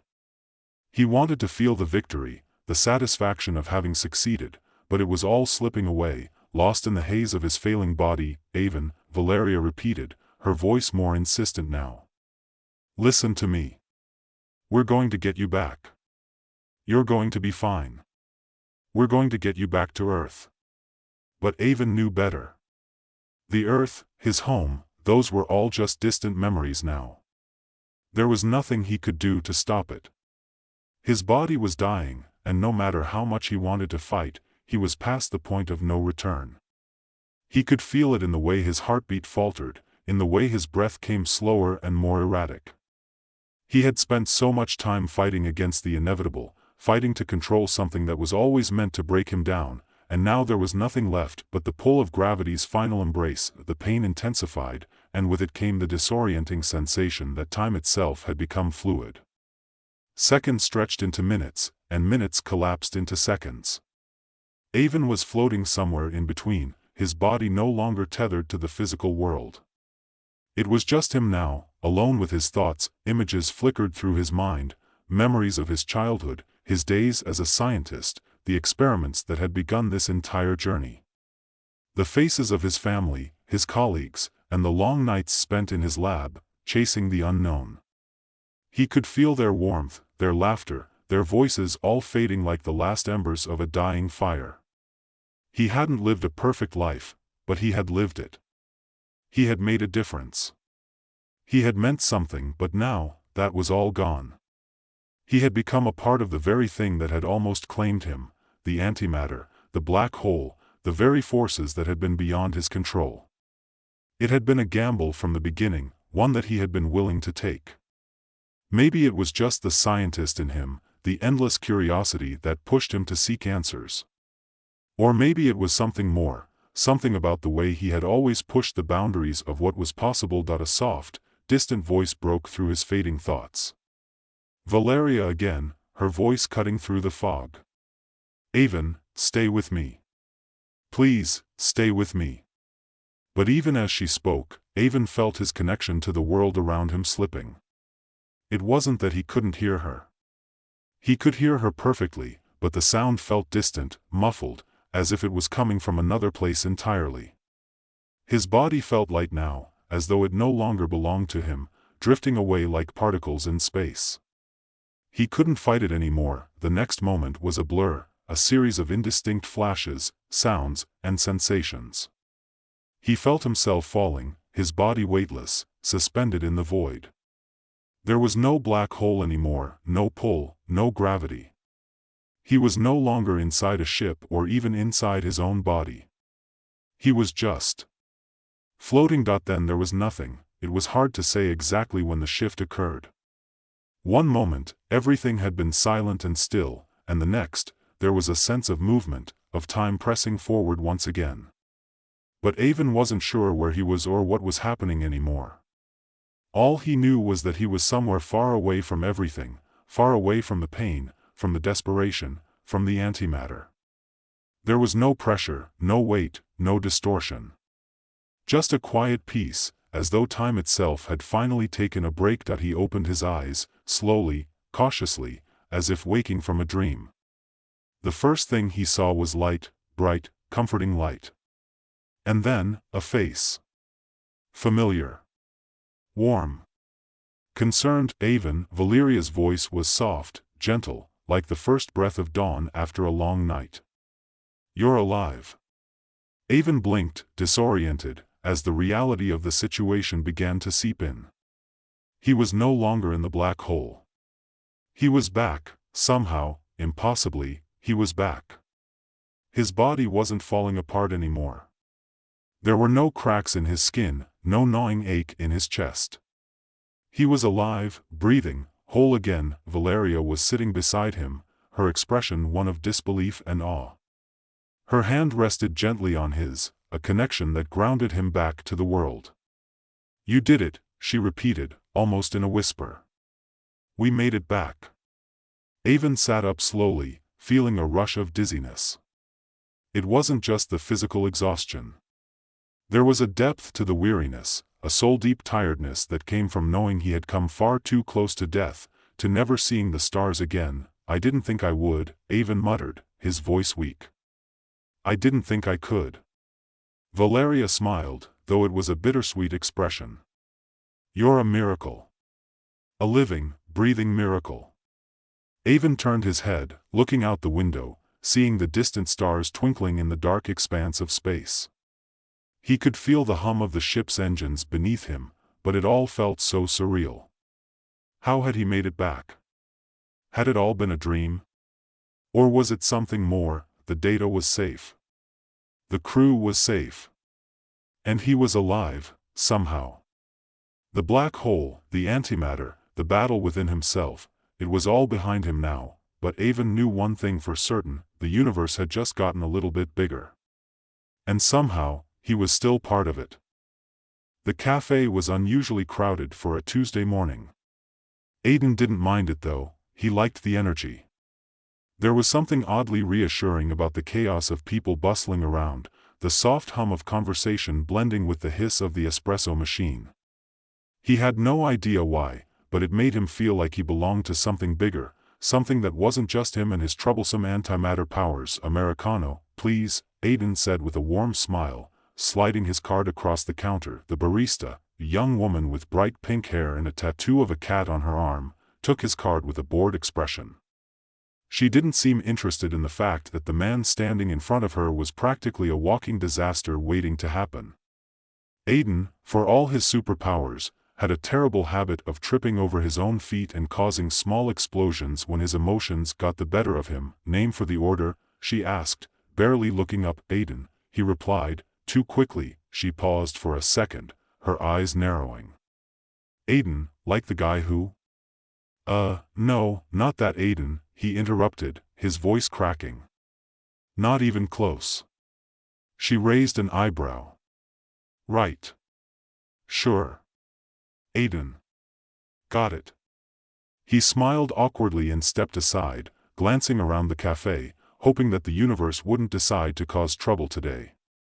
It was one of those rare moments where Aiden felt normal, and he wasn't about to let his volatile abilities ruin that. He stared at his phone, scrolling through the usual news feed. Something about a new tech company claiming they could make anti-gravity shoes. He snorted. "Right," he muttered to himself. "Anti-gravity shoes. Sure. You know, I have powers that could make gravity look like child's play, but whatever."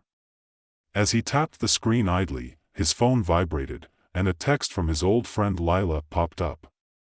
"Lila, Aiden, you better get ready. It's coming." Aiden paused, his finger hovering over the screen. He knew what she meant. But he didn't want to think about it. Not today. Not while he was finally enjoying a calm moment. He pushed the thought aside, quickly typing back a simple, "Aiden, all good. Just grabbing coffee." Before he could even finish his message, a loud crash echoed from the far end of the cafe. Aiden's body tensed, instinctively ready to react. It was like his senses were on a hair trigger at all times, waiting for the smallest disturbance to set him off. He quickly scanned the room, trying to determine the source of the noise. A couple of chairs had fallen over, and a man was on the ground, clutching his chest and gasping for air. People were shouting, but Aiden couldn't hear the words. It wasn't until he saw the suspicious glint in the man's eyes that he knew something was very wrong. "Not again," Aiden muttered under his breath, realizing that the only explanation was that he had triggered it. His anxiety had once again gotten the better of him, and now it was spilling into the world around him. Before Aiden could take a step forward to investigate, the coffee barista yelled, "Watch out," as the man suddenly exploded. Not literally, at least, not in the way Aiden's powers worked, but there was a violent, unnatural shift in the atmosphere around the man. It felt like a pressure wave, and the air crackled with dangerous energy. The man, writhing in pain, seemed to shimmer for a moment before disappearing into thin air, leaving only a faint trail of blue light in his wake. For a split second, everything was still. Aiden stood frozen in place, heart pounding in his chest. It took him a moment to realize that the man was gone, completely erased. There were no traces of him left, not even a scorch mark. A soft voice pulled him back to reality. "Aiden, we need to leave. Now." Lila was standing at the door, motioning urgently for him to follow. There was no time to ask questions. He knew that if Lila was here, things had escalated beyond anything he could handle alone. He nodded and rushed toward her, dodging debris as the rest of the cafe patrons screamed and ran for the exits. Once outside, he found Lila waiting by a sleek black car, her face grim. "We need to talk," she said, pulling him into the car and slamming the door behind them. As the engine roared to life, Aiden turned to her, eyes wide. "What just happened? Was that some kind of cloning experiment gone wrong?" Lila looked at him, her face softening for a moment. "I'm sorry, Aiden. But you were right. It's him. Caleb." The mention of Caleb sent a chill down his spine. Caleb had once been a colleague, a scientist, and a friend. But somewhere along the way, their paths had split. Caleb had always been obsessed with Aiden's antimatter abilities, believing they could be harnessed for something far greater, something that could change the world. Aiden had tried to avoid thinking about it. But now, everything seemed to be falling into place. Lila's voice broke through his thoughts. "Caleb has found a way to clone you. Not just any clone, one that can replicate your powers. And worse, he's using them to make a weapon." One that could destroy entire cities if left unchecked. Aiden felt the blood drain from his face. He didn't want to believe it, but the pieces were starting to fall into place. The clone he'd just faced, the one who had disappeared, had been a reflection of himself. But if he has a clone of me, why not just, Aiden started, but Lila interrupted him. He can't just clone you, Aiden, she said, her voice cold and calculating. It's more complicated than that. The clone needs to be perfect, it has to replicate every part of you, your genes, your mind, everything. That's what Caleb's after. He's trying to make an army of clones, each one more powerful than the last. Aiden felt sick. So, what now? I just fight myself until there's nothing left? Lila shook her head. We need to find Caleb. Destroy the lab before it's too late. If we don't, he'll be unstoppable. Aiden nodded, determination flashing in his eyes. There was no time for hesitation. Caleb had gone too far. Aiden was the only one who could stop him. Lila's car sped through the streets, weaving in and out of traffic. The faint glow of neon signs from nearby bars and restaurants flickered past them, and Aiden's mind raced. Caleb had taken things too far this time. An army of clones, each with the potential to destroy entire cities, was a nightmare. Aiden's own clone, the one he'd just faced, had been terrifying, and that wasn't even the worst of it. If Caleb had perfected the process, if his clones could replicate Aiden's powers, then what chance did anyone have? He clenched his fists, fingers digging into his palms as the car made a sharp turn onto a quieter street. The sun was beginning to set, casting an eerie orange hue across the city skyline, but the city felt wrong, as if it were holding its breath. Aiden's stomach twisted. He could almost feel the weight of what was coming. The car screeched to a halt in front of an old, industrial-looking building. It was the last place Aiden wanted to be.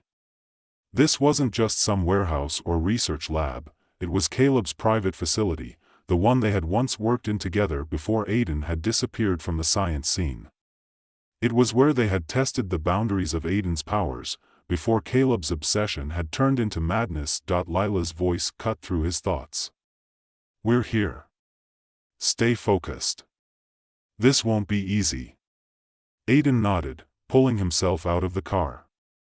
He didn't feel easy, not at all. His mind was in turmoil, spinning with questions and doubts. He could feel the deep weight of his own responsibility pressing on him, but now wasn't the time to question his actions. He had to end this, he had to stop Caleb and his clones before it was too late. They approached the building, its dark windows reflecting the dying light of the day. Aiden tried to push aside the unsettling memories of the place. This was where Caleb had tried to push his limits, and where Aiden's abilities had first manifested in full force.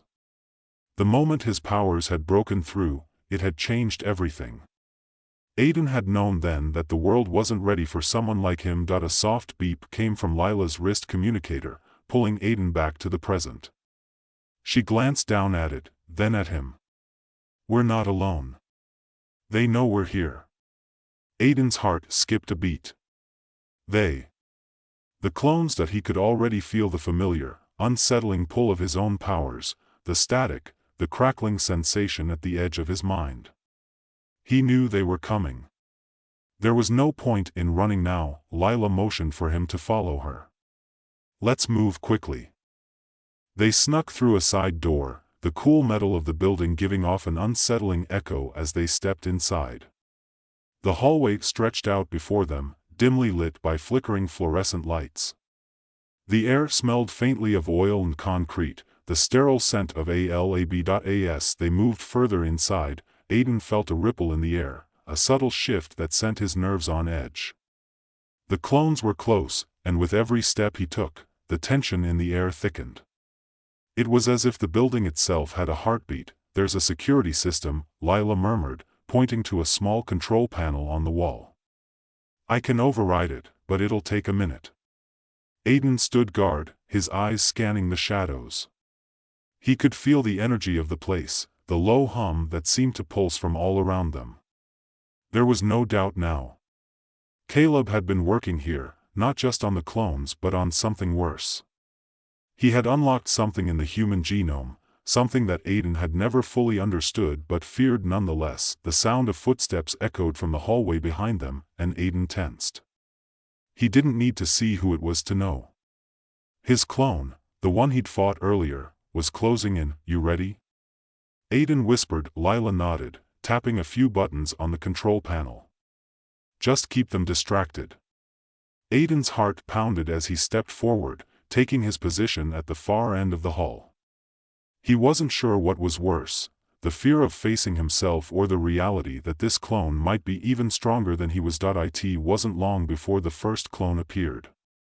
Aiden didn't need to see the figure's face to know it was him. It was an eerie reflection of himself, his movements a little too precise, his posture just slightly off. The clone had the same features, the same height, the same build, but there was no humanity in the eyes. No warmth. Just cold, calculated menace. The clone's lips curled into a smile, an unsettling, twisted version of Aiden's own grin. Well, Aiden. You should have stayed out of this." Aiden stood tall, forcing himself to keep his voice steady. "I won't let you destroy everything." The clone laughed, a hollow sound. "Destroy? No. I'm just fulfilling my purpose. Caleb's purpose. And you, Aiden, are the perfect tool for that." Before Aiden could respond, the clone raised his hand, and a pulse of antimatter energy shot toward him. Aiden's heart skipped a beat as the blast tore through the hallway, sending debris flying. He barely had time to react, throwing up a shield of his own energy just in time to block the blast. The force of it pushed him back, and his feet slid across the concrete floor. The clone stepped forward, its movements fluid and calculated. "You think you can stop me? You're just a pale imitation of the real thing." Aiden gritted his teeth, summoning every ounce of strength he had to regain his balance. The clone wasn't just a mirror image, it was a weapon. And Aiden was going to have to fight himself, quite literally, to the death. As the clone attacked again, Aiden's mind raced. He couldn't just rely on brute force. He needed to be smarter. He needed to outthink this version of himself. Aiden's powers were volatile, unpredictable, even for him, but that also meant they were dangerous. The longer they fought, the more likely they were to destroy the entire building, and Caleb was waiting for that to happen. Aiden's clone lunged at him again, but this time Aiden was ready. With a sharp move, he redirected the blast, sending it ricocheting off the walls, creating a shockwave that knocked both of them off balance. For a moment, everything was quiet, then the clone spoke again, his voice low and mocking. "You're weak. You always have been." Aiden clenched his fists, the energy swirling in his palms. He could feel the pull of destruction in his very bones. "I've learned to control it," he said through gritted teeth. "And now it's time to stop you." Without warning, Aiden launched himself at the clone, a burst of antimatter erupting from his hands. The two forces collided in a violent explosion, the shockwave shaking the building to its core. Dust and debris filled the air, and Aiden was thrown back, crashing into the metal wall. He was dizzy, disoriented, but as he regained his footing, he saw the clone still standing, unscathed, a wicked smile playing across its face. "You can't stop me," the clone said. "You are me. And I am you." The realization hit Aiden like a ton of bricks. The clone wasn't just a mirror, it was a part of him, a twisted version, but still a reflection of the person he had become. Before he could make his next move, the room was plunged into darkness, and a voice echoed from the shadows, "Enough." The darkness that enveloped the hallway was suffocating.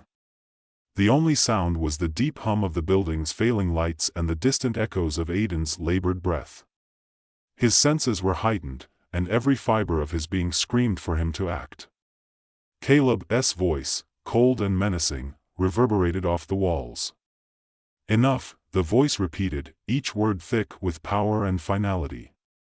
Aiden's pulse quickened as he pushed himself to his feet. The clone stood motionless across from him, its posture stiff and unmoving.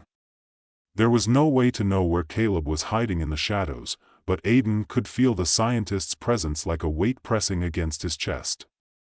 Aiden. The voice came again, closer this time, sharp like a blade. Aiden's blood ran cold, and he clenched his fists, readying himself. He knew what this meant. Caleb was here, in the flesh, no longer hiding behind the veil of his clones.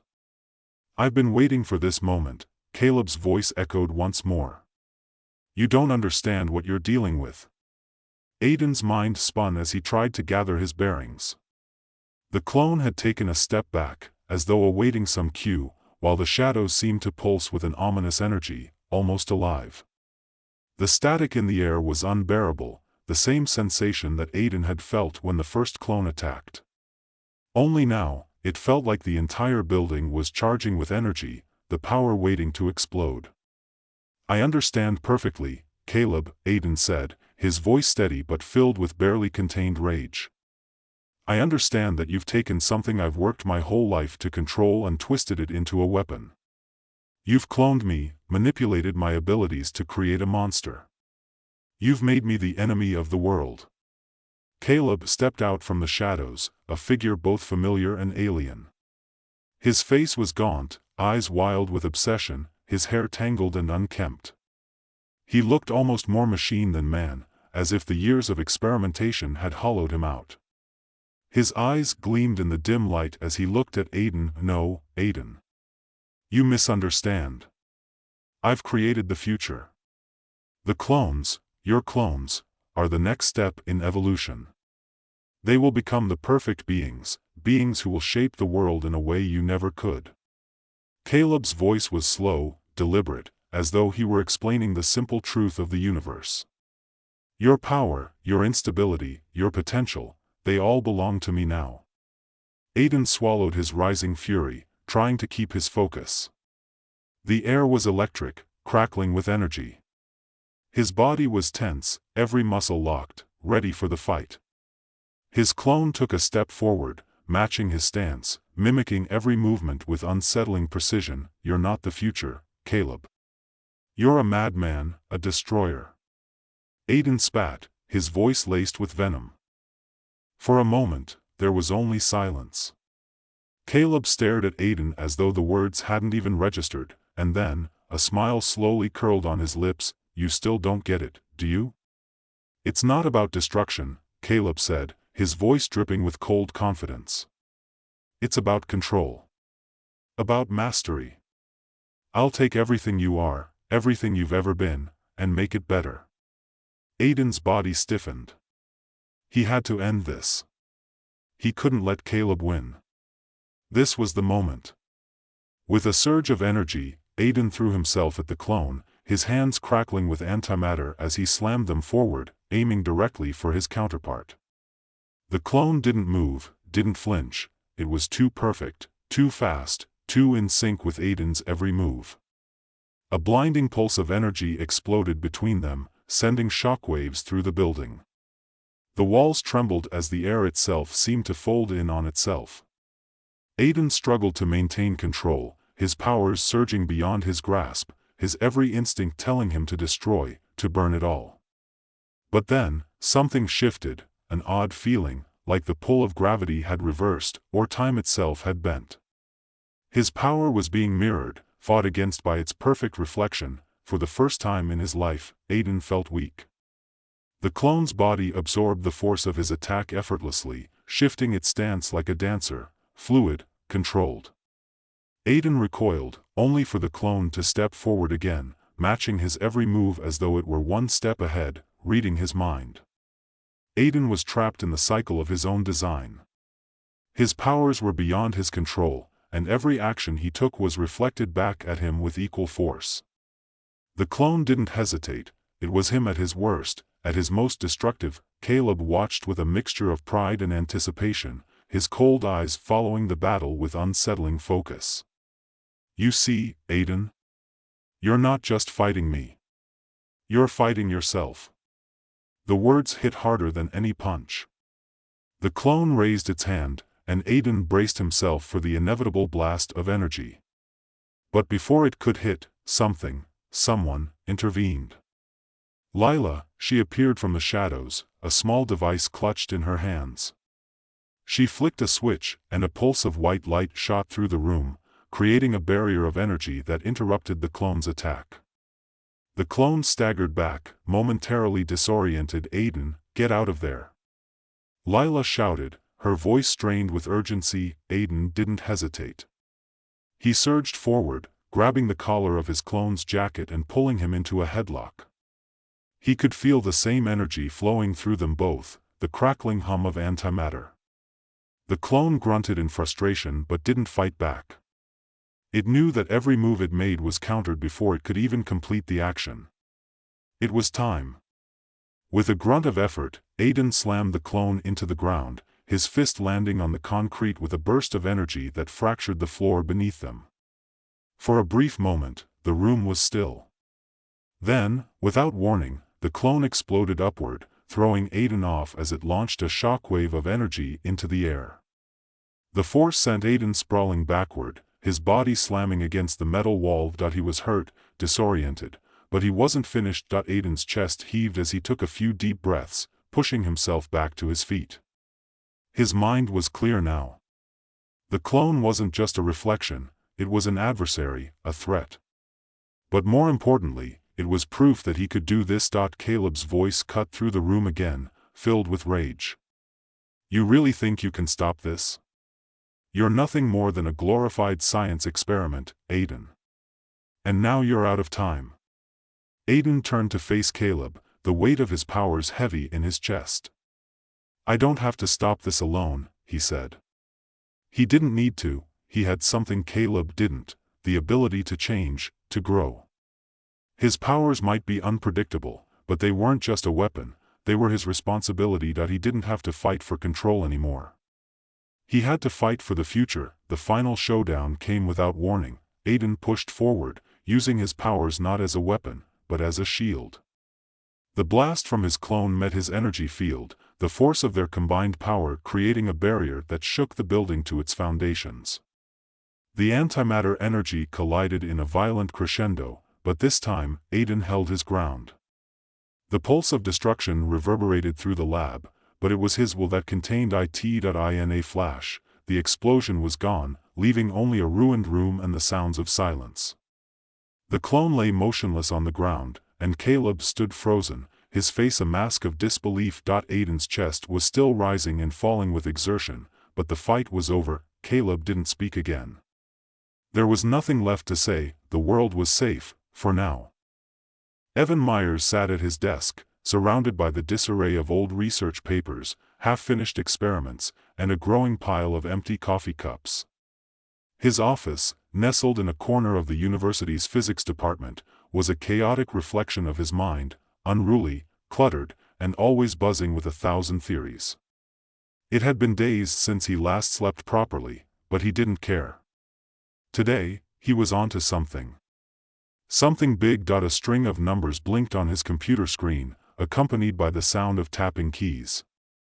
Evan squinted at the code, eyes wide behind his thick glasses. There was something there, something unmistakable. A pattern. An encrypted transmission. A message. He leaned in closer, his fingers trembling with excitement. For years, Evan had been obsessed with antimatter, the holy grail of physics. It was a concept that was as elusive as it was powerful. But now, as if the universe was finally acknowledging his relentless pursuit, an alien signal had made its way to him. "Got you," he muttered, a grin spreading across his face. The transmission wasn't random. It was deliberate. And it wasn't from Earth. In an instant, Evan's mind was racing. How could this be possible? The encryption was sophisticated, far beyond anything humans had developed. Yet, someone, or something, had sent it to him. The message spoke of antimatter, but not the usual theoretical nonsense. This was different. It spoke of its origins. And not just from some distant corner of the universe. The transmission described a planet, a place where antimatter was not just theoretical, it was real. And someone had figured out how to use it. He needed to know more. Without hesitation, Evan bolted from his chair, startling a few colleagues who were passing by his door. He didn't notice them. He was too deep in thought. His fingers flew over his phone screen, searching for the name of his former mentor, Professor Robert Harris, a man whose expertise in deep space communication would help him make sense of the data. Within seconds, his mentor's number rang. Evan? Harris's voice crackled through the phone, thick with curiosity. What is it this time? Another one of your wild theories? This isn't a theory, Robert. This is real, Evan said, his voice low but charged with excitement. I've found it. The source of antimatter. It's coming from an alien civilization. There was a brief silence on the other end.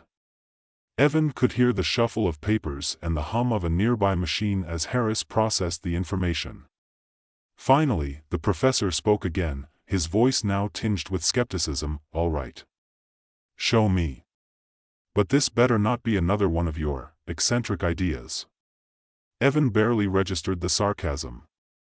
He was already on the move, packing up his things, grabbing his coat, and rushing out the door. He wasn't sure how he knew this, but in his gut, Evan was certain, this was the breakthrough he'd been waiting for. The next morning, Evan stood in front of a large screen in a conference room, surrounded by a team of scientists, engineers, and a professional astronaut, Sophia Clark. She was the no-nonsense type, with short dark hair and an air of authority that made her seem far older than her years. Evan had worked with her before, though, to be honest, most of his colleagues thought she was far too serious for the work they were about to embark on. Sophia crossed her arms, eyeing Evan as he typed furiously at the controls, the large screen in front of them flickering with symbols and alien script. I'm still not convinced, Sophia said, her voice measured but with an edge of disbelief. You think this is going to work? Evan paused, glancing up at her. I know it's going to work. The message isn't just some alien nonsense. It's real. It's a map. And we're going to follow it. This could be everything we've ever dreamed of. Sophia raised an eyebrow. You're suggesting we take a spaceship, our spaceship, and go to some distant planet that you've never even visited, based on a signal from an alien race that you can barely decode? Evan's face lit up with enthusiasm. Exactly. Think about it, Sophia. The source of antimatter. A civilization that's already perfected its use. We could learn more in one trip than we have in centuries of research. Imagine the possibilities. Energy. Space travel. You name it. Sophia looked at the rest of the team. Some were nodding, but most of them wore expressions of skepticism. But the numbers didn't lie, and Evan had already convinced them that the coordinates were real. All right, she said, sighing. You've got your mission. But if this goes sideways, I'm blaming you. Evan smiled broadly, unperturbed by the risks. Deal. But when we come back, you'll be thanking me. The crew of the Odyssey, a small, state-of-the-art ship designed for deep space exploration, was ready to leave within the week.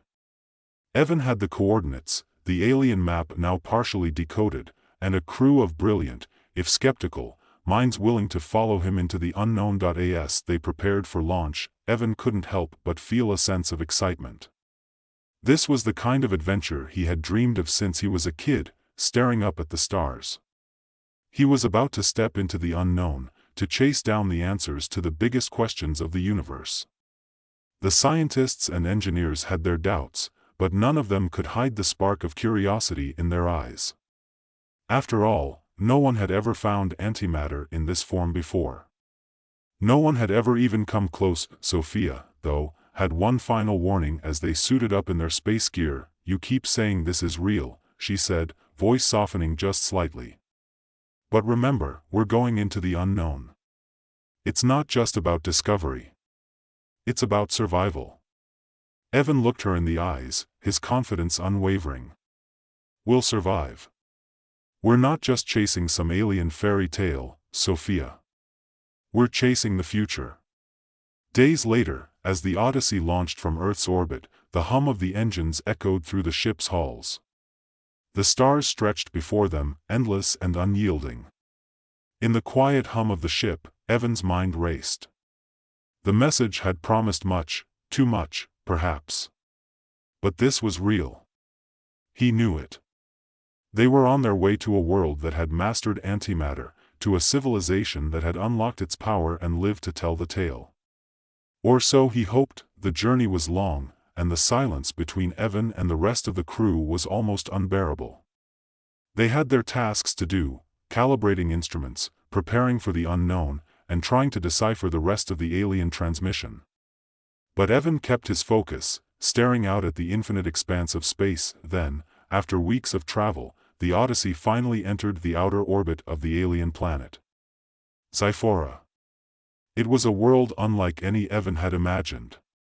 Its skies shimmered with unnatural auroras, and its surface was dotted with glowing structures, like nothing Earth had ever seen.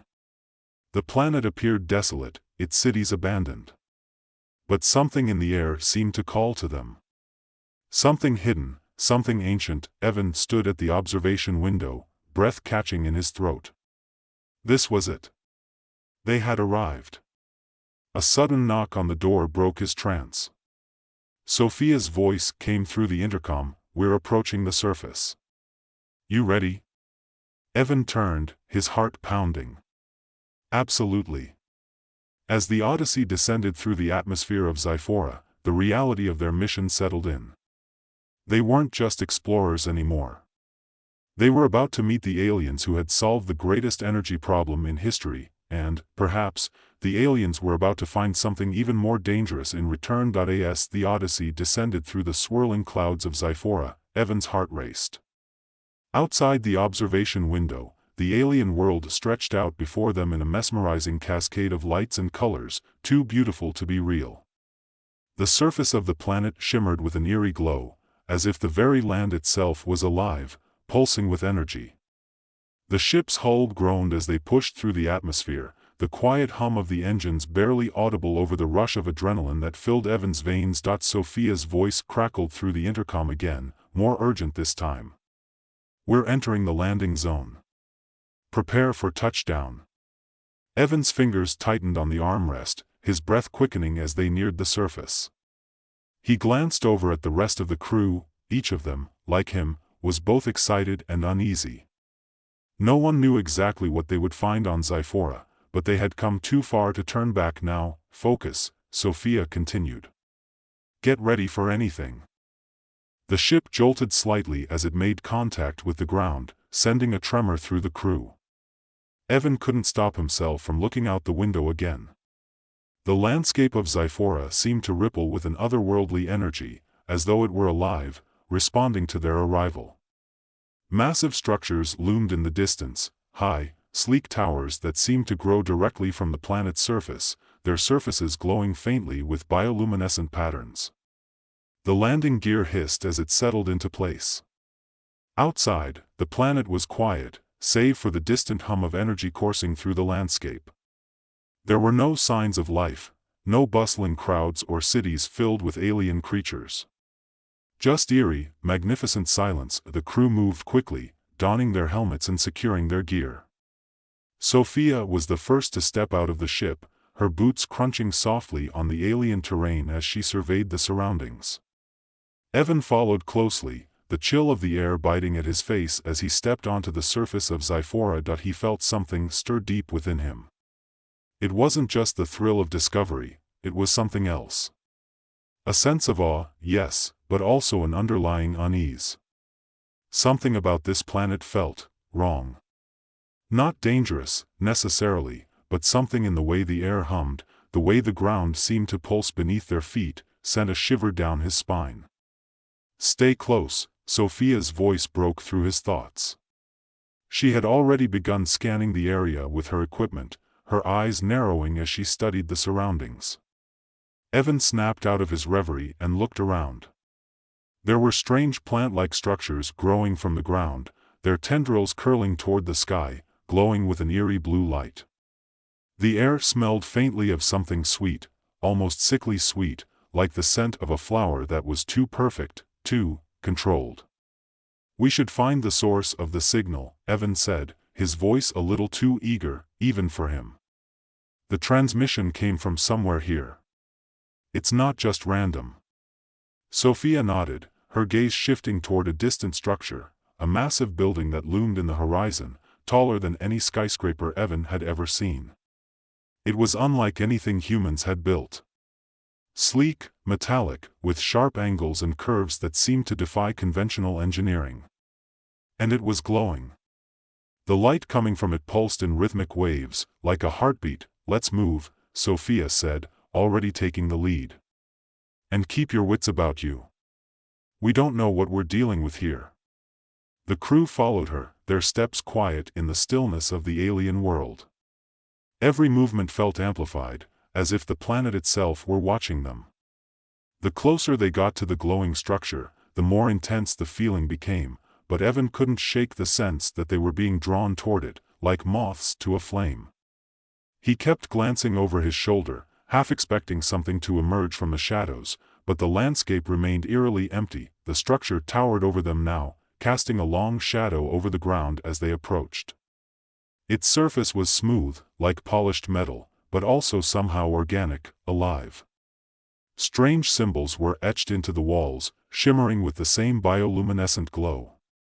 Evan reached out to touch the surface, but before his fingers made contact, a deep hum reverberated through the ground, and the structure seemed to come to life. Hold on, Sophia said sharply, stepping back. We're not alone. Evan's pulse quickened. He didn't have time to react before a door, if you could even call it that, opened in the side of the structure, revealing a dimly lit interior. The space beyond was vast, the ceiling impossibly high. The walls seemed to pulse with energy, and in the center of the room, a glowing core hummed softly, its light brighter than anything Evan had seen before, and then, they appeared, tall, slender beings with translucent skin that glowed faintly in the dim light. Their eyes were large and dark, pools of blackness that seemed to pierce through him.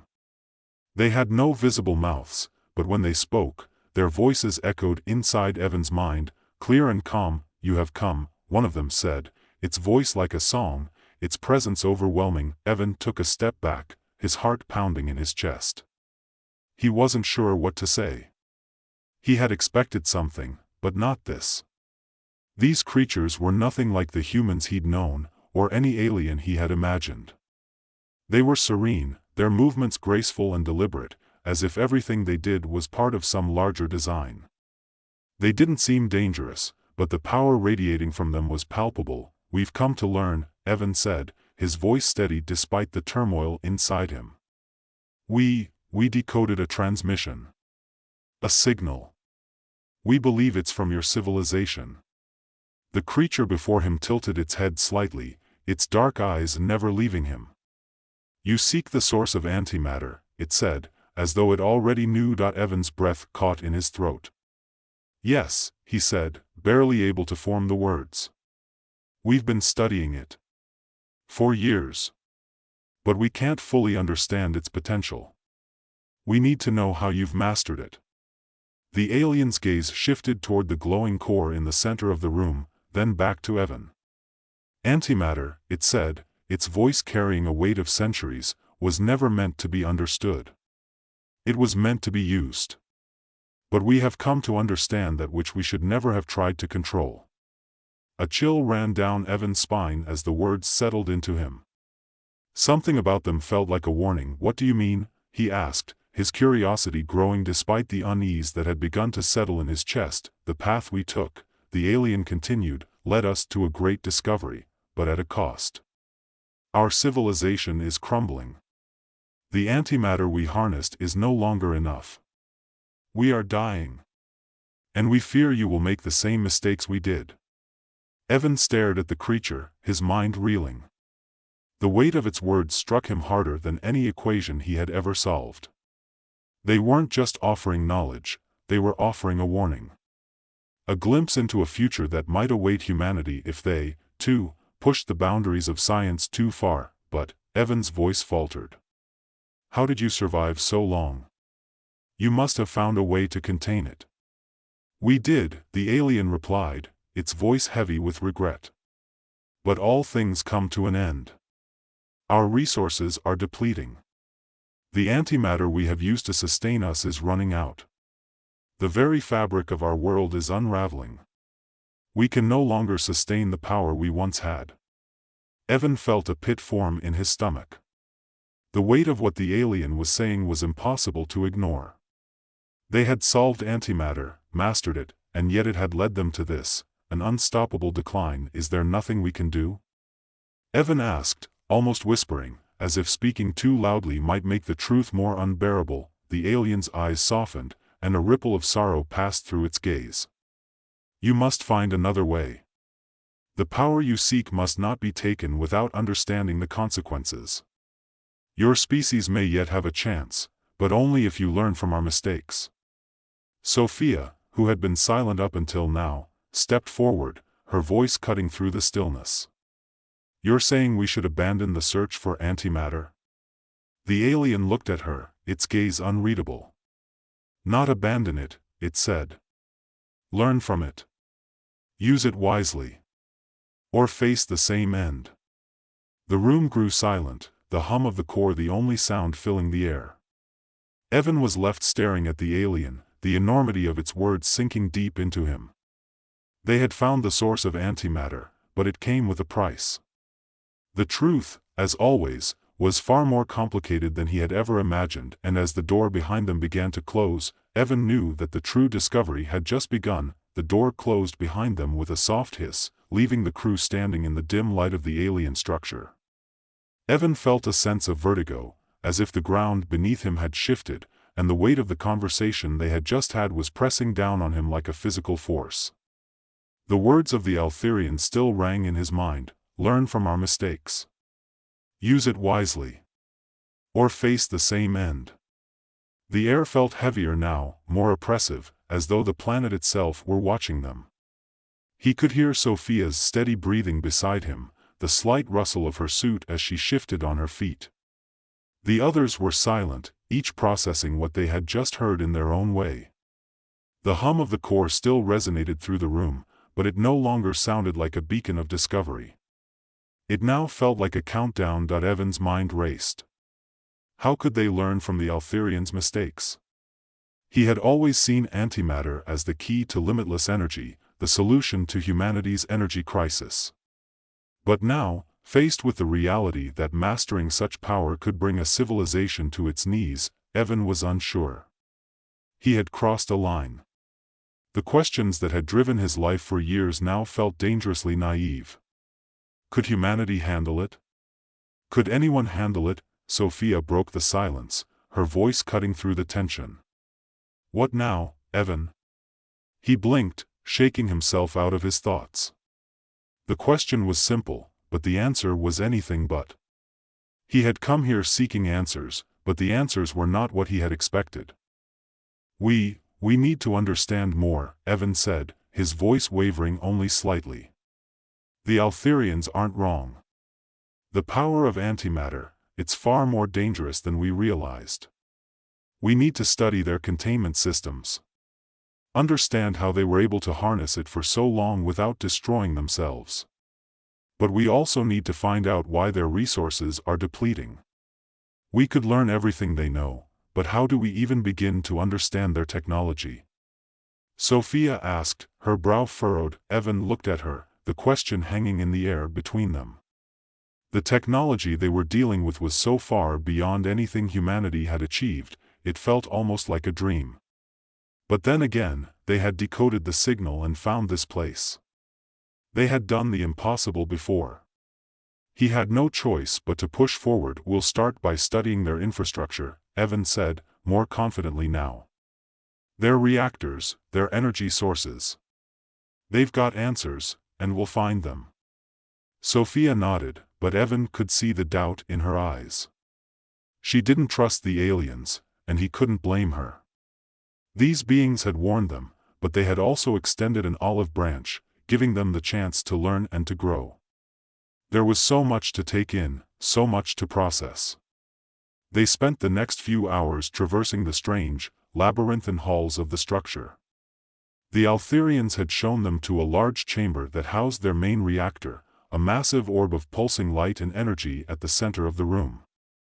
The walls were adorned with alien symbols, intricate and beautiful in their complexity. Evan approached the reactor carefully, his heart racing.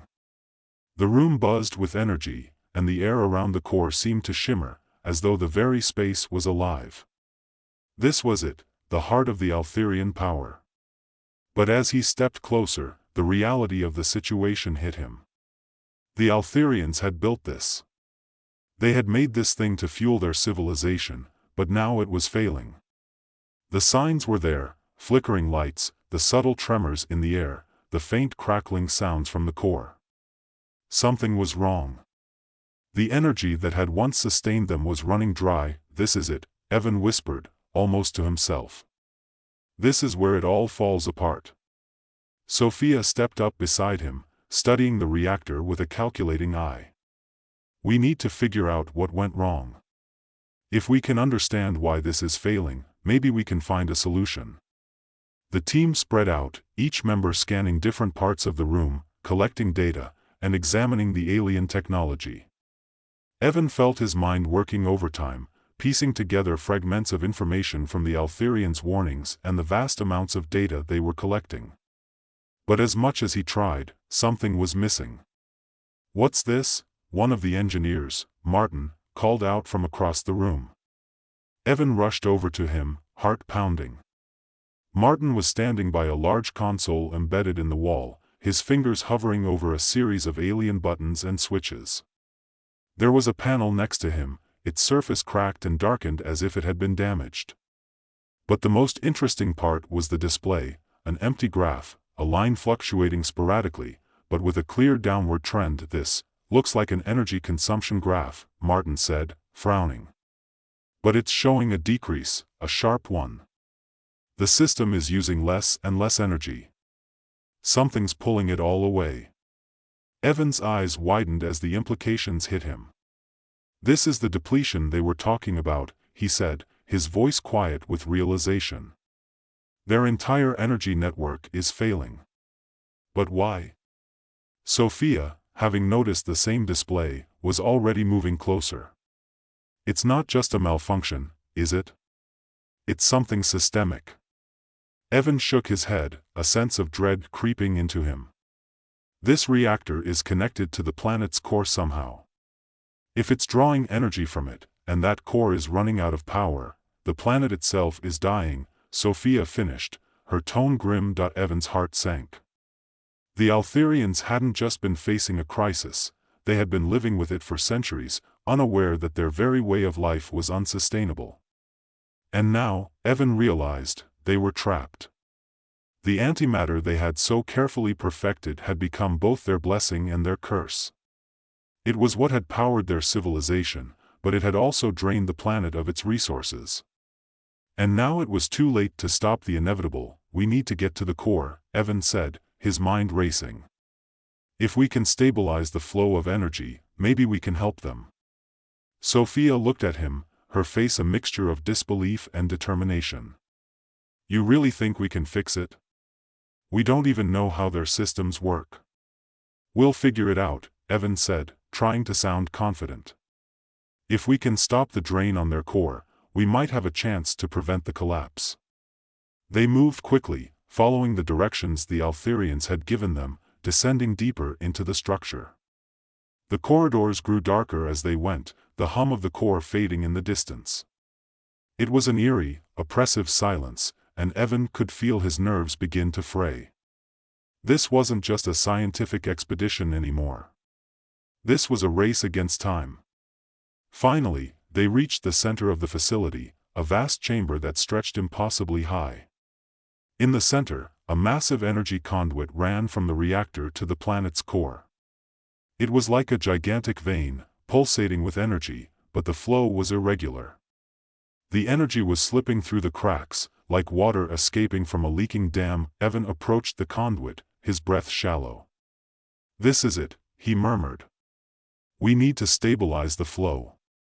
Sophia joined him, her gaze scanning the controls in front of them. "There's no manual." No instructions. Evan nodded, his mind clicking into overdrive. We have to make this work. The Altherians have spent centuries on this. If we don't fix it now, they're done for. He reached forward, hands trembling slightly, and began to adjust the controls. Nothing happened at first. Then, slowly, the lights flickered, the hum of the core deepened, and the flow of energy began to stabilize. For a moment, everything seemed to hold. The tension that had gripped Evan's chest loosened, and he allowed himself a small breath of relief. But then, just as quickly, the system began to sputter again, the energy flow cutting off in violent spurts. No! Evan shouted, slamming his hand on the console. We need more time. It's not enough. Sophia's eyes narrowed. We don't have time. This place is falling apart. Evan's gaze flickered back to the core, his mind flashing through 100 possibilities. Then, it hit him. The reactor wasn't just draining power, it was causing a feedback loop, destabilizing the planet's core faster than they could contain it. We're too late, Evan whispered, the reality sinking in. The Altherians are right. The energy is already gone. This planet is beyond saving. As the final realization hit him, he knew their mission had changed. They had come to learn, to unlock the secrets of antimatter, but they were leaving with something far more profound, a warning. The cycle that the Altherians had begun so long ago was now playing out in front of them, and humanity had to face a truth they hadn't wanted to acknowledge. It was never just about power. It was about responsibility, and Evan understood, with painful clarity, that their work wasn't done. It had only just begun.